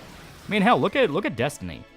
I think Destiny is now probably the best modern example of a guy who screams so loud about how much he loved women and this and that, and would, like, do the whole dunking on the conservatard retards by saying, oh, you don't believe women can do as much as men? The minute he's alone with a woman, he's getting her nudes and, like, blackmailing her and threatening to expose her, calling her a whore, calling her a bitch. Like, that's the big thing. You know? The big thing is the fact that people need to understand hypocrisy is a very real thing. It's a very real thing, and it's something that affects the loudest voices of a movement. Because that's why they're so loud. They're desperately trying to get you to just believe what they're saying, and they're saying it loud enough. Clearly, they have to believe it. It's all performance. Exactly, it's all performance. How reliable is Ding Dong's story? We've only ever heard of his side. He was clearly in a bad place, so any comment from others could come as a slight or attack at one point in time. No, it's pretty much confirmed. Aaron fucked him over. Didn't Game Grumps also throw Pro Jared under the bus? Yeah. Straight Man makes ironic dating sim based on SO. He isn't. On an SO, he isn't. Gay people don't like it because it isn't accurate. Surprise Pikachu contorts in the furious ape face. Yeah. I bet Destiny has to look way up when he's calling a girl a bitch or a whore. I'll bite with JoeCat Duel. All I know is that transgenders went after him and he blamed it on everyone else but them for some reason. JoeCat just... He's one of those where no one has anything solid he did wrong beyond the simped for trainees during Hogwarts Legacy thing. But everyone can tell from a mile away he's gonna get outed for something. He tries so hard to be, I'm the safe, nice guy. I am the safe, nice guy. I love girls and all that. It's like everyone can see it coming. Everyone can see it coming. Who's it confirmed by? Well, not just Ding Dong, but the Oni Plays guys were even outright like, yeah, this should have happened. He had to leave the show because of it. Yeah, Oni left the studio and went, that's fucked up after the Dream Diet incident. Yeah. Yeah, Disney was called up by Medicers. That explains everything about him. Yeah, Kia Farms confirmed it before Ding Dong publicized it. There were staff members being told to fake fight and spread rumors online, and even leak personal info that somehow got caught. Yeah. Farewell. And JoeCat's massive in 40k too. Yeah, they're rats. They will go... They will weasel their way into anywhere they can. That's why I keep saying just screaming gatekeep does not work. You know, just because you scream gatekeep, gatekeep, gatekeep does not actually mean you're going to be able to gatekeep anything, because the people you're talking about are rats. They know how to get in contact with these people. They know how to get in the ear of these companies. They just have that personality that makes them say yes. So if you actually want to change something, you need to be in the company itself, or have the ear of the company and make it clear to them, like, these people are dangerous. They don't care about you. Our lefties claiming the word woke now, like woke and progressive still the same thing. Yeah, JoeCat made liking women gay.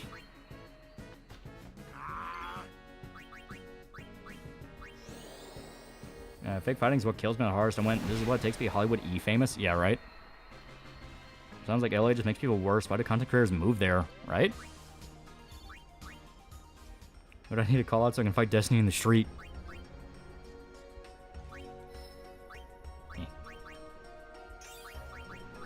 There we go, we're getting closer to our goal.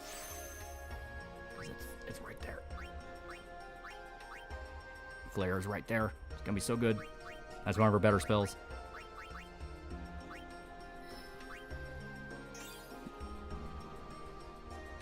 Didn't that girls video he got bullied for including one of the VTubers who got harassed during Hogwarts Legacy? Yeah. He also got eaten alive by that crowd and he just completely simped for them. He was like, well, you know, complaining about all the people getting harassed right now takes away from the fact that trans people are literally being murdered, and people are like, fuck you. Just fuck you. You're a fucking coward. You know, because my point to anyone freaking about the Hogwarts Legacy thing is, it is a video game. You told people to kill themselves over a video game. There we go. I remember Joe told a story where him, John Trot, and other YouTubers are in a game jam, and people in charge try to convince people to fight with each other. They all decide to just leave and hang out. Yeah. Here we go. Yeah, I don't think we have any level 4s. Let me check Kamari's real quick. Yeah, we still need a level 4s to get him here, but he doesn't have any yet. Which we get from playing Blitzball. God damn it. Okay. Yeah, Moonflow. Liking women is gay is one of the most oxymoron things I heard. JoeCat's I Like Girls song is pretty cringe, but when he changed to progressive bitch was when he bent the knee to the people accusing him of objectifying women. Yeah. How long do you think till Ludwig is outed, especially with his gay VTuber model? I have no idea who that is. And who willingly wears a bow in his hair is a fag in my eyes.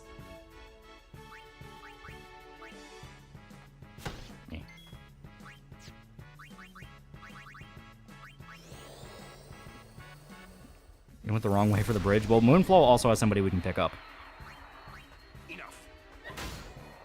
Ludwig's just another irrelevant Hassan simp. I have no idea who that is. Yeah, Steve Shives compared buying Hogwarts Legacy to eating from a restaurant owned by Nazis. People are insane. Yeah, it's all just shame tactic. Like, once again, the big thing to remember is they don't even believe what they're saying. Like, it's not even a matter of, oh my god, they're so crazy and radical. It's like, why are you lying about this? You know this is bullshit. You know this isn't true. Like, why are you doing this? And more than a few VTubers got red pilled after the Hogwarts Legacy witch hunt. Pippa was extra based despite her limitations. Yeah. And they leak private information, deliberately try to smear others, and try to stir mob outrage. How else can they show how moral they are? Yeah. Have you heard Ego's My Susie recording is the gayest shit you ever hear for a straight relationship? I have no idea what that is. Remember how most of these people also played the game? They couldn't even not buy a single game. Yeah. It's weird. Shit was even invented. Was even invited. Must have gotten dirty for that. Yeah. Somebody put on a Houthi propaganda video and just left his guest to watch it. What the fuck's wrong with Hassan? Yeah. Well, because he's an idiot. Like, the big thing with Hassan is he's an idiot. He genuinely did not understand why Hamas and the Houthi pirates are bad. Like, it is one of those things of, like, I truly believe, bottom of my heart, Hassan is so stupid, it looks exactly like Malice. He doesn't know what Hamas is. He doesn't know what the Houthi pirates are. He doesn't know why the conflict in Israel sparked off. All he knows is big country with a lot of guns invade tiny country that's very poor, therefore they're bad. I am operating purely off the Hassan is so stupid, he probably does not even know what caused the conflict in the first place. Yeah, wrong. Ding Dong getting called fag didn't hurt him like what Ego did to him. Yeah. Farewell. Yeah, Tim was telling people to kill themselves for bullying Pikami, as she should. Should never forget about what they did to Silver on Pikami, and SFO still pissed the people like Pikami more than him. Yeah. It's never not gonna be funny how a freak like Plague Moth tried to soapbox about Hogwarts Legacy. Yeah, and then that blew up in his fucking face. Yeah, Capcom is working with Joe Cat. I'm still going to play the new Monster Hunter game, and I'm really disappointed in Capcom. But look at it like that. Like, some retard that just makes a really cringy music video about, oh, I like girls and all that. Like, he was able to be a fucking partner with Capcom. Look up Ludwig VTuber model, and you'll understand people call him gay. I think he does know because he was advertising the Houthi, Luffy guy as a Houthi pirate, and then spent so long after the interview where he glazed him and dying the dude's a Houthi. Well, no, like I said, like, if anything, that solidifies more to me that Hassan probably didn't even know what the Houthis really are. Hassan's proved that conventional attractiveness can get you an audience, yeah. Like, I mean, if the guy is going to be like, oh yeah, look at this guy, he's like Luffy, you know, he's like an actual pirate, and then later go like, oh no, he's totally not a pirate, probably because people made it aware to him, was like, you know the Houthi pirates are like actively firing on civilians, right? He probably legit didn't even know that. And considering his old dude bro persona from his days at TYT actually lines up pretty well. Absolute mouth breather takes. Yeah. He made the crap guy to Monster Hunter and D&D series while he got the Capcom sponsor tweet. Yeah. Like I said, he was probably spamming them with emails saying, I made this, and he just has that personality that makes them look. Never forget the people behind Hogwarts Legacy disavow J.K. Rowling disproved everything she did because she was harassing trans people, etc., and they made good rep too.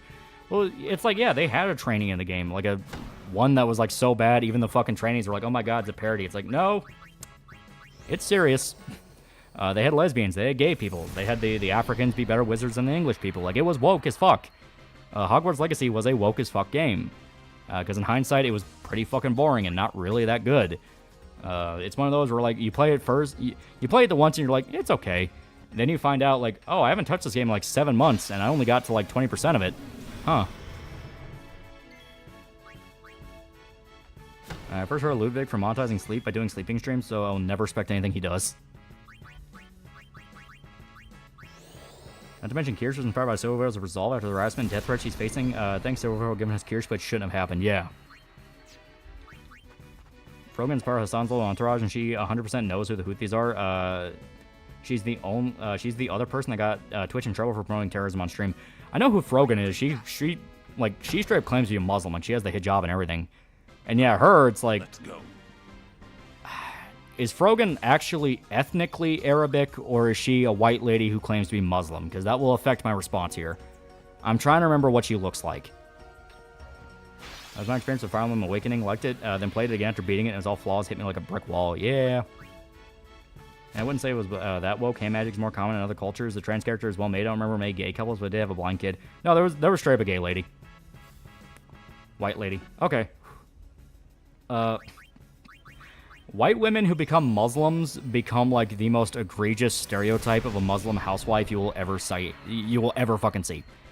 I don't know what it is. They cannot help themselves from going full on like, yeah, jihad today. Krogan looks like Jabba the Hutt and is photoshopped to look like him.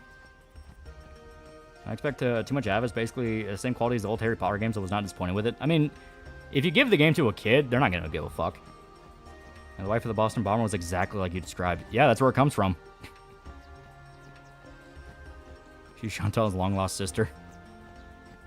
Speaking of Frogan, she had an ethnic tier list at TwitchCon, and the bottom tier was Love Sabra. Sabra is a word that basically means someone born in Israel, so basically Jew lover. Yeah.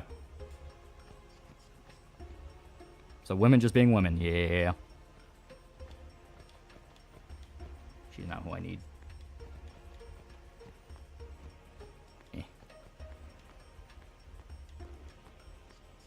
Okay, wasn't there a hijabi converted Landway was infamous for hitting kids with a wooden spoon? Yeah, that was God. I don't remember her name, but yeah, she was trying to be like one of those mommy blogger types, and then admitted she hit her kids with a wooden spoon, which, God, I'm trying to remember. I think people found her out because of that, and they found the other videos of like her screaming at her kids for getting in the way of her recordings. Like she kind of made it abundantly clear she was not a very good parent. Because it's like I said, there are some kids who just straight up need an ass whooping to understand, but like she was straight up like hitting her kids for being too loud while recording. And that's that point of like you can pause your video and go check on them. You don't need to do that. Yeah, Amy Ramadan, that was her name. Yeah.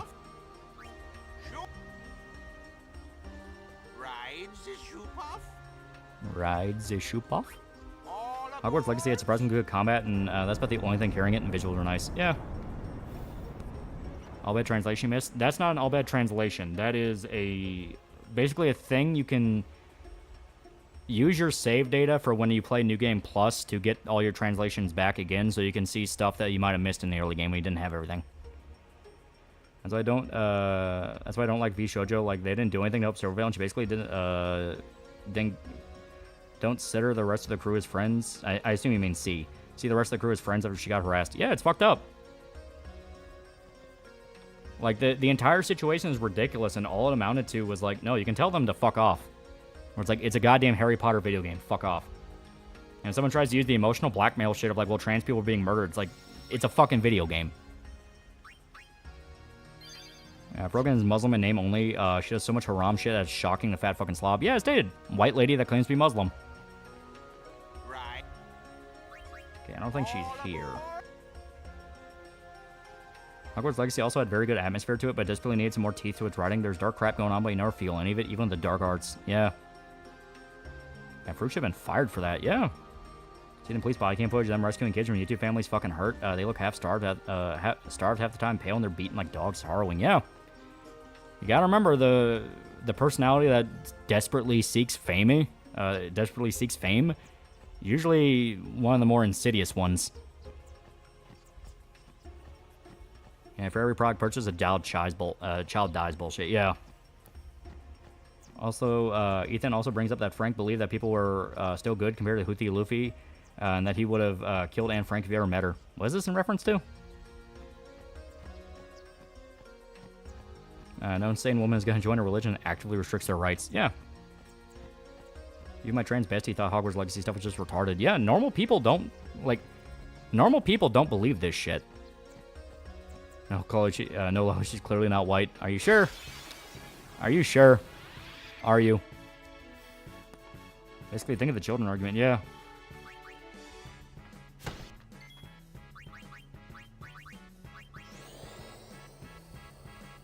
For Chian and her husband, she ironically brings up every 6-9 months when people forget. Yeah, even though, like, she'd be better off. She just, didn't. He was back on the screen after the shoot off on the bench. Ah, okay.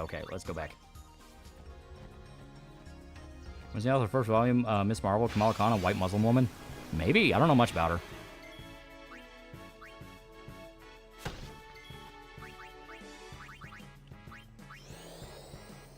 She's white in spirit. And Miyu was back to screen after the shoot off on a bench. Okay. I might just be blind. Monster Hunter knockoff Dauntless shutting down in a few weeks. If I didn't buy in, never buy in live service. Exactly. Live service games are doomed to die. I imagine a good timeline write-ups a content cop on Hassan. Like one of them I watched had one of the little girls refused to eat because mom beats her if she did, and the mom would check their breaths. Cops had to tell her to eat, and Jesus fucking Christ, man. Yeah. The first episode of new Family Guy season? No, I didn't.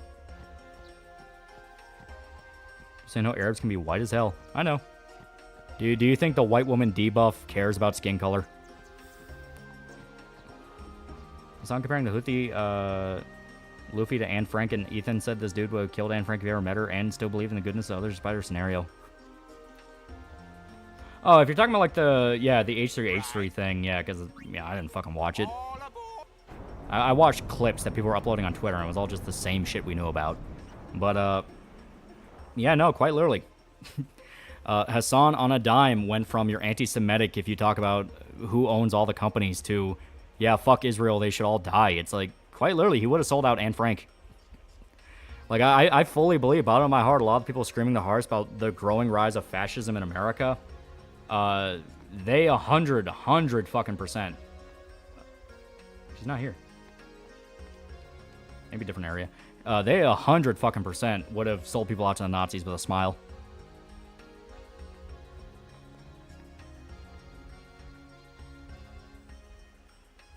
Here she is. Here she is.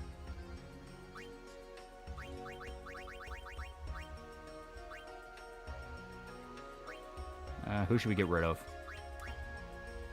She's the really good goalie, right? So we might be able to get rid of. I know we'll get rid of Dato. We're not using him. We can use her as an experiment. I don't even need to reference the Nazis. Look at lockdowns. Yeah.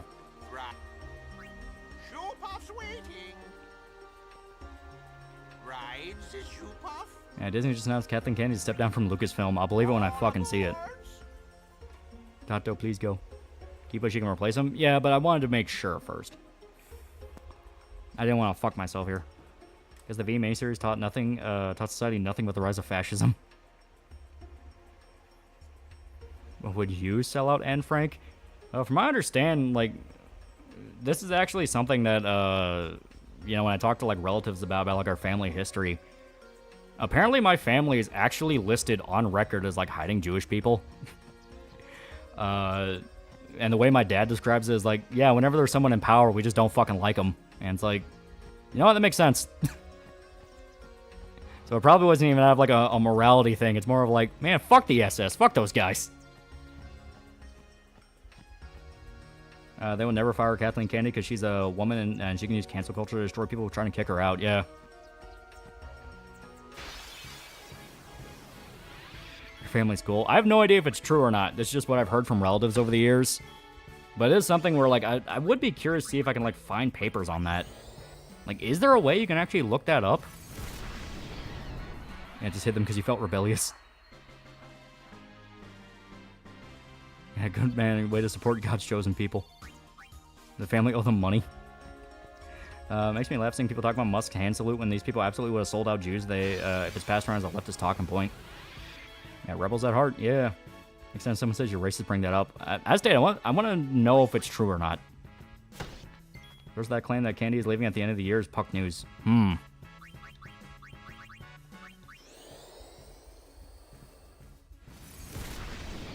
Thanks for reminding me that my grandpa fought in World War II at Utah Beach. He was trying to keep the invaders off the beach. It sucks. It takes some dickhead making a YouTube video for people to know shit that's been happening right in front of their face for years. Yeah. It'd be how it be. Have a Nagila. Fuck the SS. All my homies hate the SS. Lost great-great-grandpappy. Like I said, I would really like to see if there's like a way you can verify that, or like some kind of way you can check, because like the way they said, oh yeah, it's on records. Like, okay, so there's like records of this, or like people they found out were like hiding. I guess the technical term would be enemies of the state, but it's like, is there a way you can clarify that? Because I would actually unironically like to see that. My grandparents never fought Germans, only Japanese. Yes, actually, there are recognized individuals called the Righteous Among Nations. It's a public list, so the best case to find it. I might have to look that up then. I just need to find out what family name it's under. Because it might be a thing of the name of my family changed over time. You know, people marry different people and all that. Will Smith, Gene Hackman movie about glowies.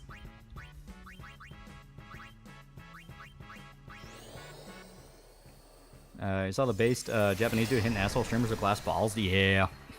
Japan really does not like streamers right now.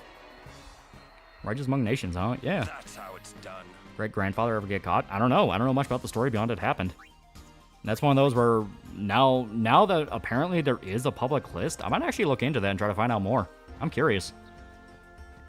By the way, chat wants to know the YouTube channel. I saw that video about YouTube family on EWE body cam from 3 months ago. Mom had 7 kids and pepper sprayed them at random to torture them. Jesus. Was that the fucking Daddy-O-5 family?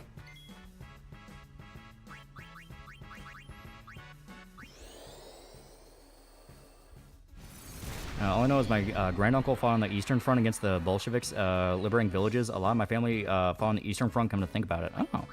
Enough.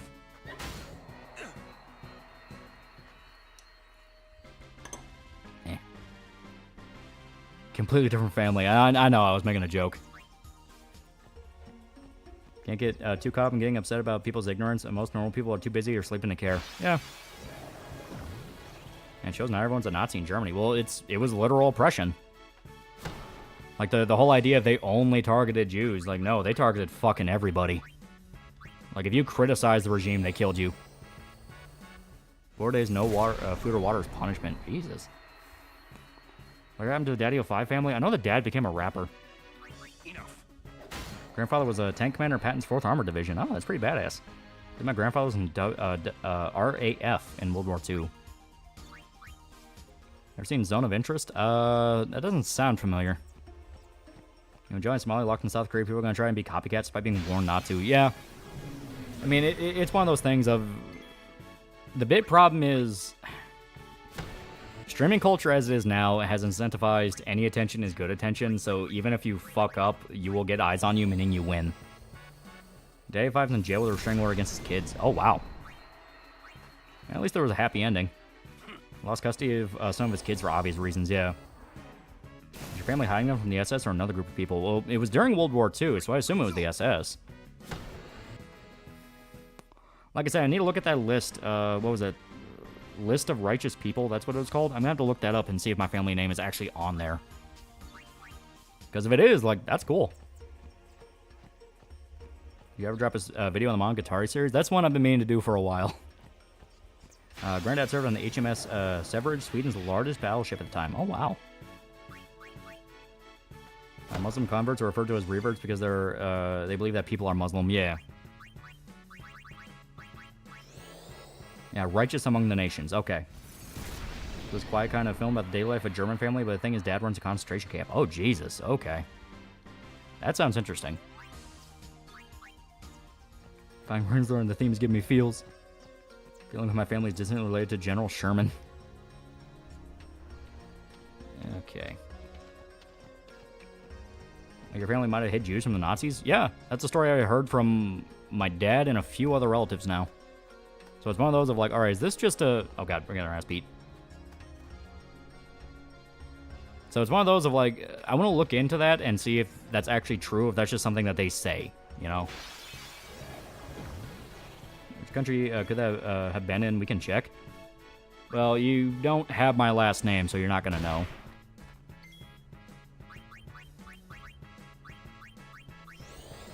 My uncle were wind talkers during World War II, and that's how they met. They both served in the Navy until Vietnam. Oh, wow.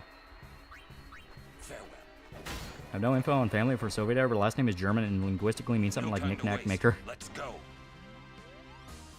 Other brother was forced into a gulag as punishment. He eventually escaped to the German Alps and hell for 10 years. Oh, wow. Got a golden ticket, Lolly. Make any answers, make joke you want. What do you mean Lolly isn't your last name? Wouldn't do shit to help the Canadian government, so I'd hope I'd be immune to a potential Hitler. Yeah, people can forget the Nazis weren't white supremacists. They were German supremacists. I love that people forget that most soldiers that died fighting them were Caucasian. Yeah. Like, they believed if you were not Aryan, you were just disgusting.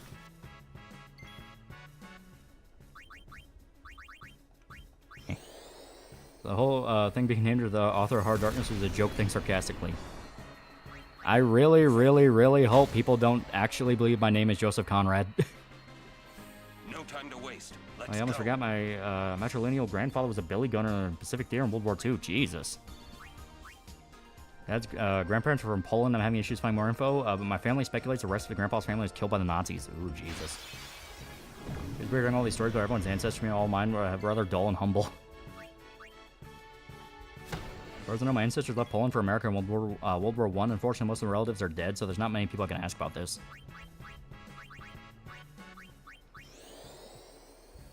Is your first name at least Joseph? First thing he did when he returned to Serbia was get fucked up on moonshine. I guess my family was Serbian moonshiners.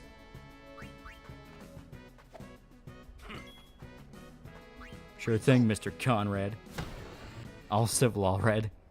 My grandfather never liked the Japanese after... I'm told my grandfather never liked Japanese in World War II. He got captured for a while. Oh, yeah, no. A lot of the World War II vets did not like Japan. I mean, there were some people that flat out refused to buy, like, Japanese brand products for a while because of it. Some to the day they fucking died.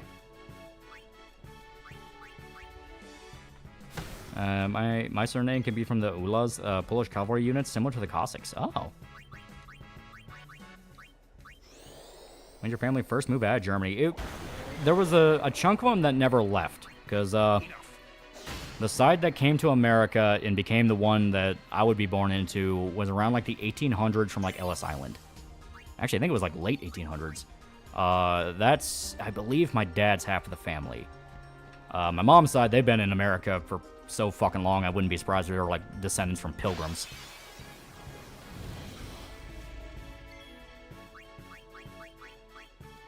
A mechanic told me about how his grandfather fought in World War II and how he hated Japan, wouldn't even buy a Toyota. Yeah. Mitsubishi, they made the planes that attacked Pearl Harbor. Yeah. Well, look, interesting walk down Insanity. I suggest looking into the Painter's German fanfiction and see cool levels of bullshit. 70 Show had Red Foreman hating that the people around him were buying Japanese cars since he fought against them. Yeah. It was an actual sentiment at the time. Here. Apparently had family in the Contra. Oh, wow, that's a fucking story. My grandpa transported troops using a commandeered German bus and hunted down lone surviving or retreating German soldiers in World War II. Jesus. Alright. Well, with this, I say we're going to swap back on over, because I did promise more stuff. So to cap off the stream, we'll go through some of the more stuff. That's pretty cool. Yeah. So let me do.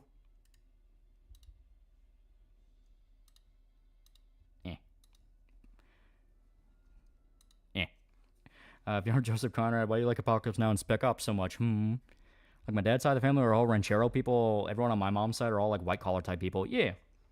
It's always interesting looking into your family history and seeing like completely weird combinations of people. Apparently my ancestors are related to Francis Marion. He's however many great uncles. Oh.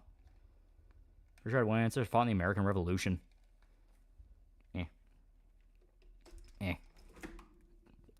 How hung people are in the Nazis these days, you almost would know that there's a war in the Pacific. Yeah, right? How do you think those World War II vets would feel if they found out their grandkids became weebs? I'm more interested to know of like how would they react if they see their grandkids talking about like, oh no, Hitler totally should have won. Like I fully believe they would be beaten with a fucking bat. I mean, it is one of those things of like. I mean, yeah, the weeb thing is funny, where it's like, oh, you know, the guy who fought in the Pacific sees his grandson buy, like, you know, a fucking cat ears headset or something like that, or who has, like, a fucking Hatsune Miku, God, my mouth can't fucking work right now, have, like, a Hatsune Miku poster and all that shit, but, like, having, like, the fundamental, no, we never should have gotten in the war in the first place, like, that would have enraged some people. They would beat you until one of you dropped dead, yeah. Yeah, Pacific Theater really was the U.S. war. Yeah, Pacific was more of our actual war. The reason we got involved with Europe was more so just as kind of a promise to Great Britain. Because Great Britain was, like, considered a very tight ally, so when they were under attack, it's like, fuck it, we'll help you out. Beat with a sack of oranges. They won't leave a mark, but they'll remember the lesson. Both my mother and father's side, the family came to the States relatively recently, around, like, 1700s, early 1800s, yeah. If we didn't know why we fight, then we did once we reached the camps, yeah. Yeah, that's always kind of the funny thing about the denialism around the Holocaust. Like, the soldiers themselves flat out said that shit was there. There were guys who got in trouble for war crimes because they executed the surviving Nazis that were at the camps. So it's like, no, this happened. It's just the fact of, like, how long do you allow it to be exploited for the sake of political gain? That's the question. And they had the knowledge we do now. I think they would have said we should have let the Nazis and commies kill each other and wipe them out. Yeah. A guy tell me America has no actual allies, only vassals. I can see that in the modern era, but back in, like, the 1900s, no, we were legitimate allies of people. We got dropped into a fucking meat grinder on that beach. Yeah, Normandy. Well, a good guy in World War II is Franco. They ain't fucked off from the war. All my family are French oil workers, Cajuns. He's like, this week you're getting Aaron Paul's Powerplex and Invincible. Yeah, they keep getting, like, big-name actors, and everyone's saying the same things. Like, you really don't need this. You don't need this many big-name actors. Only other island nation that helped the U.S. and the Pacific were the Australians, and that wasn't by much at the peak of the war. Yeah, they mainly helped out with like, Vietnam, funny enough. Like, for some reason, Australia got really involved in Vietnam. The only other allied... Oh, yeah. Holocaust did happen, much like how Unit 731 happened. Yeah. Family that went to Iraq. My oldest brother did in 2008. My dad and my grandpa for a little bit, but he didn't actually get involved in anything in Iraq. He was mainly there to fix stuff. I don't even know if he actually, like, went into Iraq or if he just went to, like, Kuwait or something. What do we even gain being allied with Britain? That's a good question now. Well, in the 1900s, we were a remote great power that could have had alliances with middle and great powers, not the global hegemon we have now. The British could fuck us over. They would and often did, yeah. Pre-war U.S. Army was just Johnny with Dad's rusty shotgun. And Australia's authoritarian puppet of China. Didn't our government and merchants say the fascists saw the fascists and thought they should emulate, but just through different means? That was mainly kind of FDR, because he was kind of a whore for Stalin and all that, and yeah, kind of yeah, the Anzac who helped fight against communists. Yeah, I wish Hollywood would give new actors a chance for roles. Keep rotating the same actors, gonna get stale real soon. It's already pretty stale. And grab the idea is that America isn't an empire. Yeah, we shouldn't really be an empire just out of the fact that we want to avoid empire headaches. I like us being isolationist.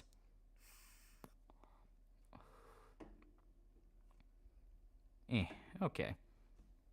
FDR was a communist and basically a dictator. He set the stage for a lot of the problems we see now. The list, alright, I'm gonna save that and look through this. Because I am curious. I am genuinely very curious. I'm gonna look through it on my own, because that's I'm not doxing my family name just for this. Kind of been an empire for 140 years. That is true. But here, no. Now I need to get to the cool stuff.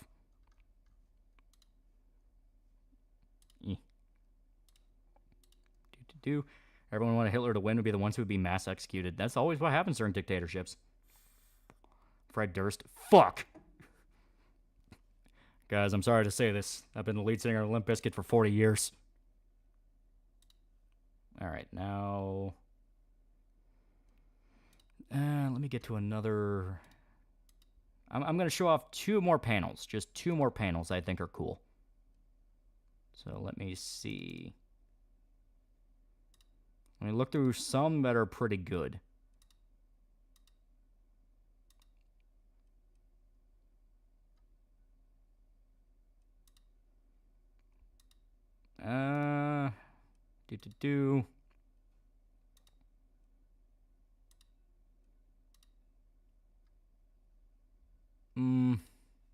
It's just one of those days.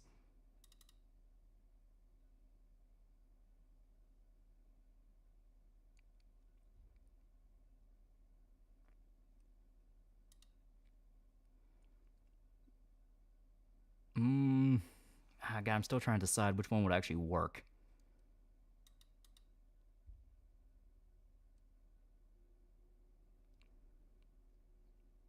to spoil that just yet. Only did all for the nookie.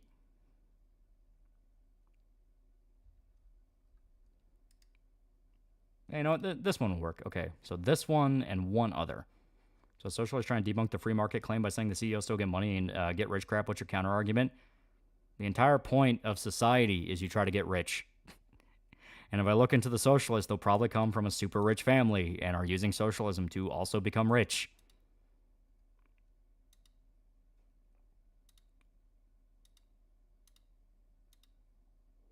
I'm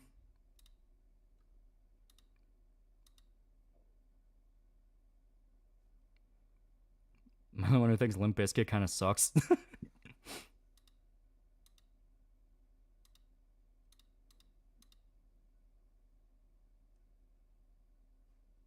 Maybe. I'd have to crop that a lot, though. Okay, no, not that one, not that one.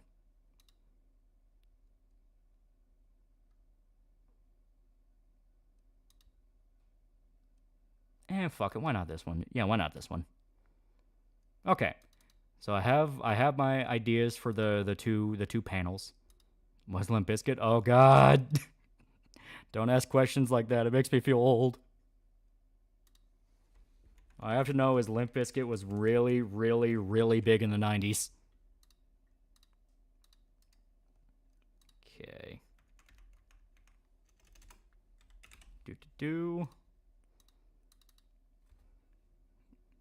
Jack, kill that man. She's gonna offer a chocolate starfish in hot dog flavored water.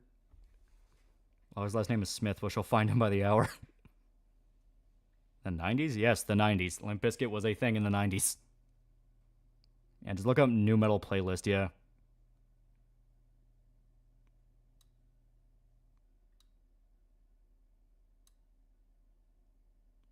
Yeah, here we go. I'm trying to keep some. I'm trying to keep the big moments, because like it was okay to show you panels that didn't have any dialogue where you didn't know what the context was, but now with the dialogue where it outright explains the context, like okay, I want to be a little bit more careful.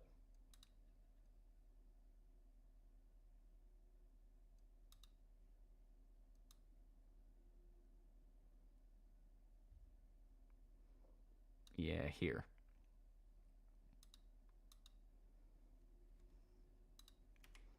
Here we go, okay. So many AMVs. Yeah, Limp Bizkit doing Rollin' Live as Undertaker came out on a motorcycle with a giant American flag on the back was peak America, yeah. Do you know that among man-head comic book writers, the term Limp Bizkit in original Matrix can cause massive amounts of psychic damage? Zuki back in 1990? Alright, so here, let me hide this. And so this will be a small one. It won't really much change from the one that I showed off, but there's a reason for it. So here you go. So as you can see, it's a little bit different now. A tiny little bit different. I think Limp Bizkit's first album was 94, yeah. They were like mid-90s. Because they kind of became like one of the images of what made 90s music. KSD taught me that Kolaks are actually from Czech area, not just Poland. My family's from Poland, but KSD made me realize I might have a bit of Czech in me. Oh. Here's Limp Bizkit. I felt myself age like dust at that moment. What's this? SD is a panel from Sourpop. I'm showing off that the lettering is actually being done now. We're not just talking about Limp Bizkit. I'm trying to show off more stuff. It's pretty cool. She broke her CD player. Oh no. Remember renting anime from Blockbuster Hastings? Oh yeah, so as stated, it's a little bit more stuff, Cool, I missed part of the stream. Yeah, I wanted to show off a little bit more towards the end. You get 5 panels in all. Sourpop Idol, yeah. He chose the foot shot. It's one of those where you will notice the person that is speaking, the one that is throwing their foot down. And the only thing I will say about it, because obviously it's Yuki getting pissed off. Only thing I'll say about it is she does not normally swear. Like, she does not swear. It is a thing of whenever she swears, it's because there's something happening. Is the shut the fuck up a sound effect? It is. It's fun.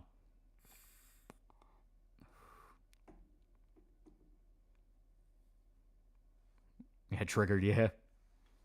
Are there video rental places in Cyberpunk future since the internet's likely shit? You will know. You'll know. What's Blockbuster? Fuck you, Loli. Gonna sit here for another hour and explain the entire new metal zeitgeist from Linkin Park to Snot. Remember, chat, Limp Bizkit keep rolling being used for the intro and Netflix DMC, yeah. Gonna release one large graphic novel or period release of issues. It's gonna be one book at a time. The only time Yuki swears, interesting, yeah. So is she anxious or angry? Kind of both.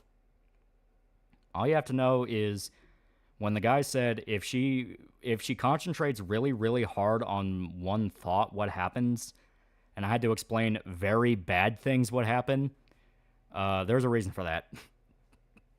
The Berserk references don't just end on panels. Like she may kind of have her own little beast of darkness, just a little bit. Damn, bitch, you didn't have to get that mad. I know Limp Bizkit from Tourette's guy, and I have no clue who they are. Or thoughts on Vito's comic? You see anything from it? Super Killer? It's never going to come out. I don't mean to be an elitist, but it's never going to come out. Yeah, oh, yeah, it is a thing I had a lot of fun coming up with. Because that gives me an excuse to reference all the J-horror stuff I like. It's going to have 2 wolves inside her. Before I go, did you hear that AC Shells might have gotten leaked? Any thoughts on that situation? You think it might be Ubisoft's death knell? The fact I haven't even heard anyone who cared enough to talk about what's in the game is not a good sign. Like, say what you want about KCD2. When the black guy was found in the leaks, people talked about that. Have you started working on the plot for the second book? Could boost retention possibility if you had a preview at the end? Oh, yeah. I 100% am working on the script for the second one. I already have fun ideas. And think of the art of the story, not to mention the drama that led to it being leaked in the first place. Are you talking about Super Killer? It does not look good. It looks like I Want to Be the Boys. I mean, it's just guys, superheroes, am I right? And it's like, man, people don't want to fucking deal with that again. That's why my thing is like, nah, it's not superheroes. It's more like action manga. My only complaint is Rachel's being a lazy bitch. She doesn't even bother standing up. And Musa isn't even annoying. A bit of a stretch. The man from Mali made to Bohemia, but he's okay. Comic releases before vetoes, you have a full right to be an elitist. But there you go. So that's the one panel. That's the one. Speaking of KCD2, Arch reached a funny point declaring the game isn't woke. Quote, chat, I have Muslimed a gay villain. This game isn't that woke. Well, shit. Now I know that one guy dies. Though, to be fair, they did outright say it's going to be the end of Henry's story, so that guy would have to die. What's on Dillinger Escape Plan? I don't listen to a lot of them, but I really like what I listen to. I've seen Tekken 8, Tekken 8, Anna Williams trailer. Also, would you ever do a video on Tekken? Eventually I'll cover Tekken, but I've not seen the Anna trailer. And Super Killer's main girl character looks like a trans woman in many panels because she gets drawn with huge shoulders and man hands. Yeah, here. Signal's fanbase going fucking crazy over their lesbian characters. I don't know what the game is about. It is basically The King in Yellow, but in space. I feel like Vito was scared this comic could be torn apart. He spent all his time shitting on Eric July. He'll probably get way more scrutiny for what he makes. That is true. Ever seen the anime movie Rock and Rule? I have not. But here. This is the second panel. Kind of another fun like, banter one. You know, I kind of want to show off more of the actual banter between Rachel and Yuki because they're kind of the main dynamic I want to nail down. If you like seeing the two bounce off each other, that is a good sign for the direction to go. KC2 is the last entry for Henry. Henry thought they tried for a trilogy. No, they outright said it's gonna be the last one for Henry. Yeah, Dillinger Escape, Converge, Periphery, Loud Dispute, Crate Bands. Yeah. I'll show them Keith. Muscle moms have to be lesbians in media now. Yeah, the chick in his comic supposed to be his IRL dead friend. Oh God. She make me doki doki. Rock and Roll in the public domain. I think so. You'll be able to watch it on YouTube. Oh, okay. Now Disturbed is mean for Down with the Sickness, but they do have pretty good songs. Yeah, Disturbed is good. Down with the Sickness is memed a lot, but it's unironically a good band. Yeah, Yuki's cute. Yeah. But yeah, so as stated, I want to kind of show where the dialogue's going. You know, we did have to go back and kind of chop some of it down, make it a little bit less wordy. You know, I'm still in my my kind of like you know, criticize myself the hardest thing, where I keep looking at the early pages going like, I should tune more up, and now I'm like, it's already written down, it's already drawn, it's already lettered, it's okay.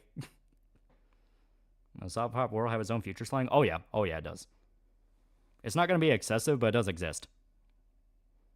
Comics do that, gotta cut down on the words. Yep. The way I've even explained to people who are like, oh, how'd you write it? Is like, yeah, at first you'll want to like, the term I describe is you'll try to impress the artist with how good you can write it. Then you realize he doesn't give a fuck. He does not give a fuck. He just wants the instructions on what to draw, so just do that. It'll be full penetrated between Yuki fighting crime. I don't like when John Disturbed tries to rap. Mostly isn't even annoying. I don't know. I was pretty annoyed when he called Henry Barbarian, bragged about how advanced civilization was compared to Bohemia. Yeah, that's the point. He's an asshole. People in the universe say fuck or frack. They say fuck. At this point, you just have to say good enough and move on. Otherwise, you'll never finish. Yeah, and that's pretty much how... That's pretty much how I had to kind of train myself for some of it. It's like, you don't need to write an entire fucking paragraph to describe what's going on. Just write enough for them to get the idea.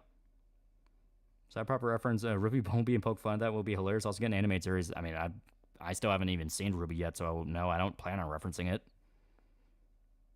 It happens, but I'm sure Jar Jar will be your best character. I mentioned this many times, but did you know about Diesel Legacy? Meg Z is the only programmer for that game. So far, it looks good, and so far, Mike seems to be doing okay. Oh, okay. An asshole you can't kill. Yeah, he's still an asshole. Like, it doesn't paint him as a good person. It paints him as a hypocrite.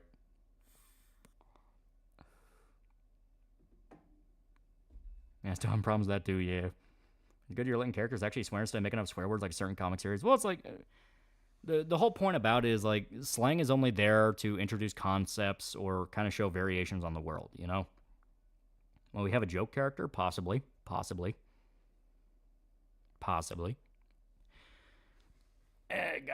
God, cracking my bones.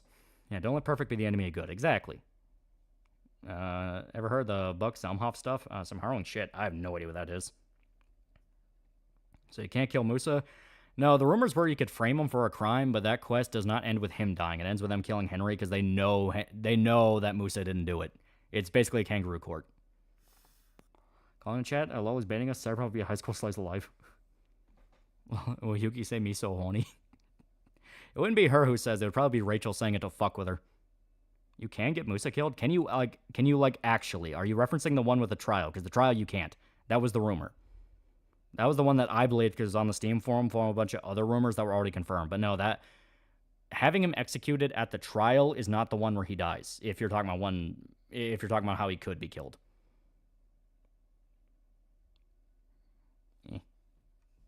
Musa does literally nothing in game. If you were to vanish from the story, it wouldn't change a bit. Yeah, but he's still a dick. It shows that, you know, King Sigismund's willing to work for foreigners rather than his own people. You cannot present evidence to save him. Yeah, but that doesn't kill him. That kills Henry. Hey guys, player new horror game Signal is inspired by The King in Yellow and Isle of the Dead. It's is anime cyborg girls. They're oval lesbians. Everyone, I'll buy your whole game. It is sad because Signal is great.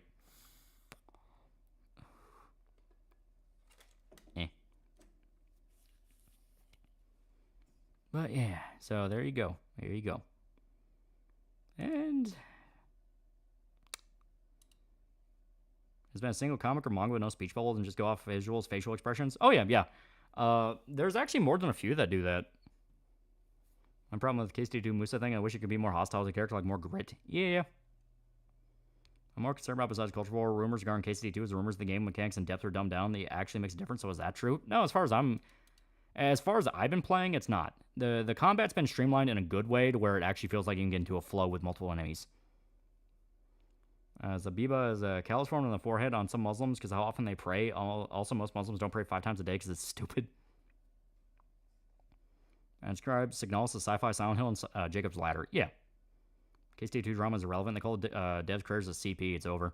You're not wrong. Yeah, Gone's a brilliant manga series with no dialogue whatsoever. Just a baby dinosaur trying to get food. Yeah. Yeah, Blame. Some of the combos don't work. I haven't gotten it to where they don't work. It's mainly just that they're finicky. Like, they take a little bit to actually get going in combat. Okay. Let me see.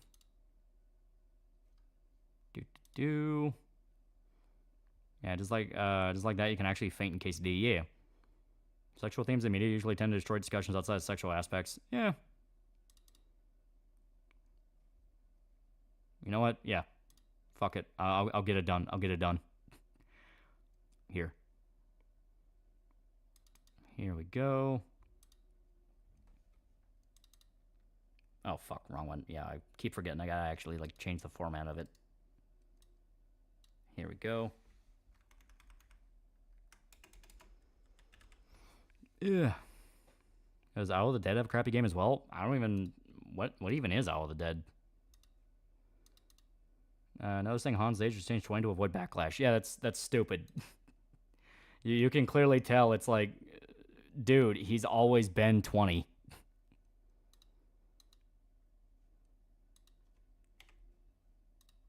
Here we go. Here we go. This one's going to be like horribly... Well, actually, let me see if I can...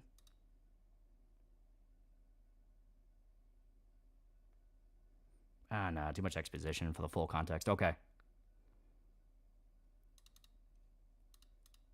So yeah, you're just going to have to get it out of context, but I still love this moment. It's still a good moment. Owl of the Dead, not owl. My words turn to mush. It's okay. But here we go. Here's a question. What's your favorite Bond films? It started as a sort of Bond marathon after Amazon acquired it. And first half of Dr. No is slow, but second half is solid. Goldfinger, From Russia with Love, Casino Royale, Skyfall. I like all those. Was the famous All of the Dead painting? A lot of famous figures that copies like Hitler, Freud, and Lenin. Yeah. Yeah, don't be too autistically detailed. The artist can show his creativity. Yeah. Well, the artist is going to be the main guy, like, actually, drawing the book. He's going to be the main thing people are going to see, and that's all they're going to care about.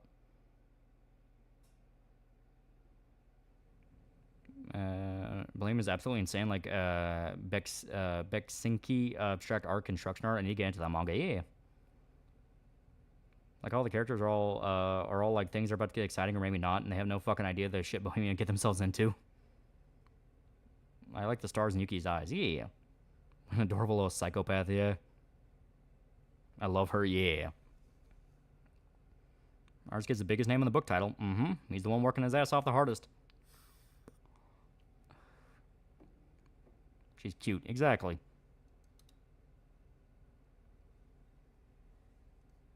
And I do like how he stylized the thanks to be super glittery. I love that. It's fun. All Dead painting, jump scared me in Silent Hill 2 remake and Alien Covenant. There's a lot of AI girls in the attacking Twitter game by sending likes. Yeah.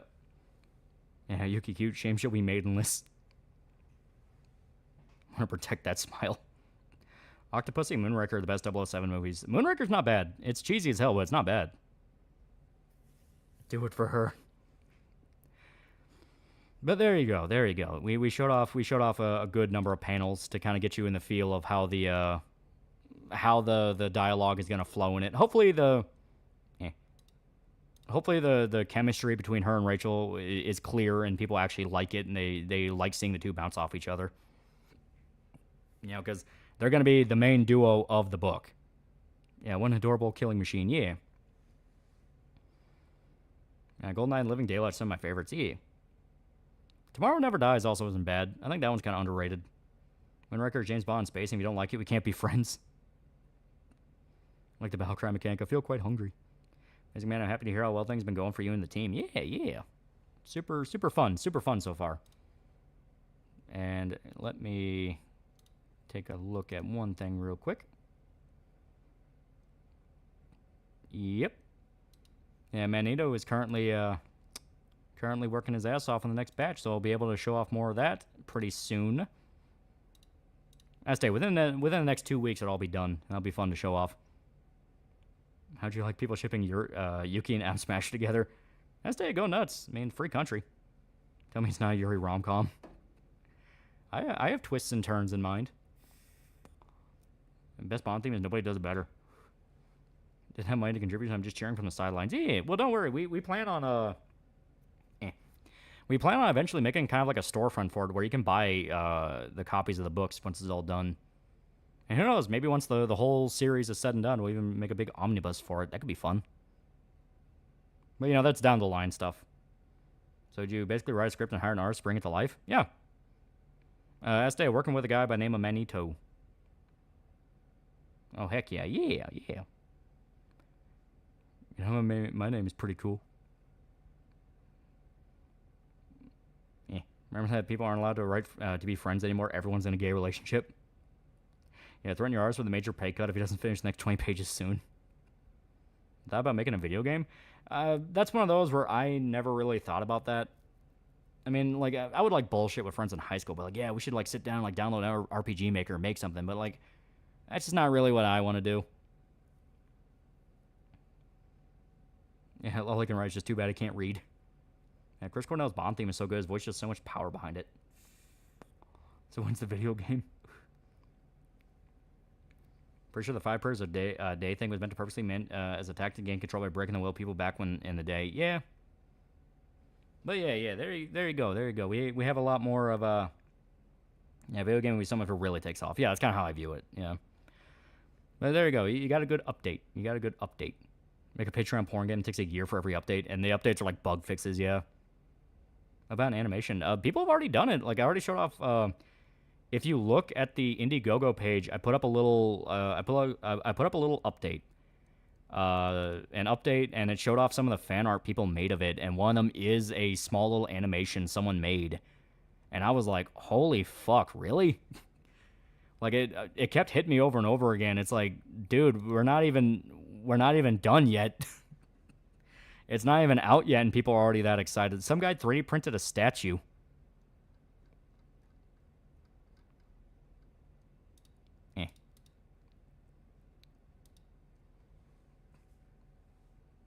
Do you think Daniel Craig's overrated, overhated, or properly rated? I like him as Bond.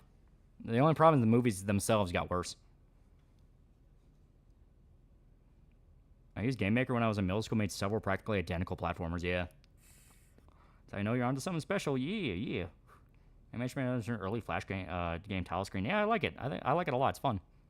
It's just going in the cum jar. Alright, I'm going to call it here because... Because I do want to record more Dead Rising 2 audio. I still don't have all the audio recorded, so I'm going to try to get as much of it done as I can just so I can keep up with hopefully getting it out before the end of the month. But yeah, thanks everybody showed up. Very good time, very good time. So, see ya.